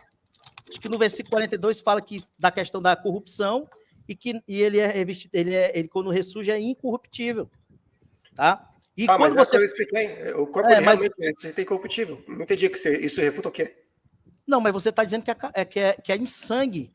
E na parte da Bíblia que diz que nem carne e sangue. Agora, como você gosta Posso de explicar trazer... essa da carne e sangue? Posso explicar? Depois dessa outra pergunta que eu vou fazer, porque você gosta de fazer pergunta, tipo lá na ressurreição de 70, eu me lembrei aqui, Elias e Enoque morreram? Não. Estão aonde? Ressuscitarão? No não, céu? Não morreu. Como é que você vai ressuscitar? Como é que você vai ressuscitar alguém que morreu? Agora não podia estar os mortos, os espíritos não podiam estar no céu, mas tem um vivo em carne e sangue lá no céu. Sim, exato, porque a Bíblia ensina que existe uma alma fora do corpo que sobrevive em algum lugar. E pode viver um corpo físico no céu? Sim. É mesmo? Sim. Então... Em Cristo habita corporalmente toda a plenitude da divindade. Colossenses 2,9. Onde está Cristo? Ah, mas é em Cristo, né? Eu quero ver se é em Elias. Mas ele não pode dar esse poder para outras pessoas. Mas você está dizendo aí quem cria, aí você está tirando do contexto. Não é esse corpo que a gente está debatendo, não, aí. Tá? É qual, então? Esquece esse versículo aí, que você citou agora. Vamos nos focar. Elias e Enoque, então, não vão ressuscitar, porque não morreram. Sim. Criou-se um problema, né? Todo mundo que for arrebatado no fim dos tempos também não vai ressuscitar, porque não vai morrer. Então, carne e sangue, tá vendo? Essa ressurreição carnal não dá. Agora eu estou sendo bem sincero com você. Posso responder da carne e sangue? Você não deixa eu responder. Pode. Carne e sangue. Vamos ver lá. Versículo 50. Carne e sangue não podem errar no reino de Deus, nem o que é perecível herdar o imperecível. O que a gente tem aqui é uma expressão idiomática semita, que pode passar despercebida, olha, de pessoas leigas e tudo mais, mas que os estudiosos todos reconhecem o significado. Vou trazer aqui uma citação do William Craig, eu acho que o Claudemir deve conhecer. Ele comenta o seguinte: virtualmente todos os comentaristas reconhecem que a expressão carne e sangue é uma típica expressão idiomática semita, indicando nossa natureza humana fraca. Em outro lugar, Paulo usa a expressão no sentido de criaturas mortais, Efésios 6,12, ou simplesmente pessoas, Gálatas 1,16. Portanto, a segunda metade do verso entra em paralelo com a primeira, nem a corrupção herda a incorrupção. O corpo presente deve ser liberto da sua corruptibilidade, não da sua materialidade, a fim de estar pronto para o domínio de Deus. Quando os escritores bíblicos queriam falar não da nossa natureza humana, mas sim da carne e sangue, literalmente, né, da natureza física em si, eles não usavam a expressão carne e sangue, mas sim carne e ossos, né? A gente vai ver isso em várias outras ocasiões, inclusive o texto que fala da ressurreição de Jesus. Agora, só antes que acabe, para não deixar de citar esse texto, o último texto que eu vou citar aqui, Atos 17, 18 a 32. Alguns filósofos epicureus e históricos começaram a discutir com Paulo. Paulo estava lá no Aerópago pregando para eles, né? Alguns perguntavam: o que está tentando dizer esse tagarela? Outros diziam: parece que ele está anunciando deuses estrangeiros, pois Paulo estava pregando as boas novas a respeito de Jesus e da ressurreição. Quando ouviram sobre a ressurreição dos mortos, alguns deles zombaram e outros disseram: a esse respeito, nós ouviremos outra vez. Por que os gregos zombaram de Paulo? Se Paulo estava pregando a ressurreição, que ressurreição era essa que eles zombariam? Óbvio que a ressurreição da carne, porque os gregos achavam inadmissível que a carne ressuscitasse. Era isso que os cristãos primitivos tinham que provar a todo custo para eles, nos debates deles, desde os primórdios. Agora, se Paulo estivesse pregando uma ressurreição que o Claudemir prega, só uma ressurreição do espírito, uma ressurreição espiritual, no sentido de que a alma vai para não sei que lugar, lá no outro lugar, isso daí nenhum platônico, nenhum epicureu, estoico, etc., que Paulo discutiu aqui, iria ridicularizar, porque isso é muito compatível com o que eles próprios acreditavam que acontecia depois da morte. O que os platônicos acreditavam é muito semelhante ao tipo de ressurreição, entre aspas, que o Claudemir defende. A única razão porque eles zombariam de Paulo por isso é justamente porque o tipo de ressurreição que Paulo pregava era a ressurreição física, que escandalizava os gregos. Se você quiser responder esse texto, fica à vontade. Você está dizendo que Paulo pregava a ressurreição física, mas eu não vejo isso. Não vejo Paulo pregando ressurreição física. Porque quando eu vou para os textos em que Paulo fala explicitamente, abertamente, sobre a ressurreição, principalmente em 1 Coríntios 15, eu vejo o contrário. Só dele dizer que o corpo terreno já morre o terreno e vai ressuscitar o celestial, eu acho que para mim já não precisa mais discutir nada. E quando você vê... O que é o corpo celestial, na sua opinião? Que pertence ao céu, é um celestial, é algo que pertence ao céu. Se pertence ao céu, é um anjo que das pessoas, aliás, de quem convive no céu. Quem convive no céu, onde a Bíblia relata? Deus, o Espírito Santo do próprio Deus, o próprio Jesus que de lá veio e os anjos. Então, esse corpo Jesus já teve lá. É um corpo glorioso que ele já teve, um corpo como que é o dos anjos, para habitar o céu dos anjos. Sim. O que Paulo chama de corpo celestial é justamente aquilo que ele explica no próprio contexto, quando ele diz que é necessário que esse corpo se torne incorruptível e imortal. Ou seja, o corpo celestial para ele não tem nada a ver com um corpo que não é corpo, um corpo que não é físico, ou qualquer coisa assim. Se é que dá para existir um corpo não físico, né? O que ele chama de corpo celestial é simplesmente o mesmo corpo atual, só que transformado em incorruptível e imortal. Ou seja, hoje em dia a gente sofre com doenças, a gente sofre com a velhice, a gente morre. Na ressurreição dos mortos, a gente não vai morrer, a gente não vai sofrer com essas doenças, com esses infortúnios. Você acha que Deus criou Adão e Eva originalmente com ou sem um corpo físico? Se você quiser responder, responde à vontade. Eu acredito que você vai dizer que sim, criou com um corpo físico. Se esse era o propósito original de Deus, por que raios que você pensa que na ressurreição Deus vai simplesmente, quer saber essa coisa de criar o ser humano com corpo? Dane-se, agora eu vou tirar o corpo dele, vou ficar só o espírito mesmo. Se Deus quisesse isso, ele já teria criado o homem como se fosse um fantasminha camarada, um espírito, um anjo, como você diz, né? Teria criado no céu direto. Deus criou o homem com um corpo físico, porque é essa a ideia, esse é o propósito que ele tem pra gente. Ele não contempla a gente sem um corpo, mas com um corpo. Por isso que Jesus vai chamar, tem um texto lá de Mateus que ele vai chamar de regeneração de todas as coisas, ou seja, a volta ao propósito original. O propósito original era do homem vivendo fisicamente num jardim. O que acontece na Apocalipse 22?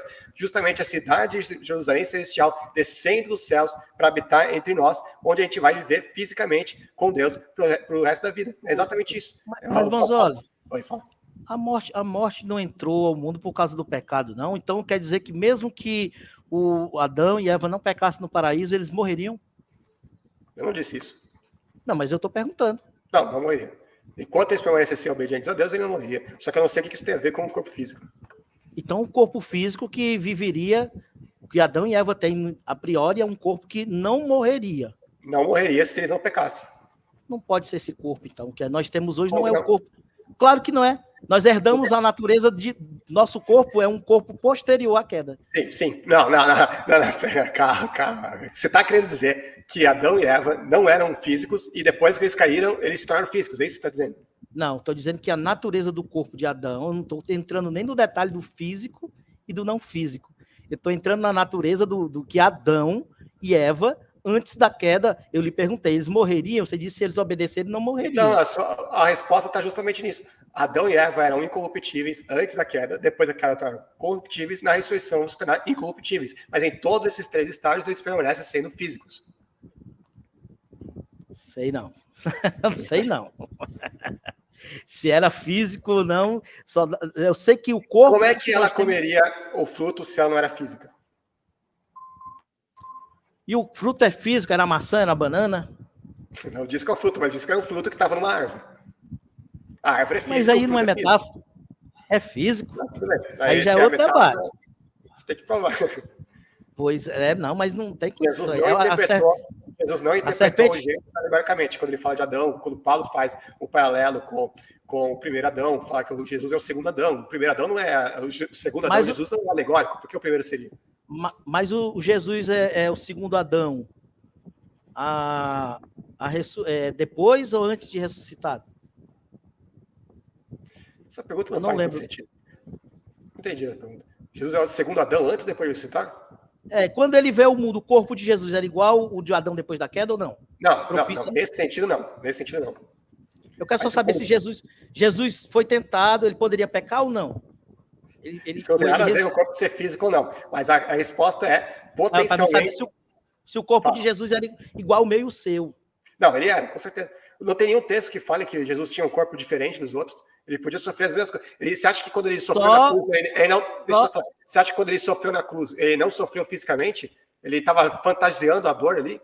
Não, ele sofreu. É isso que eu ia dizer, só os textos que falam da ressurreição, que trazem um corpo diferente, qual os apóstolos e a Maria Madalena e etc. não reconheceram. Mas a gente também pode ter um corpo diferente, o corpo não deixa de ser físico por ser diferente. Esse tá entendendo. Se alguém é gordão aqui, vai imaginar, alguém super gordão aqui, a pessoa vai recitar 200 quilos. Não vai, a pessoa pode ter um corpo diferente. Não significa que vai deixar de ser físico. Mas é o seguinte, eu vejo, para mim, eu vejo que Jesus veio no nosso corpo normal, realmente, morre, ressuscita, e nessa ressurreição o corpo dele eu vejo mais como uma natureza celestial, como um corpo angelical, um anjo, como se um anjo atravessa a parede, se materializa, para mostrar ali de realmente uma forma que tinha para provar que era ele, porque estava diferente. Não precisaria, se fosse o mesmo corpo, ele não precisaria nem fazer esse esforço de mostrar. Qual versículo diz que ele atravessou a parede? Pode me citar, por favor? Não, é questão de entrar em portas fechadas. Eles estavam trancados na casa. Não, mas não diz que atravessou a parede. Não diz, mas. O que, eu já fiz uma análise desse versículo. O que o versículo está querendo dizer é que a mesma porta trancada, Jesus conseguiu ir lá e abrir. É só isso. Não diz que ele atravessou a parede. Não diz eu não isso. sabia que ele tinha a chave micha, não. Jesus tem a chave de Davi, meu amigo. Você acha que não consegue abrir uma porta física? Eu concordo com você. Banzoli, 8 segundos. Banzoli, foi um prazer, cara. Tu é. Sou teu fã. Sou teu fã.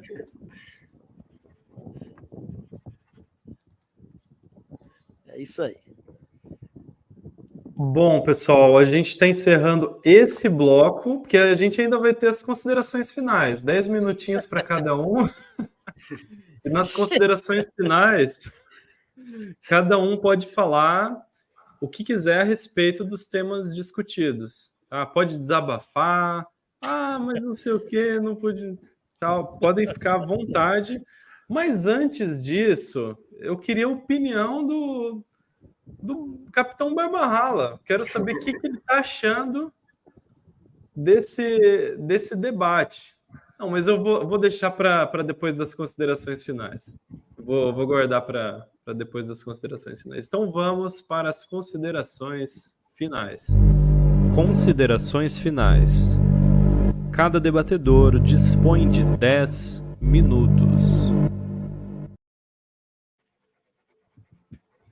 Ok, pessoal. Então, a gente vai ter que tirar a cara ou coroa para ver quem começa falando, né, quem vai ter esses 10 minutos iniciais. E agora não é igual a esses 2 últimos blocos, né, em que vocês conversavam juntos e tal, né?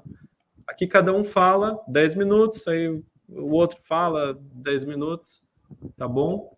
Então, quem que é cara, quem que é coroa?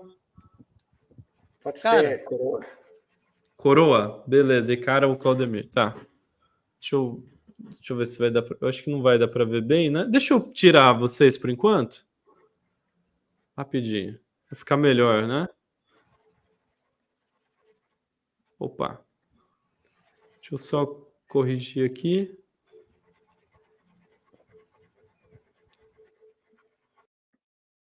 Vamos ver se vai dar para ver. Esse aqui é a coroa. Esse aqui é a cara. Deixa eu até pôr um pouquinho mais perto, para ficar mais interessante. Deixa eu ver se vai dar para ver melhor.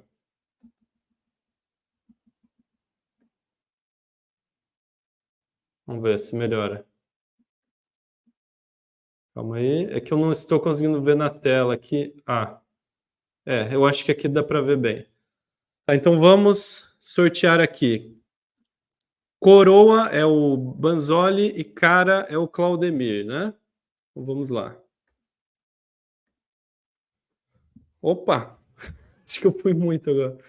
Vamos aí rapidinho. Tô com uma dificuldadezinha aqui no gerenciamento da câmera, mas ok. Aqui tá bom, eu acho. Vamos lá, então. Espero não derrubar nada.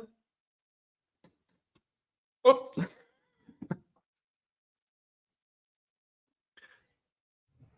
Deu cara, pessoal. Não sei se vocês conseguem ver. Mas... Eita, derrubei aqui o negócio. Deu cara, então a fala é do Claudemir, salvo o melhor juízo. É isso, Deixa né? Deixa eu fazer uma pergunta. Apesar de eu ter ganhado no cara, você quer começar, Banzoli? Você tem preferência? Tá, se você quiser, pode ser. É que debate tete-a-tete assim é mais cansativo, mas tudo bem, se quiser, pode ser. Porque como não vai ser mais o... Bota 10 minutos para os dois só, então. Eu acho que precisa, não precisa ser mais 10 inteiro, né? Eu falo 5, ele 5. Pode ser, então, pode ser. Porque eu queria... 5 minutos eu aguento. Tá, então quem começa? Quer começar, Banzoli? Você ganhou no cara por ano. Eu não posso começar. Eu só quero dizer assim que primeiro tem que colocar o relógio de 5 minutos. Vocês querem 5, então? Só 5. Faz 5 para cada um.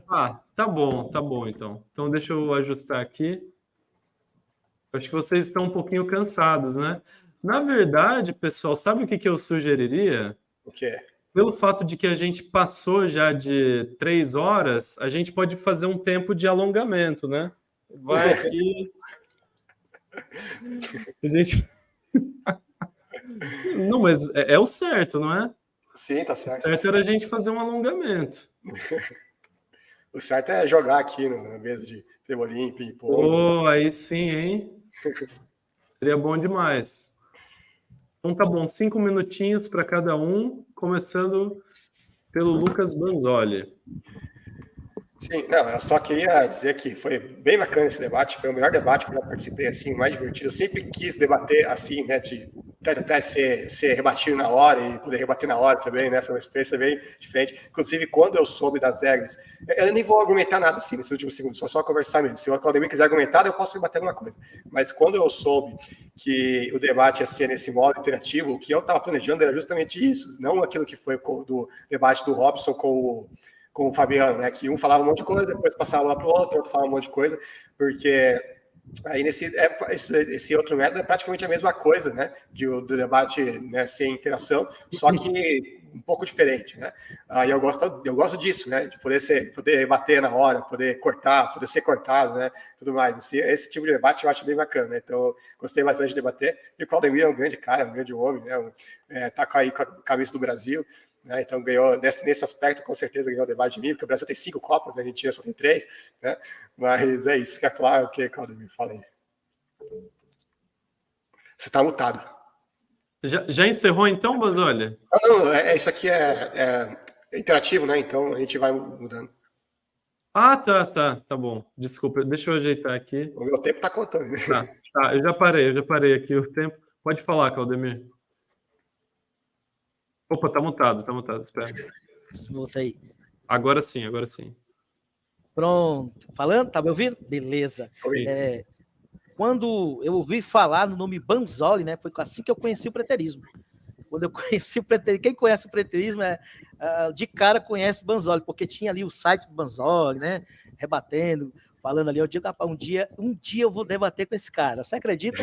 Eu não sabia nem o que era direito ainda preterismo, mas um dos primeiros pensamentos que veio na minha cabeça, eu vou conhecer esse cara, eu vou debater um dia com ele na temática de preterismo.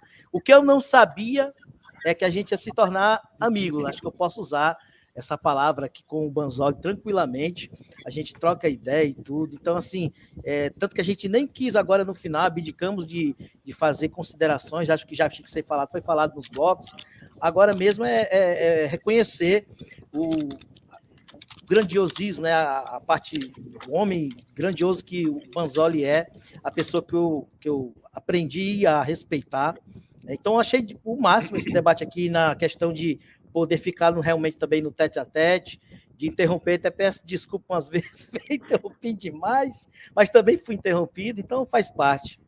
Fale mais alguma coisa aí. Eu também interrompi bastante, também peço desculpas por isso.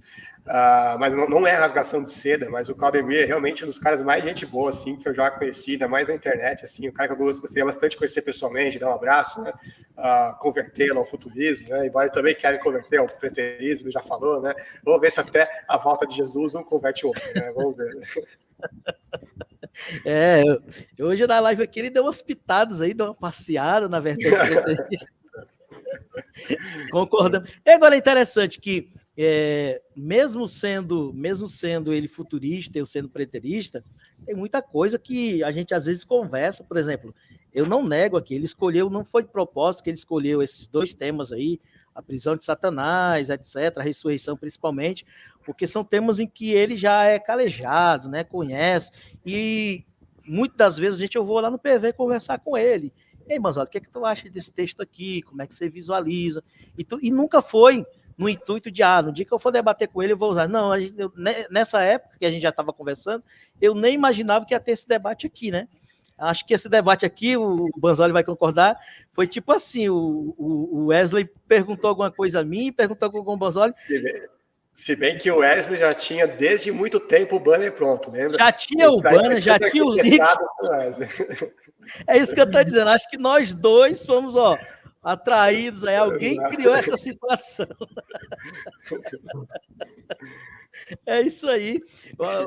Mas, assim, O Wesley é tipo aquele, como é que chama? Aquele que colocou o Batman contra o Superman no filme lá. Esqueci agora o nome. Não, aqui no Nordeste, aqui, né, no Ceará, tem um negócio da arenga, que a gente chama, o cara implicando, botando os dois para brigar, né? Aí ele bota a mão aqui no meio, aí não sei o que, falando não sei o que, cospe aqui, quem for mais homem, coragem, quando o cara cospe, tira, aí o possível bate no outro, aí começa o embate, porque um cuspiu no outro. Sim, O Wesley é esse cara. Mas só que assim, os debates aqui no Wesley, interessante, todos que eu debati aqui, né, Marisvan, o Roger, agradeço a todos eles, e agora o Lucas Banzoli. Aliás, então, esse aqui é o meu terceiro debate, né? Desculpa, eu tinha me confundido, é o terceiro mesmo. Eu lembrei agora, o Marisvan, inclusive, eu não vi o chat, mas ele deve estar aí falando um monte. Sem falar do debate com o Matheus Angel também, daquele debate em trio com a gente, né? Teve aquele outro debate lá, teve o Matheus. Só que no programa aqui do Wesley, esse aqui é o terceiro, né? E todos com quem eu debati, eu estreitei mais os laços, né? Então não é diferente aqui. Acho que saio daqui hoje mais feliz e mais amigo do Lucas Manzola. A gente vai tretar ainda aí nas lives, vai ter react e tudo, mas é tudo de bom. Eu tô com vontade de fazer o react pela primeira vez dos dois. Vamos fazer o react os dois lá? Nossa, aí vai ter mais pancadaria aí, hein? Eu tirei o tempo aqui porque eu acho que não tem necessidade de tempo nessa parte aqui, né? Posso falar só uma coisa? Sim, posso fica falar à antes vontade. de interromper? Cara, eu nunca tinha me emocionado numa apresentação, num debate, numa live, como hoje. A abertura que você faz, Wesley, a recepção que você nos dá, não só no dia, mas desde o momento em que você cria o grupo, você já expõe os banners, tudo com qualidade. A cada debate é incrível, a gente pensa que agora chegou no nível que ele não supera. Ele vai lá e supera.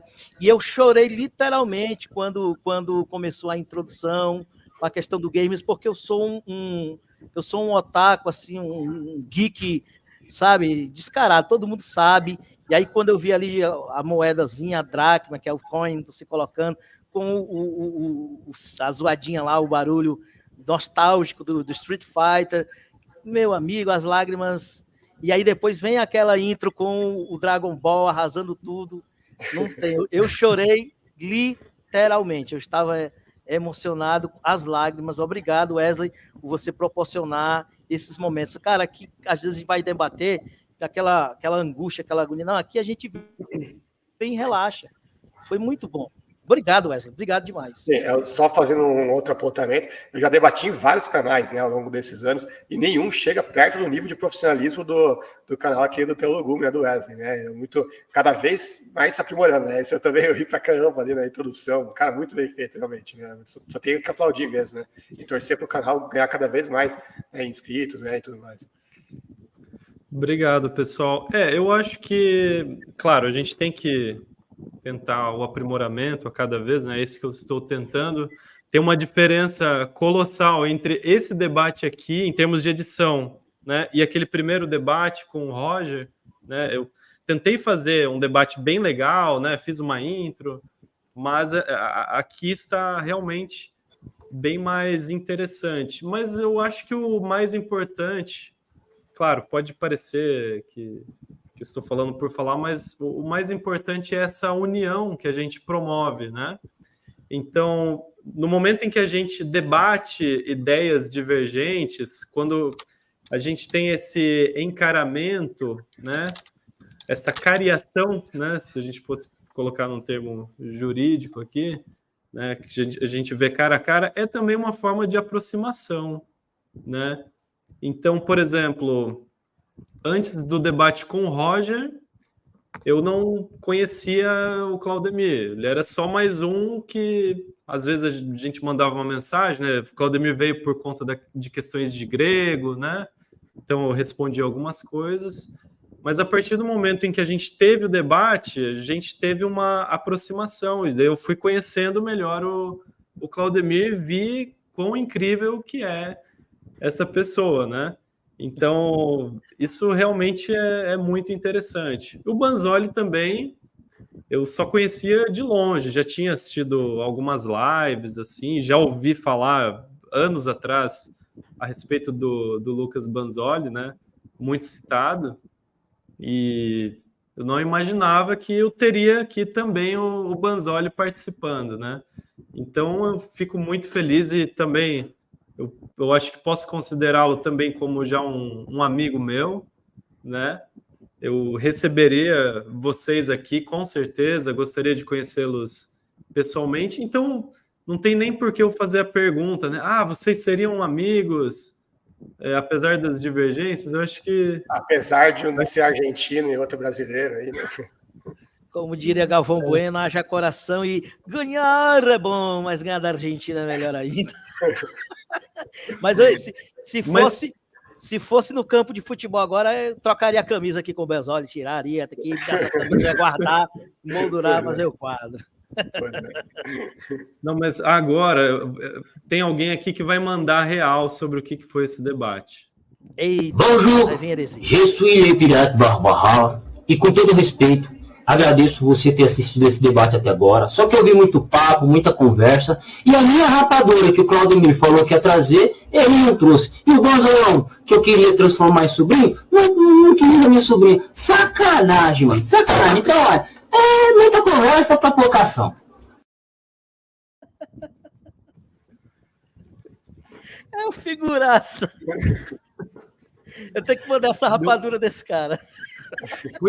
Pois é, você prometeu rapadura para ele? Rapaz, eu vou enviar Sedex. Vou enviar por Sedex umas rapaduras. Mas você tinha prometido ou não? Pior que é pelo peso, né? A bicha é pesada. Eu prometi. Quando eu for a região que ele mora, acho que é São Paulo, né? Se não me engano, é São Paulo. Ele é de Caçapava. Tem que levar a rapadura do homem, não tem jeito. Mas tá mais fácil, tá mais perto a rapadura do que a farofa ali para alguém ali lá na Grécia. Tem que trazer farofa e paçoquinha, se possível, também, quando você vier para cá. Acho que eu vou desistir de a Grécia esse ano. É mais fácil ir a Curitiba. Rapaz, outro dia teve uma aluna minha de grego moderno, ela veio para cá e ela tinha me pedido: o que você quer, Wesley? O que você quer que eu traga para você? Eu falei: eu quero paçoquinha. Oh. E daí ela trouxe dois pacotes de paçoquinha, assim, redondos, assim. Não é pacote, eram vasilhas, assim. Vasilha, eu sei qual é.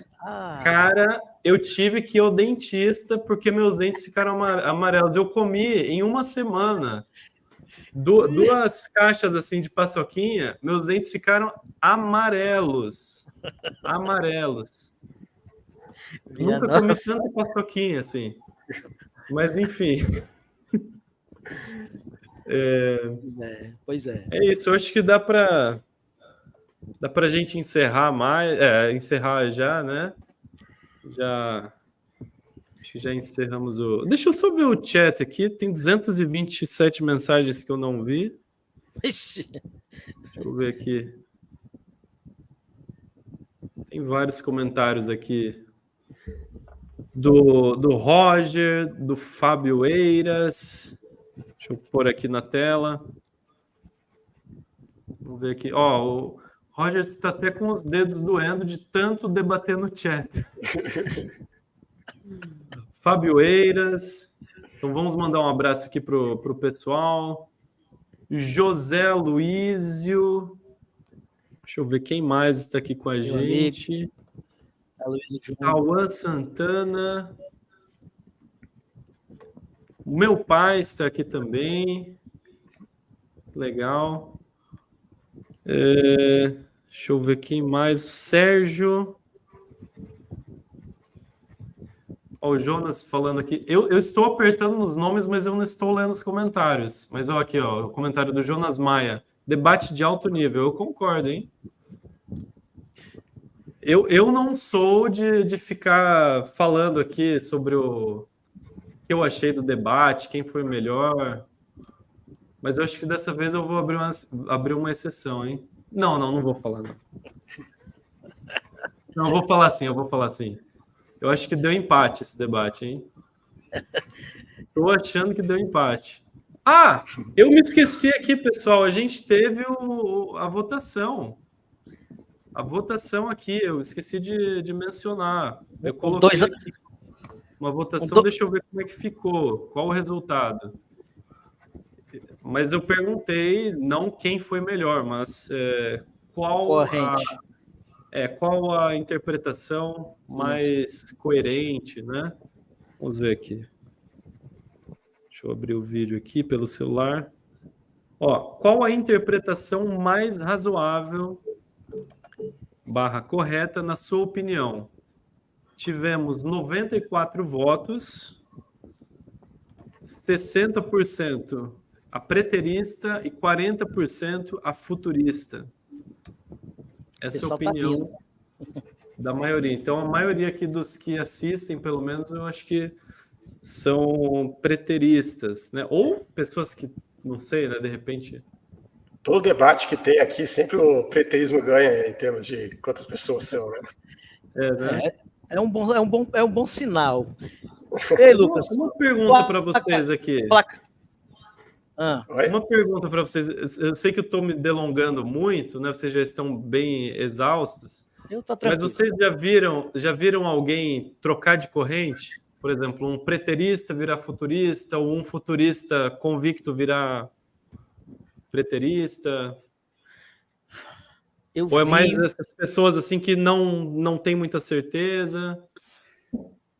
Teve um caso de um preterista total que escrevia livros, inclusive, eu vou só pesquisar se ele alguma coisa Freeman, não sei, me esqueci o nome correto dele, mas Eisman, alguma coisa Eisman.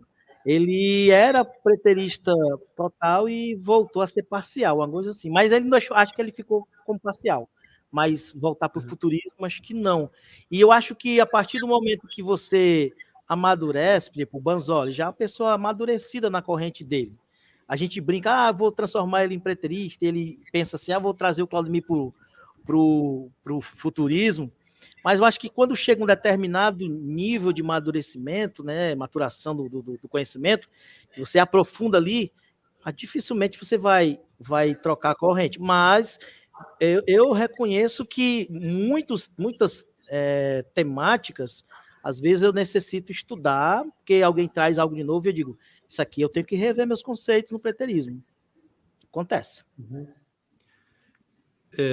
E no caso, só para encerrar agora, gente, só para encerrar mesmo, aí eu já libero vocês para jantarem aí, né? Vocês abririam mão de algum ponto que vocês defendem?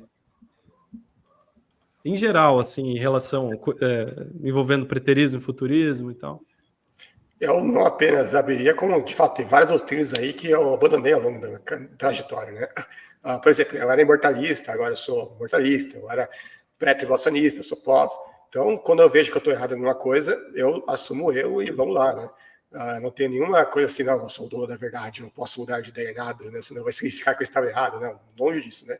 Mas é como o Claudemir falou, a partir do quanto mais a gente tem conhecimento aprofundado em um tema, mais difícil é mudar de perspectiva sobre o tema. Então, eu não me vejo hoje me tornando preterista, né? Mas, claro, pode ter uma outra interpretação específica que a gente pense, poxa, isso daqui estava errado, isso aqui é um argumento que eu tenho que melhorar, eu tenho que aprimorar. Nesse sentido, sim, né? Mas para me convencer do preterismo vai ser preciso um esforço colossal, né? Eu acho. Umas lives aí de react aí dos debates depois, ele vai assistir, né? Realmente ali. Eu tenho pontos em que eu, por exemplo, quando entramos agora na questão da ressurreição ser física, o corpóreo ali, né? Eu creio, de fato, vejo, leio e entendo que é uma ressurreição espiritual. Porém, eu não fui no momento do debate, se vocês perceberem, quem voltar no debate ver, eu mais arguí, mais perguntei, questionei, para tirar, às vezes, realmente, rapaz, vou tirar aqui as dúvidas com o Banzoli aqui. E aí, Banzoli, esse texto aí, se realmente for... Então, eu nunca me dou por fechado. Quando eu leio, eu acredito, mas será que eu não posso estar errado? Eu nunca deixo de ficar alerta, porque eu acho que isso vai me ajudar a melhorar até meus argumentos. Se eu achar que tudo aquilo ali que eu já estou sabendo de tudo e eu estou 100% correto, eu nunca vou abrir meu pensamento para melhorar meus argumentos. Uhum. Muito bem. Ou até mudar, né? De interpretação, né? Muito bem. É isso, então, pessoal. Por exemplo, só um exemplo. Como foram 3 temas, deu para perceber que um dos temas eu sacrifiquei. Praticamente eu não vim preparado. Eram 4. Não vim preparado, eu li mais um tema, outro eu já tinha ali tido por domínio, e de 2 ali eu rabisquei num e o outro eu praticamente não vi, que foi a temática de Satanás, né? Eu praticamente elaborei ali um riscado e tudo e segui aquilo. Mas eu deixo em aberto aquelas questões ali. Satanás pode ser um ser espiritual ou não? Se o Lucas Manzoli trouxer um argumento, eu posso ir lá e rever meus conceitos sobre isso, sem problema nenhum. Muito bem, pessoal. Ó, mudou um pouquinho o resultado, agora preterismo 58, futurismo 42. Estamos quase lá, daqui a pouco a gente ganha, né? É porque eu não tô no chat aí, ó, detonando aí, mandando a pessoa. Dá pra gente virar à noite, Banzoli, aí você manda pro pessoal pra gente tentar virar. Exato, vou criar várias contas fakes aqui só pra votar, né? É isso aí. Acho que dá pra gente encerrar então, né, pessoal? Foi um prazer, eu espero que vocês possam voltar de verdade mesmo, é sempre uma honra recebê-los. O Claudemir não sei quantas vezes já veio aqui no canal, né? Lucas Banzoli pela segunda, e eu me sinto de verdade honrado pela presença de vocês. E vocês, para mim, são referências de futurismo, Lucas Banzoli, de preterismo, Claudemir, né? Então, é realmente merecido o destaque que vocês têm. Vocês realmente se debruçaram, vocês realmente estudam e fazem por merecer. Então, muito obrigado por participar aqui do nosso canal Feologúmena e desse quadro, né, que eu estou chamando agora de Feologames, né? No começo me fugiu a palavra quadro, mas era essa palavra aqui. Tá bom? Então é isso. Vamos encerrando. Paz seja com todos, paz seja convosco, Irine Imin, Irine Passin. Até mais. Irine Passin. Vamos ali tomar um refrigerante.